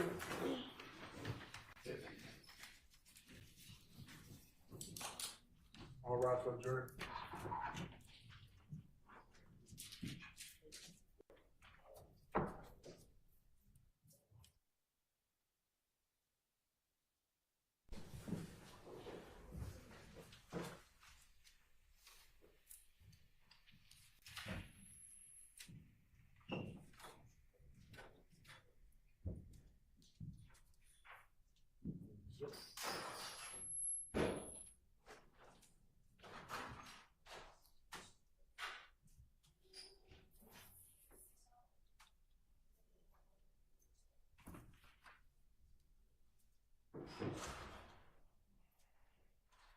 All right, we can all take a break as well.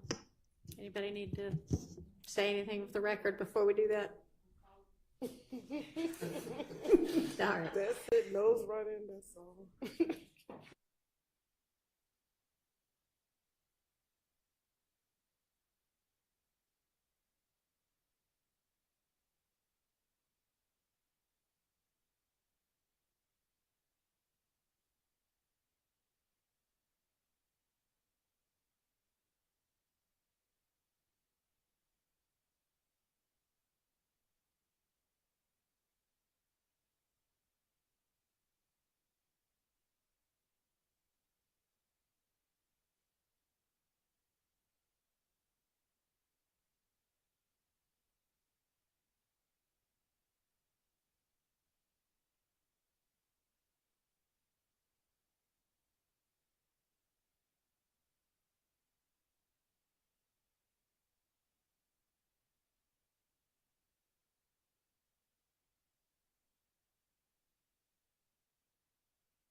Now, Mr. Copeland, we just talked about MDC, and I want to go back very quickly to the shooting at the gambling house in Lakewood. Do you remember us talking about that a little bit earlier?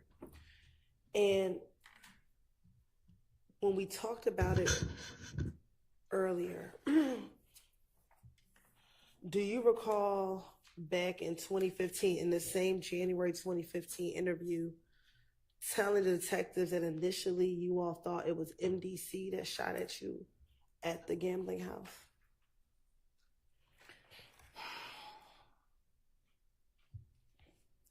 Can you say that again? Sure.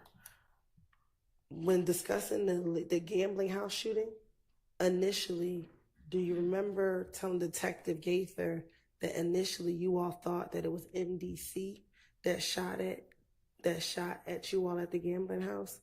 I know MDC didn't shoot at us. Me.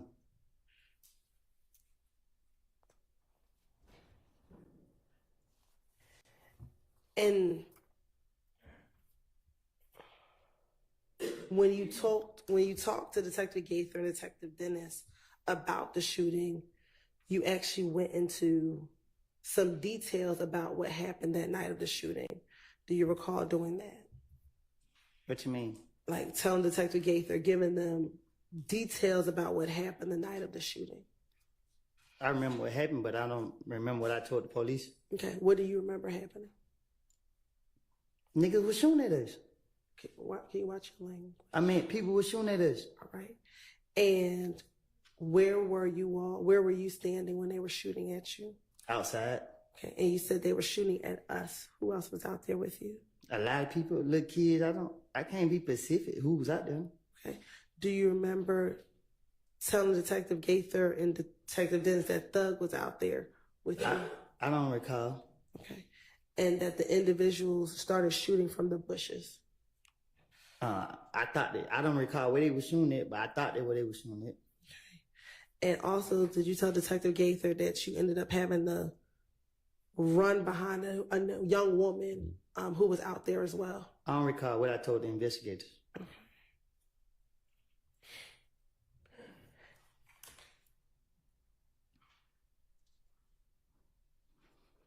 And do you recall telling the investigators that at the Cascade skating ring, you confronted Kel about them shooting at you all from the bushes? What happened in Nut got nothing to do with YSL. This some shit, screaming language. This got everything to do with threat. You know what I mean? I was trying to protect Threat from the get-go. You know what I mean? Threat, and they had some more stuff going on. Like, was Threat at the gambling house when it got shot up by Kel? Young, you say nothing I say can be used against me? That's right. Me and Threat shot up Rich Homie Coin Daddy Barbershop on Bankhead. I don't know what happened with Threat and Rich Homie Coin, but I'm going to ride with my brother. And they was beefing. And yeah, we put up and did that. Okay. And as a result of, why did you and Threat shoot up Rich Homie Quan Daddy's barbershop? Because I'm going to ride with Threat. Okay. Did Threat tell you why he was shooting? I don't at the ask no barbershop? question. I just say let go.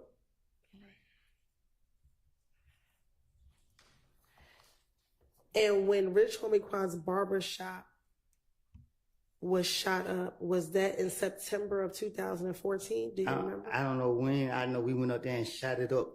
Okay. Was it before Nut was killed? Yes.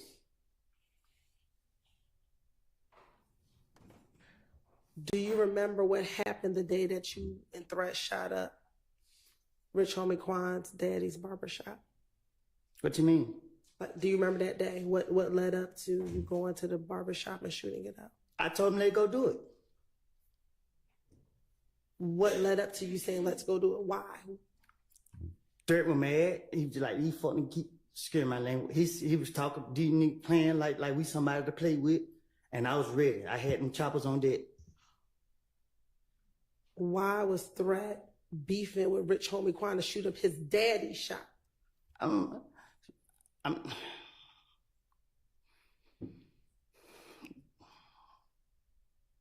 Cause we didn't know where he was.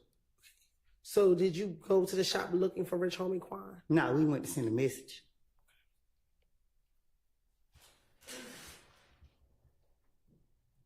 What time did you go and shoot up? I ain't telling you that. Okay. Was it in the morning? Was it? It was at night.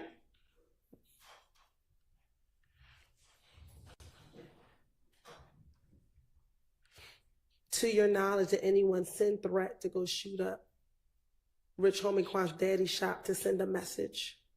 No, he said what he said, and I told him, let's go do it. You said that you all went to go send a message. What message were you sending? We ain't the ones to play with. Did something happen between Rich Homie Quan and Threat prior to you all having to go send a message? Yeah, but I don't know nothing about it. So how do you know something happened if you don't know anything about it? Because I can't say for facts if it's the truth.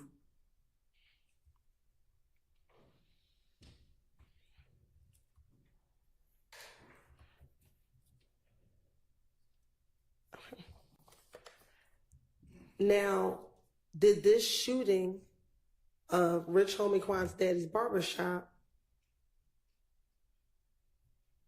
start the beef between If Gang and YSL? The beef was never between If Gang and YSL. Okay. The beef was between me, Threat, and Shell Kell. Rich Homie Quan, because they were Shell Kell was trying to rob Rich Homie Quan. The streets threw YSL into what me and Threat had going on. Well, that takes me back to the shooting at Lakewood, right? Can you repeat that? Sure. You just said that the streets brought YSL into what you and Threat had going on, correct? That's what you just said? Mm-hmm. Mm-hmm. Is that a yes for the record? Yes, my bad. So going back to the shooting at the gambling house, when you learned that Shell Kell was the one who shot up Thug's vehicle,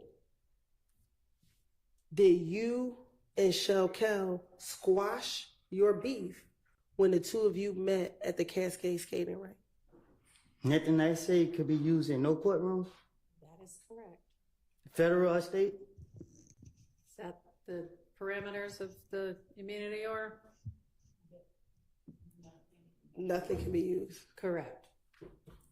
And what your question was? When you and Shell Kell met at the Cascade skating rink, did the two of you shake hands and say that the beef was over when y'all met at the Cascade skating rink? I pulled a gun out on him. At the Cascade skating At the rink? Cascade skating ring. Okay. Well, who'd you pull it out on? Shell Kell. And once you pulled the gun out on Shell Kell, what happened?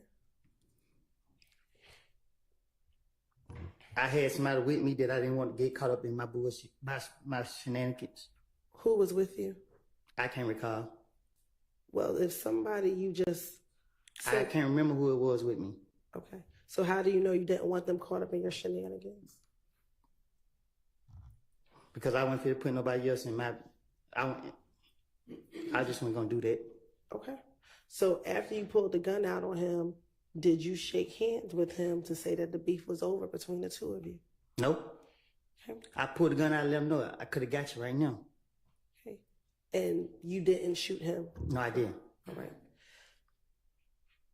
So did you tell the police Gaither and Dennis back in January 2015 that you and Shell Kell shook hands and said that the beef was over and y'all two were laughing about it? Well, I'm talking to the police, so I'm not going to tell them what actually took place. If I knew that y'all was going to do what y'all doing today, I wouldn't never even did what I did.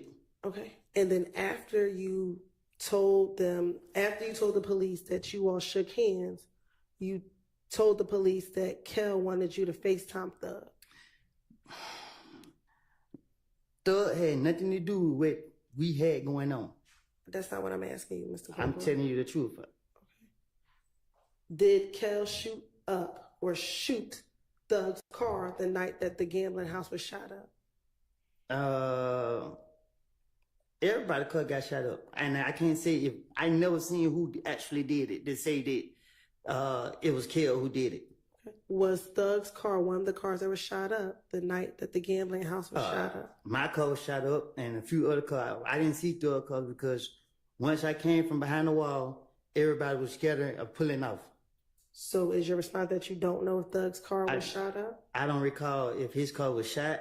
I doubt it was shot up because I seen it a couple days later or whatever. Did you tell the police that when back in this January interview with Gaither and Dennis, that when Kel asked you to FaceTime Thug, you FaceTime Thug and said, "Hey, Slime, the beef over with." So Thug was like, "Yeah, it's over with."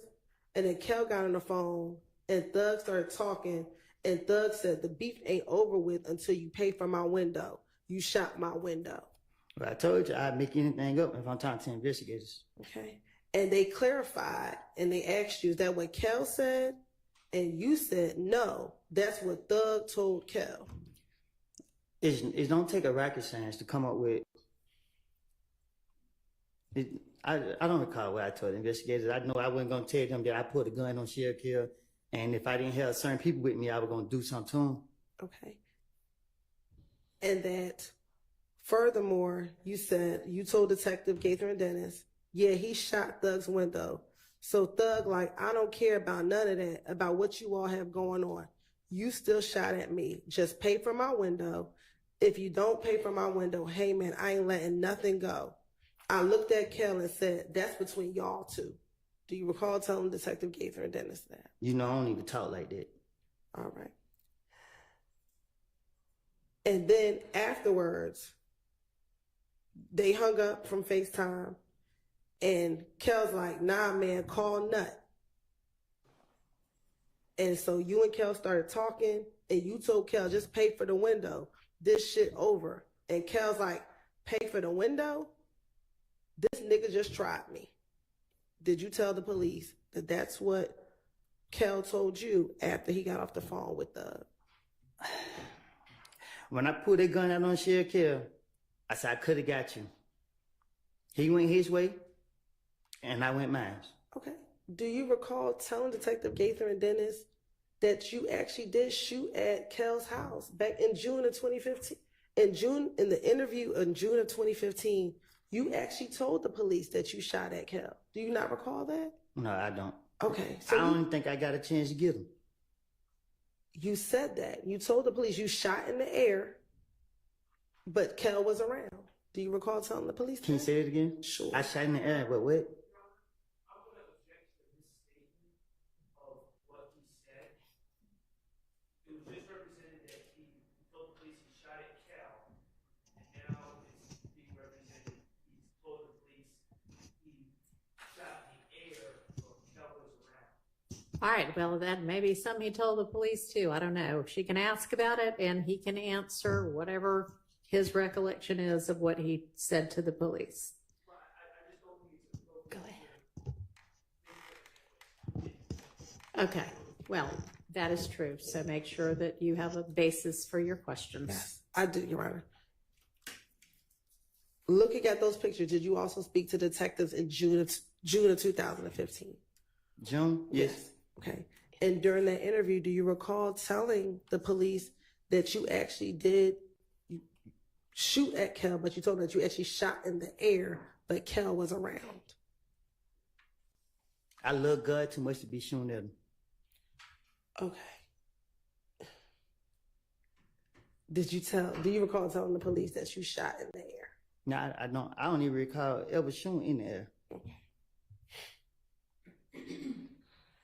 Now I want to go back to the January 28, 2015 interview. Do you recall telling the detectives that you told Kel, you got a problem with Thug, you don't have a problem with me. That's over with, and y'all shook hands? Yeah, I don't recall what I done told the investigators.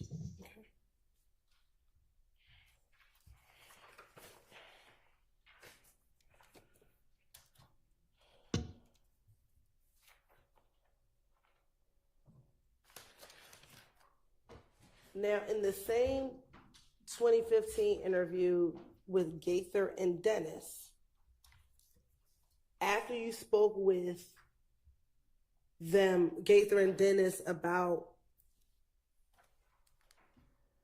what led up to the shooting on the highway, do you recall giving them more detailed information about the shooting on the highway? What you mean? Sure. Let me ask you this. Do you remember how long your interview was with Gaither and Dennis? They questioned me so many times. Okay. Do you remember the interview being approximately 3 hours? Probably so. Okay. And in the course of that interview, do you recall talking to them about a number of different things? I don't recall. Okay.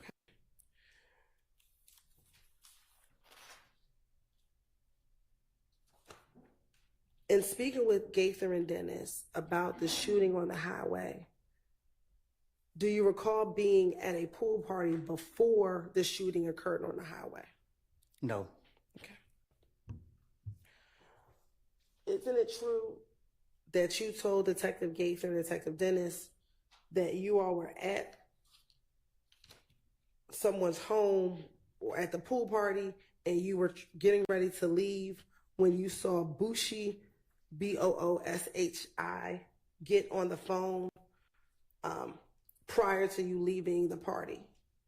I don't recall what I told the investigators. Okay. And you actually thought Booshi might be setting you up? She know better. Okay. But did you think, okay, did you tell the detective you thought that she might be setting you up? I don't recall what I told the detectives. And you thought that Booshi might be setting you up because her family was friends with Nutt's family? I don't know who her family friends with. I don't even know who her family is.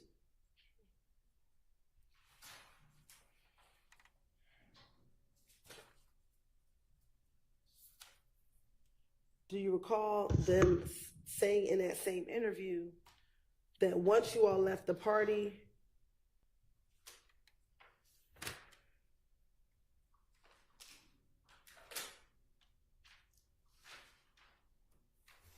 you all got on the highway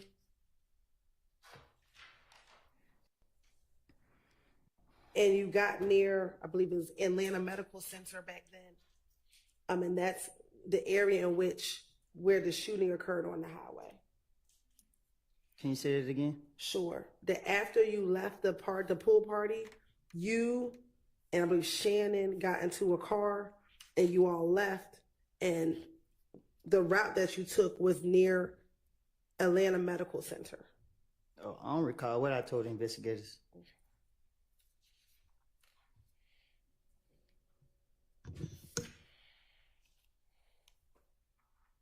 The truth of the matter was I was trying to protect my friend. Threat. Okay. Were you trying to protect Threat when you all were getting shot at on the highway? I don't recall what you're talking about. Okay. Was Threat in the car with you when you were getting shot at on the highway? I don't recall.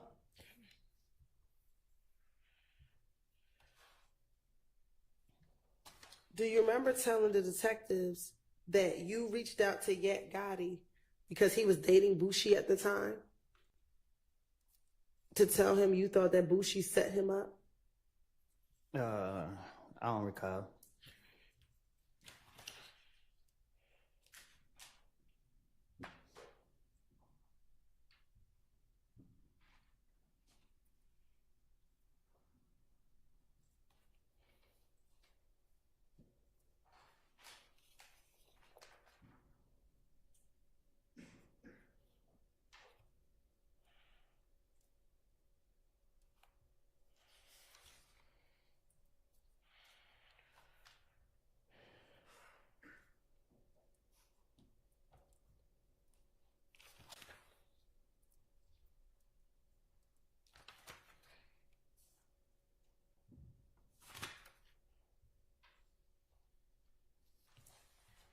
And when you spoke to Yet and you confronted him and said, your girl just set me up, he responded to you and said, who? Booshi? And then he told you he was gonna call you back. He hung up. He called back and said, she doesn't know what you're talking about, that she didn't set you up. I don't recall.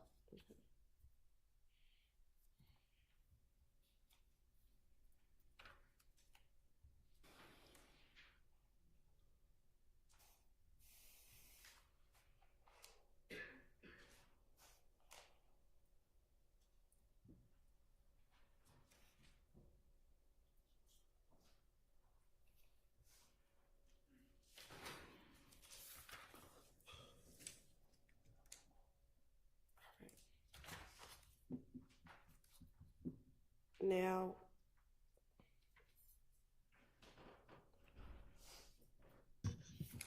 earlier we talked about who you hang with, or back in 2015, who you were hanging with back in January of 2015.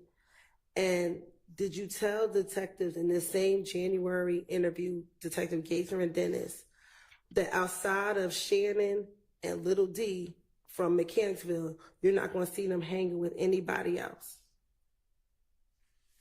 I don't recall what I told the investigators. Did you also tell them that there's not going to be one time that you don't see you and Little D together, no matter what? I don't recall what I told the investigators. But Lady is not he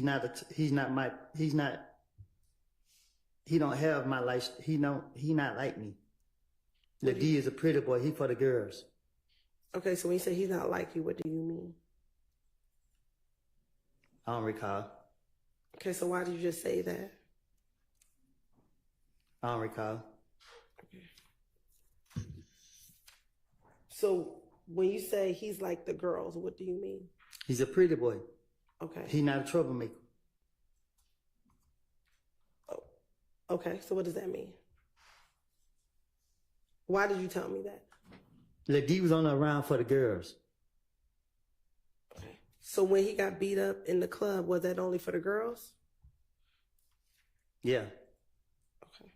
I don't know. So if he's only about the girls. Lady is not a fighter, he's not a shooter, he's just a pretty boy. Okay.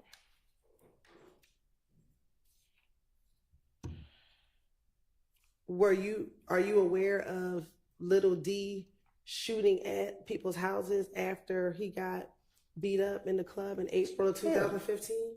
No, Lady don't know how to shoot no gun. Okay. Were you aware of him being convicted for that? Cause Lady wanna be something that he ain't. So he probably took a charge. Ain't no telling.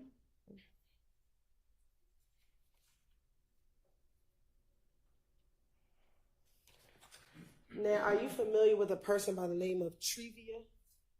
Who? Trevia? I don't know who that is. Okay. Do you know of Moontung having a girlfriend named Trevia? Oh, the girl. Yeah, I know who. I don't know her. I know who you're talking about. Okay. And Trevia, was she at one point in time also dating Shell Cal? That's her. I'm asking you. I don't recall. Okay. Do you recall telling the detectives about Trevia and about the issues you had with Trevia yourself? I ain't had no issues with her.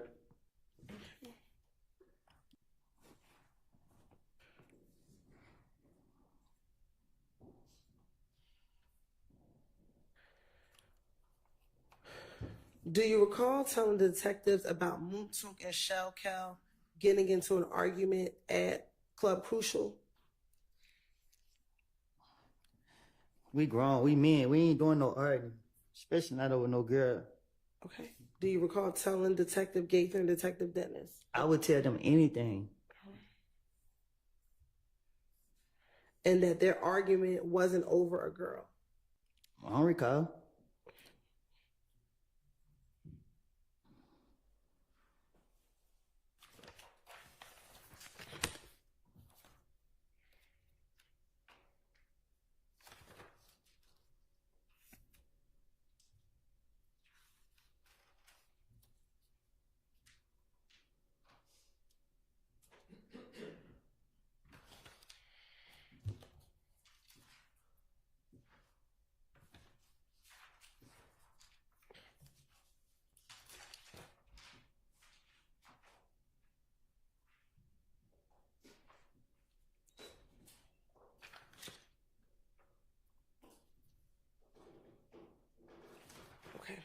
earlier you talked about pulling a gun out on Shellcal. Do you recall telling me that a few moments ago?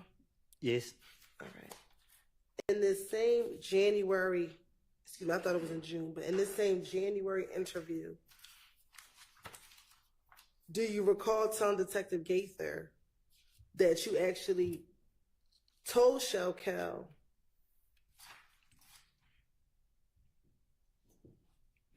that you almost shot at him and that you could have killed him if you wanted to? You actually told Detective Gaither. If I got a chance, I would have. Okay. But did you tell Detective Gaither that you told Shellcal that you almost shot at him? I don't recall. Okay. And that you actually told him, I was this close to you, but I could have killed you if I wanted to. No, I don't recall. Okay.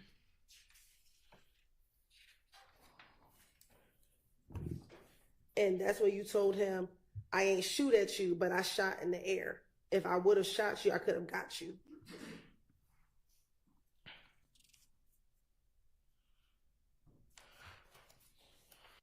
You said it again?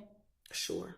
Do you recall telling Detective Gaither that you actually did tell Shellcal that you almost tried to shoot at him, but that you ended up shooting in the air? I don't recall. And that you told him, I would have shot you. I could have gotten to you, bro. Anytime he got shot at? No, I don't recall.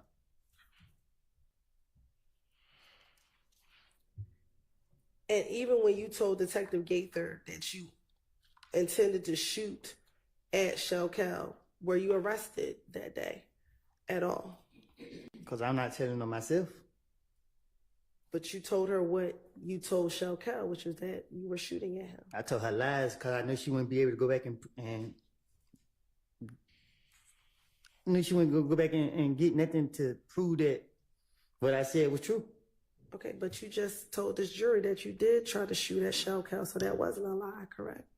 No, I put a gun out on him. It's a difference.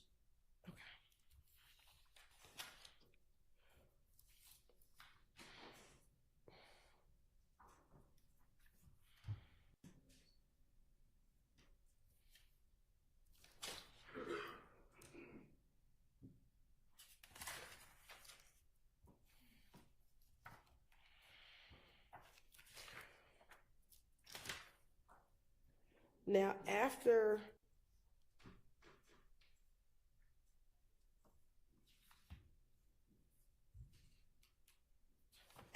January 28th, did you then go back to the police department in February 20th after you, your daughter, and your child's mother were shot at when you were coming out the house?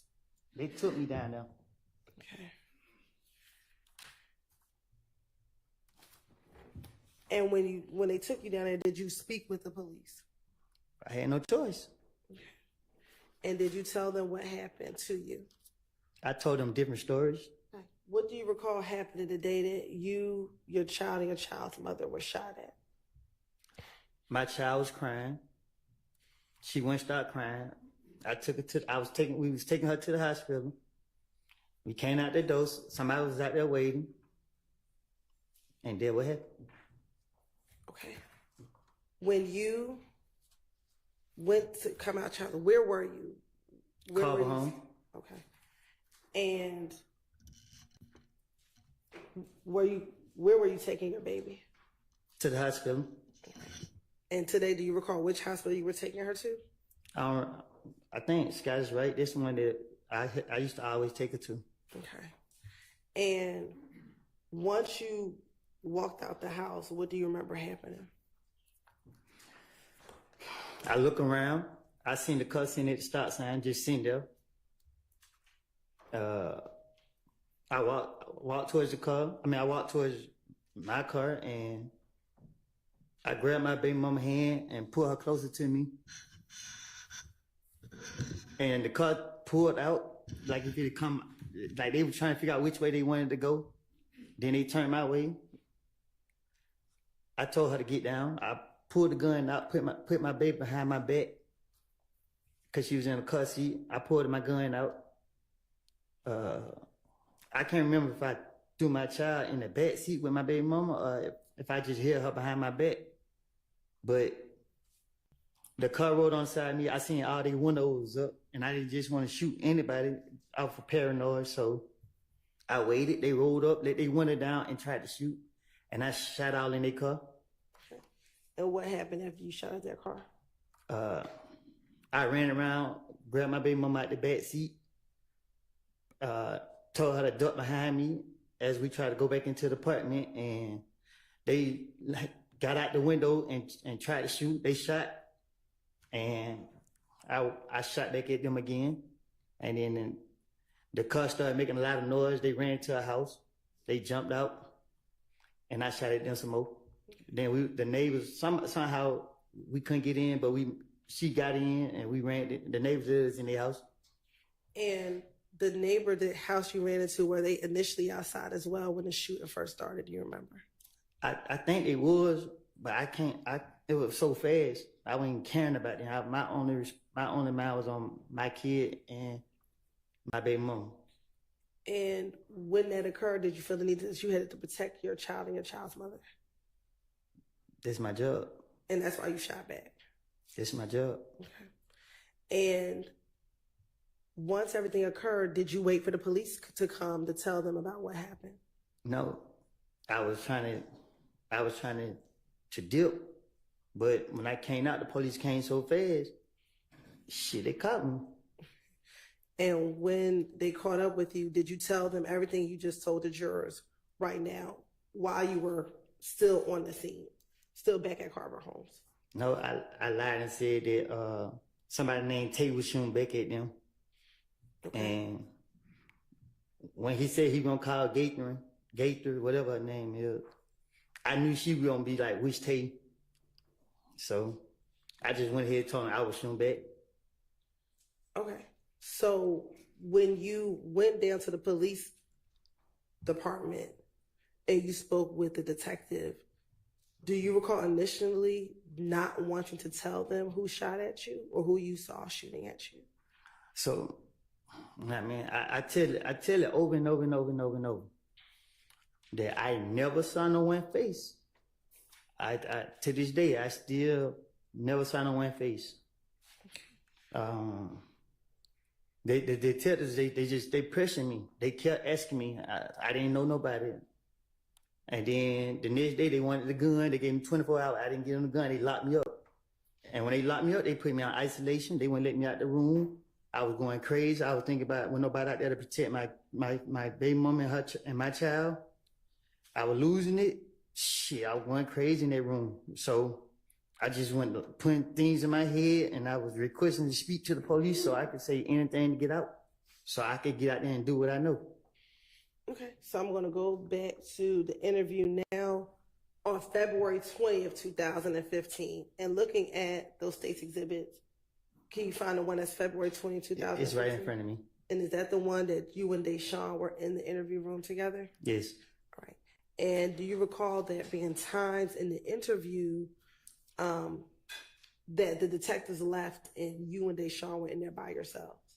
I can't really say how that interview went because the police don't question me so many times. And in that interview, initially, did you even tell that first detective that it was Tay who shot you? No, I don't know which. It was so many of them. I just know when I was still in Carver Home, I tried to go outside to get the key from the car because I had already left the car running, and Deshaun dropped her purse, which had the key in it. So I was trying to go get the key, and then that's when the police caught me. And the first police that came up, he didn't know me, and I didn't know him, so I just told him anything. But when he was like, they getting the gang unit here, I was like, shit.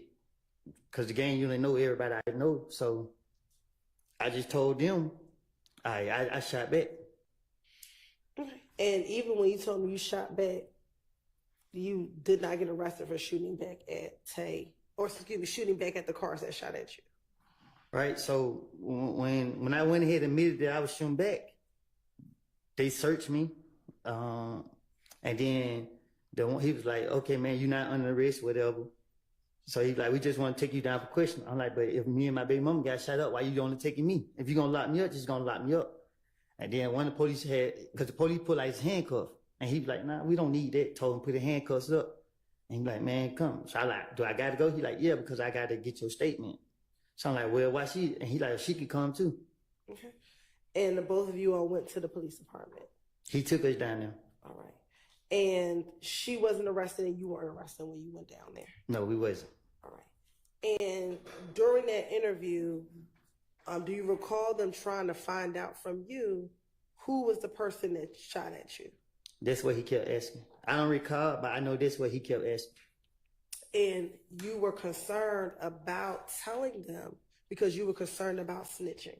No. At that point, I didn't give a fuck about, oh, excuse me. Sorry. I didn't care about nothing or nobody walking this earth. Okay. During that interview, do you recall the detective? And let me actually just strike that. The person who interviewed you, was it Detective Thorpe? I don't have a clue who it was. Okay. Do you remember being Detective Gaith or Detective Dennis? I remember them saying that the gang unit gonna come question me. I don't remember. I don't even know if they questioned me about this. I can't remember. Okay. Do you remember the detective asking, or didn't the detective ask you, do you recognize anybody in the car that tonight this evening shot at you? Do you recognize anybody?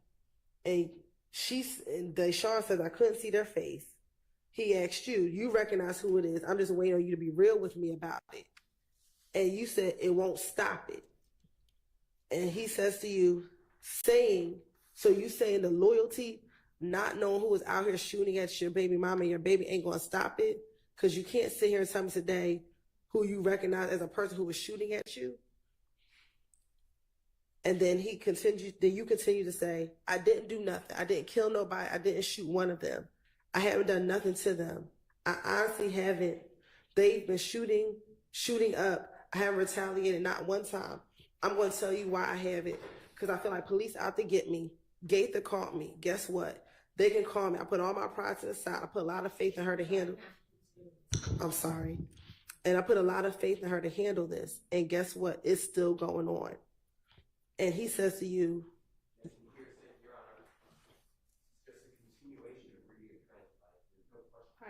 where's the question?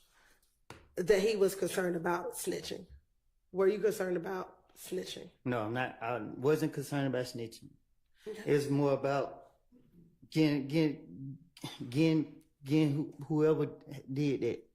So if I had to throw the police out by saying anything for the person who actually did do it, I don't want the police to know who did it because you shot me while I got my child. Fuck jail. Okay. Do you recall telling the detective that one of your cousins was getting tortured now because people thought that he had snitched? What I'm trying to do to people who shot at me and my child, I ain't trying to see them in jail. Okay. But did you tell the detectives, again, you were concerned about being labeled a snitch? If that was the case, then I wouldn't be a snitch.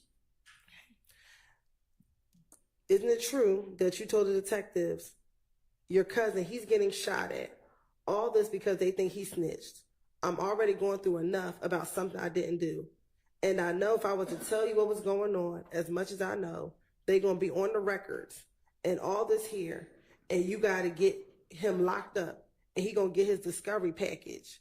First thing you're going to do is send the two places, to the street and to prison, and float it all around the city of Atlanta, and then all around prison. But my name's over that. I'm not going out that way. No, I'm not going through none of that. Look, they shot at me, my girl, and my baby.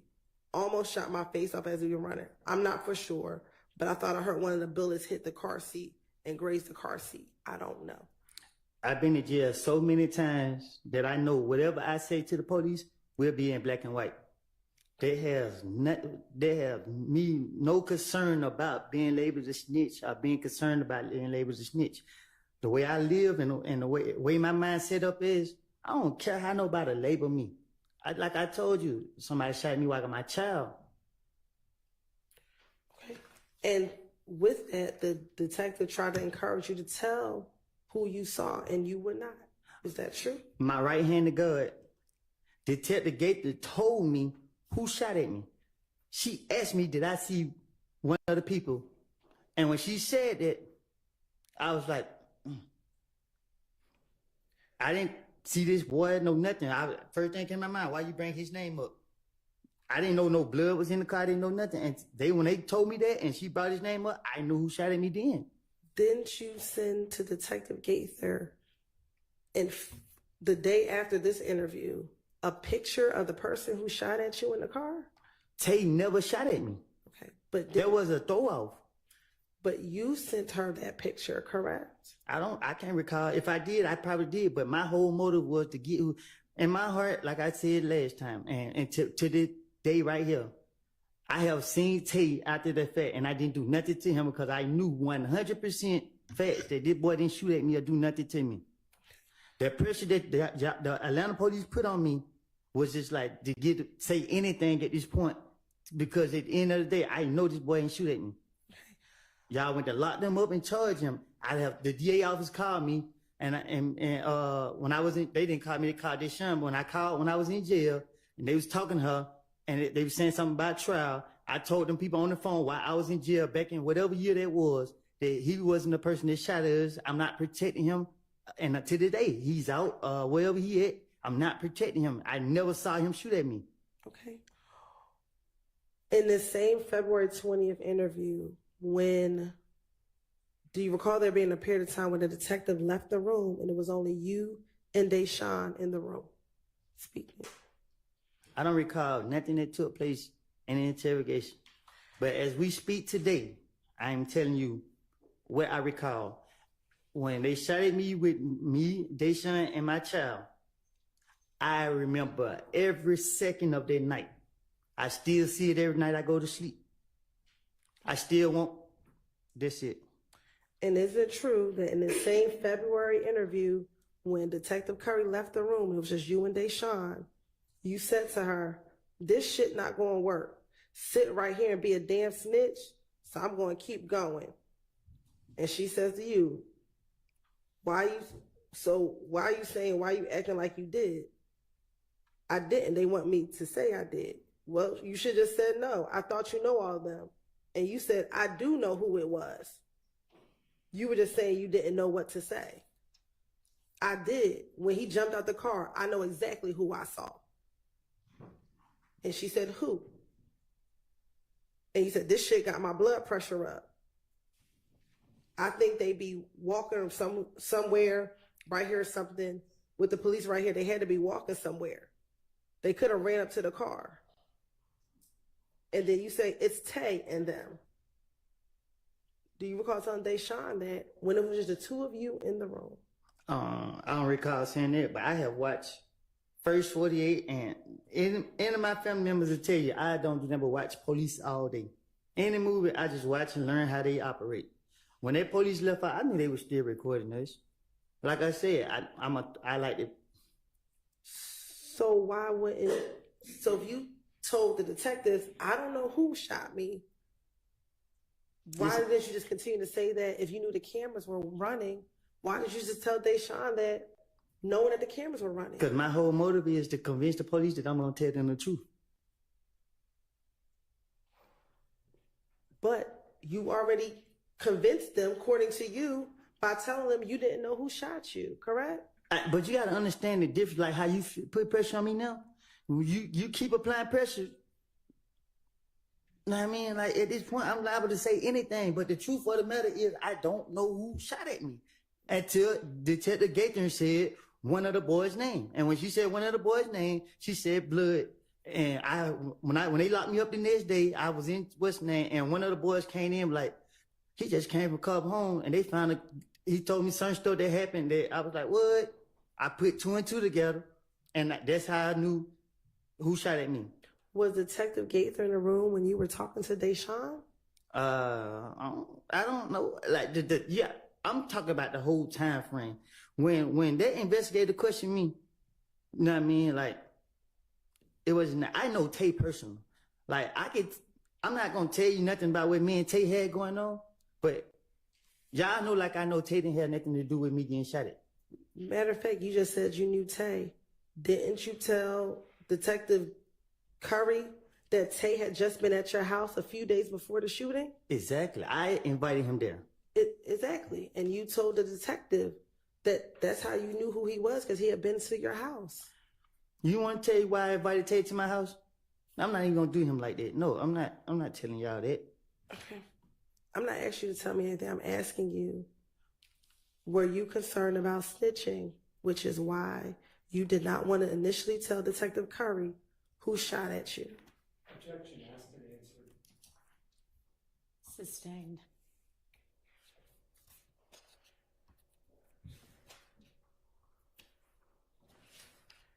After,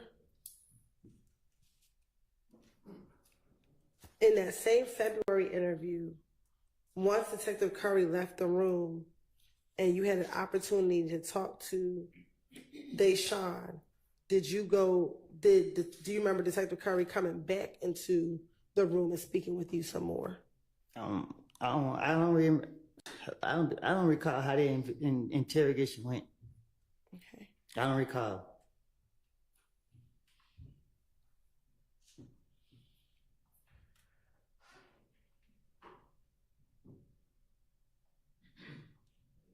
Do you recall being concerned that there was a whole gang after you because they thought that you had killed Nut? I wouldn't be in the streets if that was the case. Didn't you tell the detective at this February 20th interview, I can't run from it. It's a whole gang after me. Different niggas every day. It could be different niggas every day. Every day. I was telling the investigators anything where I could be a victim, because if I caught one of them down bad, I'd be justified. When you say caught them down bad, what does that mean? Self-explanatory. It's not. If you can tell me, what does that mean? I don't recall. Okay, so why did you just say that? Mm-hmm. I don't know.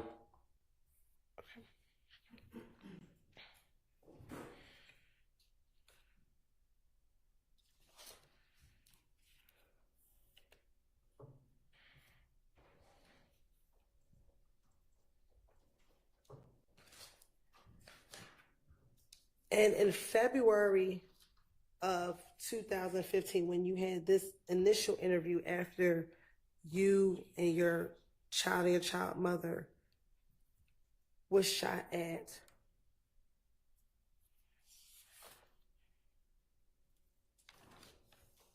did you just want the police to do their job and find out who killed Nut so that people would stop coming after you? Can you say that again? Sure. In February of 2015, when you had this initial interview, did you just want the police to do their job so that people could stop coming after you? You wanted them to find out who killed Nut so people could stop coming after you. You saying, did I say that? Yes. I guess I don't recall. I think so. I don't know. Were you tired of people coming after you thinking that you killed Nut? I was tired of getting shot at. And were you getting shot at because people thought you killed Nut? Sustained. Did you believe that you were getting shot at because people thought you killed Nut? I was getting shot at before that. I'm talking about in January 2015. I never got shot at in January 2015. I think I got shot at in February or something like that. When you were shot at and while you were in the car, was that in January 2015? I don't recall. The only time I remember getting shot at is when I had my daughter. That's the only time I think I got shot at, if I'm not mistaken. After Nut got killed. And you said you don't recall the time on the highway. I don't remember if it was before or after he got killed. I told you, I've been shot at a lot.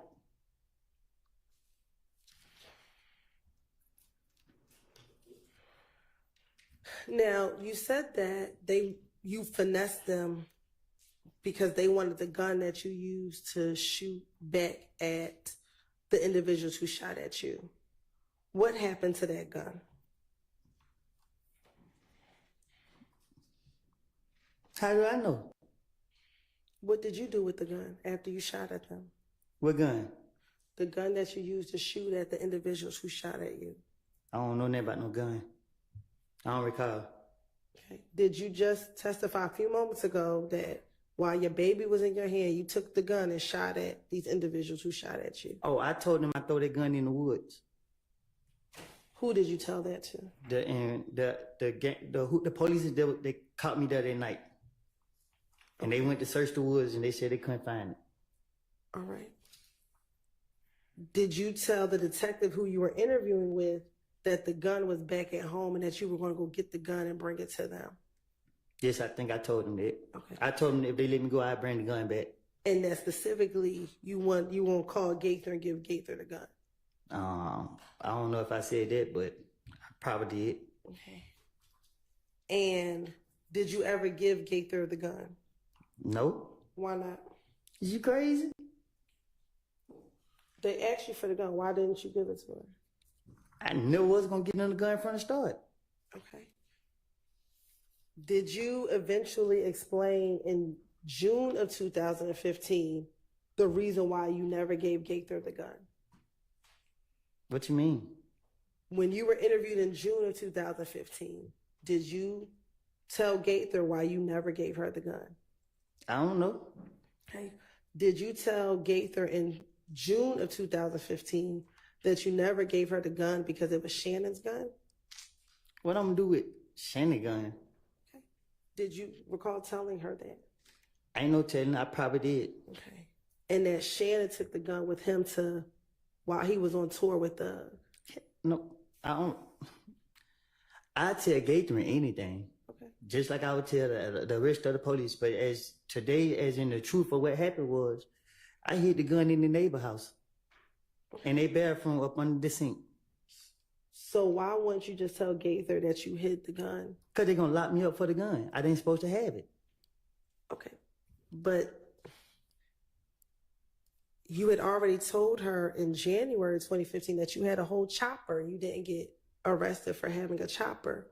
So why would you get arrested for having this gun when you were protecting yourself from being shot at? Because it don't matter what I tell them. They know I had guns, but it's what they catch me with.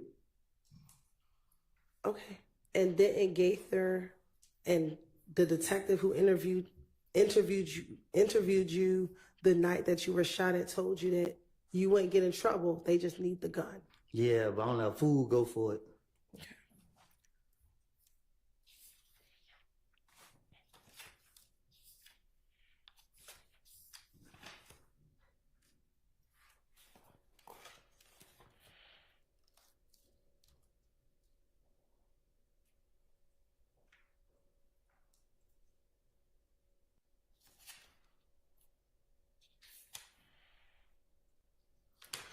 Now, when you were talking to the detective back in this February 20th interview,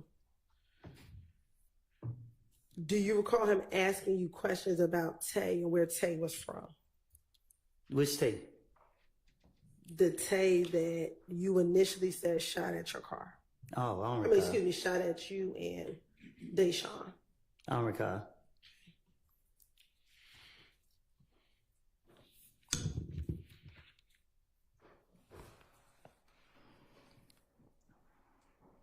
And that Deshaun actually told the police that he's either from Mechanicsville or he's from Simpson Road. Deshaun ain't tell them nothing. Okay.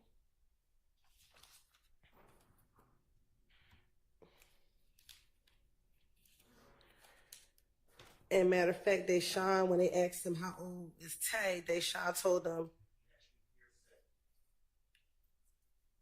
overruled because I think it's as to let me hear the rest of the question. Sure. During this entire how's he supposed to know this? because he's present in the room when she's telling him. All right. I'm going to overrule it. In this same interview, Deshaun was able to tell the detective that this individual by the name of Tay was about 20 years old. I don't recall Deshaun saying nothing to the police other than she ducked down.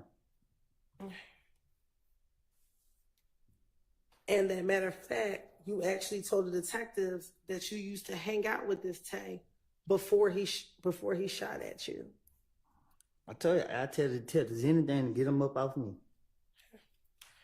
And specifically told him that you and him used to play basketball at Carver High School. The two of you used to play basketball on the basketball court at Carver. I don't recall.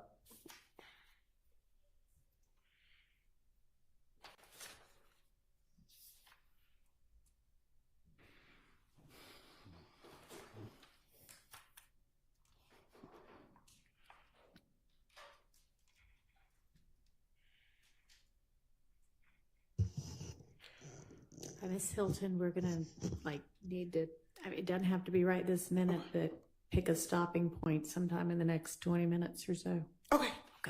Thank you, Your Honor. You said earlier that you weren't concerned about being labeled a snitch. Is that fair to say? Say that again? Earlier, a few moments ago, you said you weren't concerned about being labeled a snitch. Is that fair to say? I wasn't. You was not. What you mean? That you didn't have any concerns being labeled a snitch. Is that correct? I don't get what you're asking. Back in 2015, were you concerned about people labeling you a snitch? I was concerned about the safety of my family, so that's my mindset back then. I'm asking you, were you concerned about being labeled a snitch? A snitch is someone who tells the truth to the police. Okay, so were you concerned about being labeled a snitch? I was concerned about getting those who wrong me and the people I care about. In the same February interview, did you tell Detective Curry, I went down here and I talked to her. Now everybody, excuse me, let me start back. Did you tell Detective Curry during this interview, how could I survive this? How can I survive this? I can't go anywhere if I don't have money. Because Gaither called my phone when I was in front of Young Thug. She wanted me to talk. She wanted me to come down and talk. You feel me? Everybody there, everybody right there. You feel me? That's what I did. I left, went down here and talked to her. Now, everybody look at me like I'm a snitch now. It's just like I can't get no money. You know, I was just getting money by just doing nothing. Hey man, I need to borrow this right here, just hanging around going for the mall. He paid for everything for me. And now they think I'm a snitch. First of all, I was breaking in the stove, so I'm always get me some money. That's what I'm gonna do. So what I told the investigators is just anything. I keep telling you that. You know what I mean? Like, okay. So my question to you is, were you concerned back then about being labeled a snitch? I was playing the victim card. I keep telling you that. It was about being labeled a snitch, because if I was concerned about being labeled a snitch, I would never even try to finesse my way out of no situation, because even lying to the police, y'all to put it in there as in this and then third. I know anything that I say to a police officer, they're going to go into a police report anyway. So it's self-explanatory. I only cared about getting myself out of situations to protect my family. That's it. And is that why you're changing your testimony here today? I'm not changing I'm sorry. Go ahead. Because you're concerned about being labeled a snitch? Miss Hilton, the damn world called me a snitch. You think I'm only concerned about telling the truth today? I don't know what nobody else did, but I do know that I have lied on people, and I don't want that on my conscience. So today I'm sitting here telling you the truth. I told you the truth before y'all called me in this trial. I told y'all I have made it up. I told y'all that. I wasn't going to say anything about nothing to hurt my friend. My friend was strict. I was only protecting him. So when you told the detectives about what happened the night of Donovan Thomas's murder, were you protecting Threat? Yes, I was going to keep Threat name out of it as much as possible. Did threat have something to do with Donovan Thompson's murder? I don't know what threat got something to do with it, but I know that there was the last person I gave that car to. What car? The car, the Infinity car. And I wasn't going to say nothing about it. What Infinity car did you give the threat? The Infinity car that I had. Okay. Is this the same car that you went to the rental car place with Thug and Thug rented the Infinity? I'm talking about the gray Infinity car that me and Zachary was riding in. I wrecked the car, put up on threat, gave the car the threat, and I left. Okay. Is this the same Infinity that you told police that you went to the Hertz rental car place with Thug when he rented the Infinity? I just told you that I gave threat that car. Ms. Copeland, that's not what she asked. So listen to what she asked and then answer that as best you can. You're saying you gave threat that Infinity. Is that what you're saying? Hold on 1 second. Y'all just confused me. What you say, Yana? Well, I wanted Ms. Hilton to ask the question clearly and you listen to it and answer it. So ask the question you asked him a minute ago if that's what you want the answer to. The Infinity that you're talking about, is that the Infinity that you went to the Atlanta airport with Thug when he rented the Infinity? What you asking? You're talking about an Infinity that you gave the threat, correct? Right.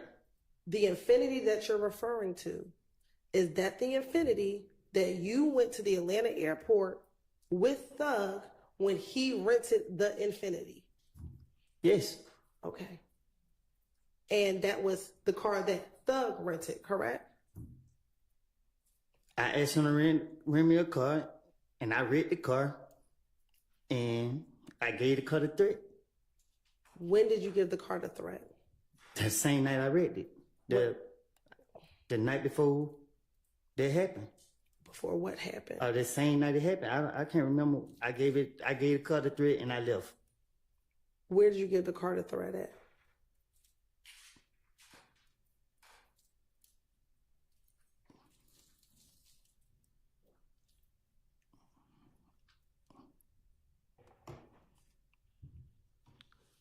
At the studio. What studio? I pulled up and gave it to him and pulled right off. What studio?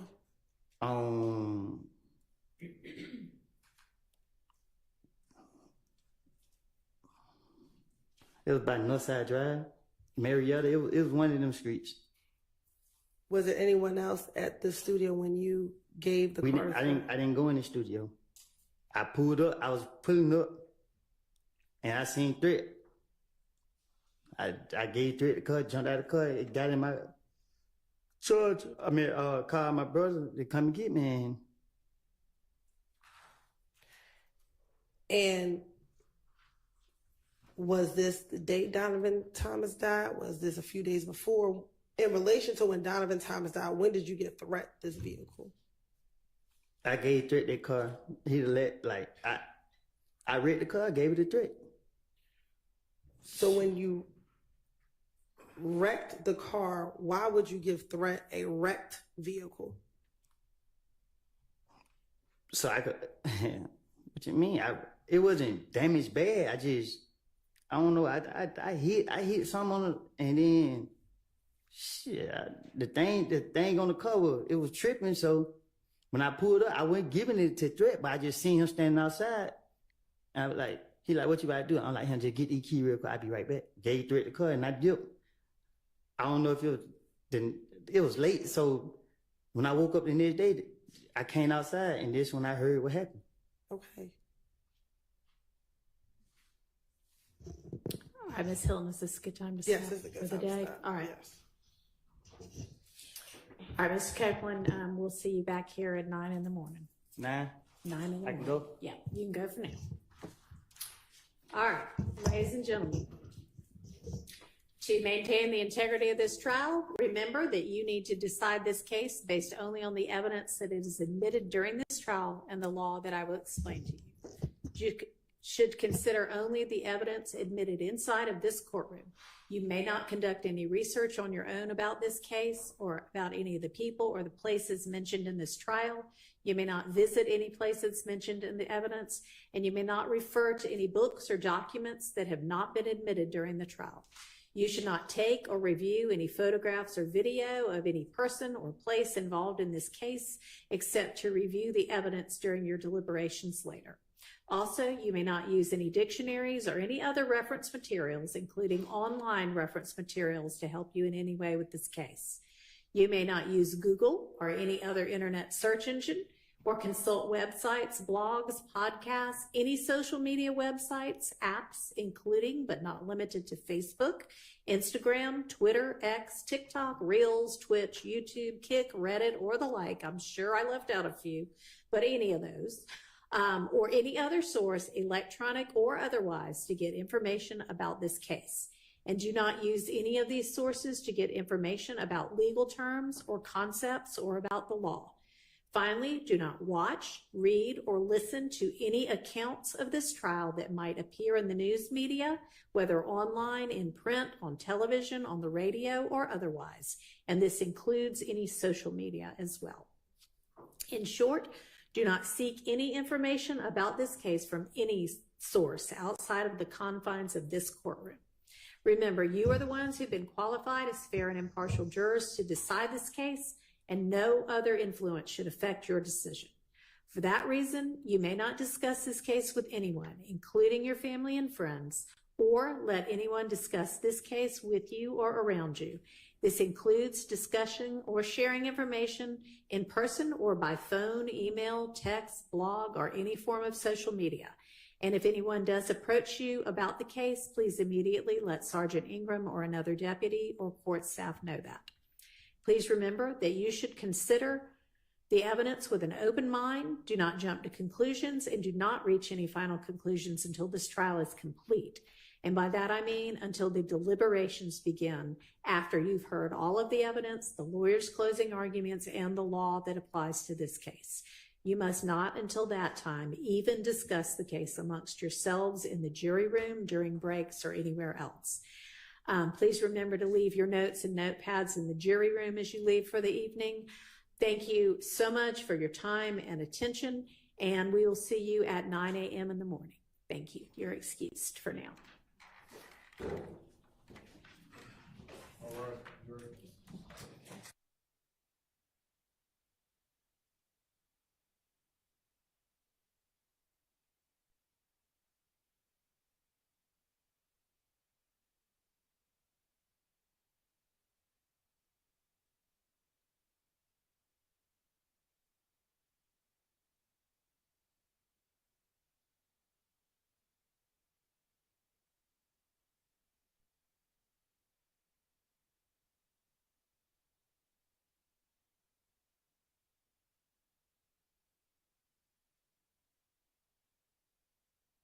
All right, y'all can be seated.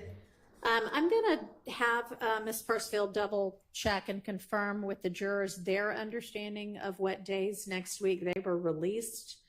I thought it was Monday through Thursday, but I just want to make sure that they don't think they're also off Friday. I got told that maybe the one juror who's taking her kid to school might be doing the whole drive back on Thursday, so I'm just going to double check on that. But I am planning for us to work pretty much the whole week next week, just as a non-jury week. If it turns out that they are ready to come back on Friday or think that that's when they were being called back anyway, then that'll be a jury day for us. But otherwise, at least it'll be Monday through Thursday non-jury, and we'll just see about Friday based on what they think. I'll just go with whatever they have already been told by the predecessor judge. All right, so I know there's some things we need to deal with next week. I know, Misty Williams, you have sent a more particularized motion to suppress, so I appreciate that. I haven't had a chance to look at it yet, but we'll take that up. There's a motion to exclude late identified, I guess, co-conspirator statements that we'll take up then.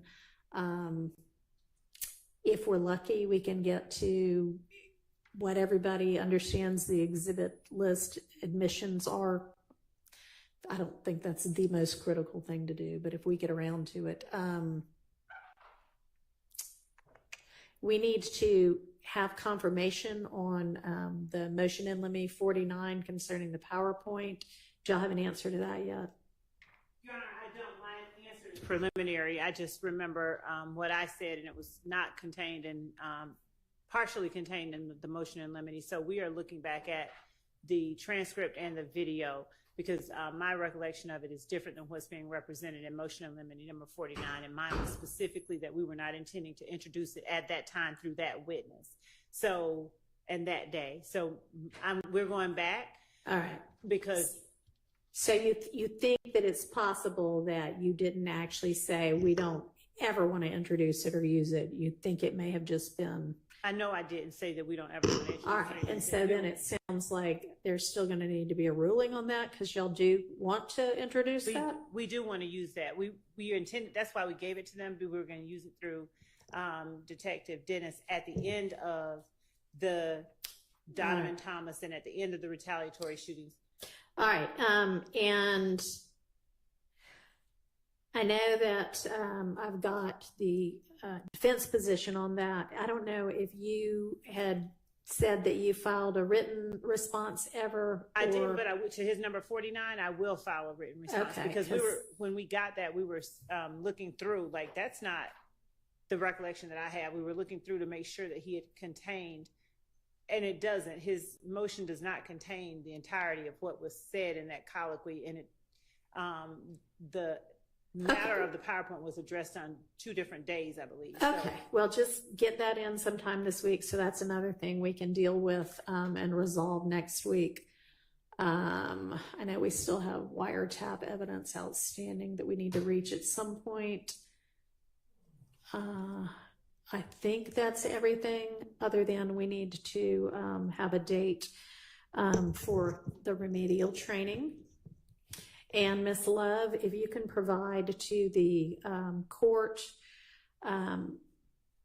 the identity of all of the team members, at least the lawyer team members, and if you want to have investigators or anybody else participate in the remedial training, that's up to you, but at least all of the lawyers that are on this team. And I am thinking, I know I have got a conflict Monday morning, Monday the 19th, between 8 and 12. I'll be here for the afternoon. And I'm thinking if that would be an ideal time to do that, I'm just thinking y'all come into the courtroom, there'll be a deputy. You can sit and watch the video and be done with it. Yes, Your Honor, we can do that. We can do whatever it is at the court. All right, please. That sounds good. So anyway, that's what I know scheduling wise for now. If anybody has any issues or can think of anything else that I didn't just touch on that we also need to take up next week. Okay. All right, and then just as a heads up, you know, in terms of scheduling, oh, hang on.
All right. So looking ahead just a little bit.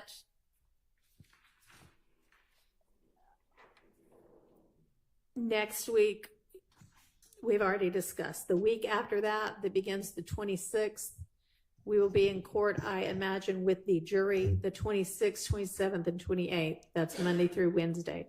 The 29th and 30th, the court has plans because the court was not always assigned to this case, and the court's not changing those plans. The court needs a break every once in a while. So we are going to have Thursday the 29th and Friday the 30th off entirely. That's Labor Day weekend. We have the Monday off anyway because that's Labor Day. So y'all can choose to also take a break. You can choose to work the entire time. You can choose to make some other judge's day by actually being able to have a day with them in court. That's up to y'all, but y'all do not have to be with me on August 29th and 30th. All right, and that's what I know at this point in time. All right, anything else before we break for the evening? Yes, ma'am. I just want to get clarification on the timeline of the witness and exhibit list that state's supposed to turn into us, and whether you want our motions after they give it to us or you want us to file it now. What do you mean? Because like my Jackson Denham motion, Yeah. I filed it late because I didn't know until July 31st that they were going to use that interview. I'm not sure that, okay, I mean, if that's what you said, great, you didn't know for certain, but I mean, Jackson Denos are normally a pretrial thing, and y'all can get with the state and ask them anytime, but as soon as you know that there might be an issue with something and you know about it, you just go ahead and let me know, and if we get around to it and the state says, we don't even want to use that because you haven't bothered to ask the state yet or for whatever reason, then we won't worry about it. But yeah, don't wait. Don't wait. Go ahead and file everything. Everything should already have been filed. But yeah, so on the timing. I did ask the state, and they said they weren't going to use it. All right. Well, we'll take that up next week. All right. I will see. Anything else? All right, I'll see all of y'all at 8:45 because inevitably there's something that we need to sort out or put on the record or something before the jury gets in. See y'all tomorrow. Thanks.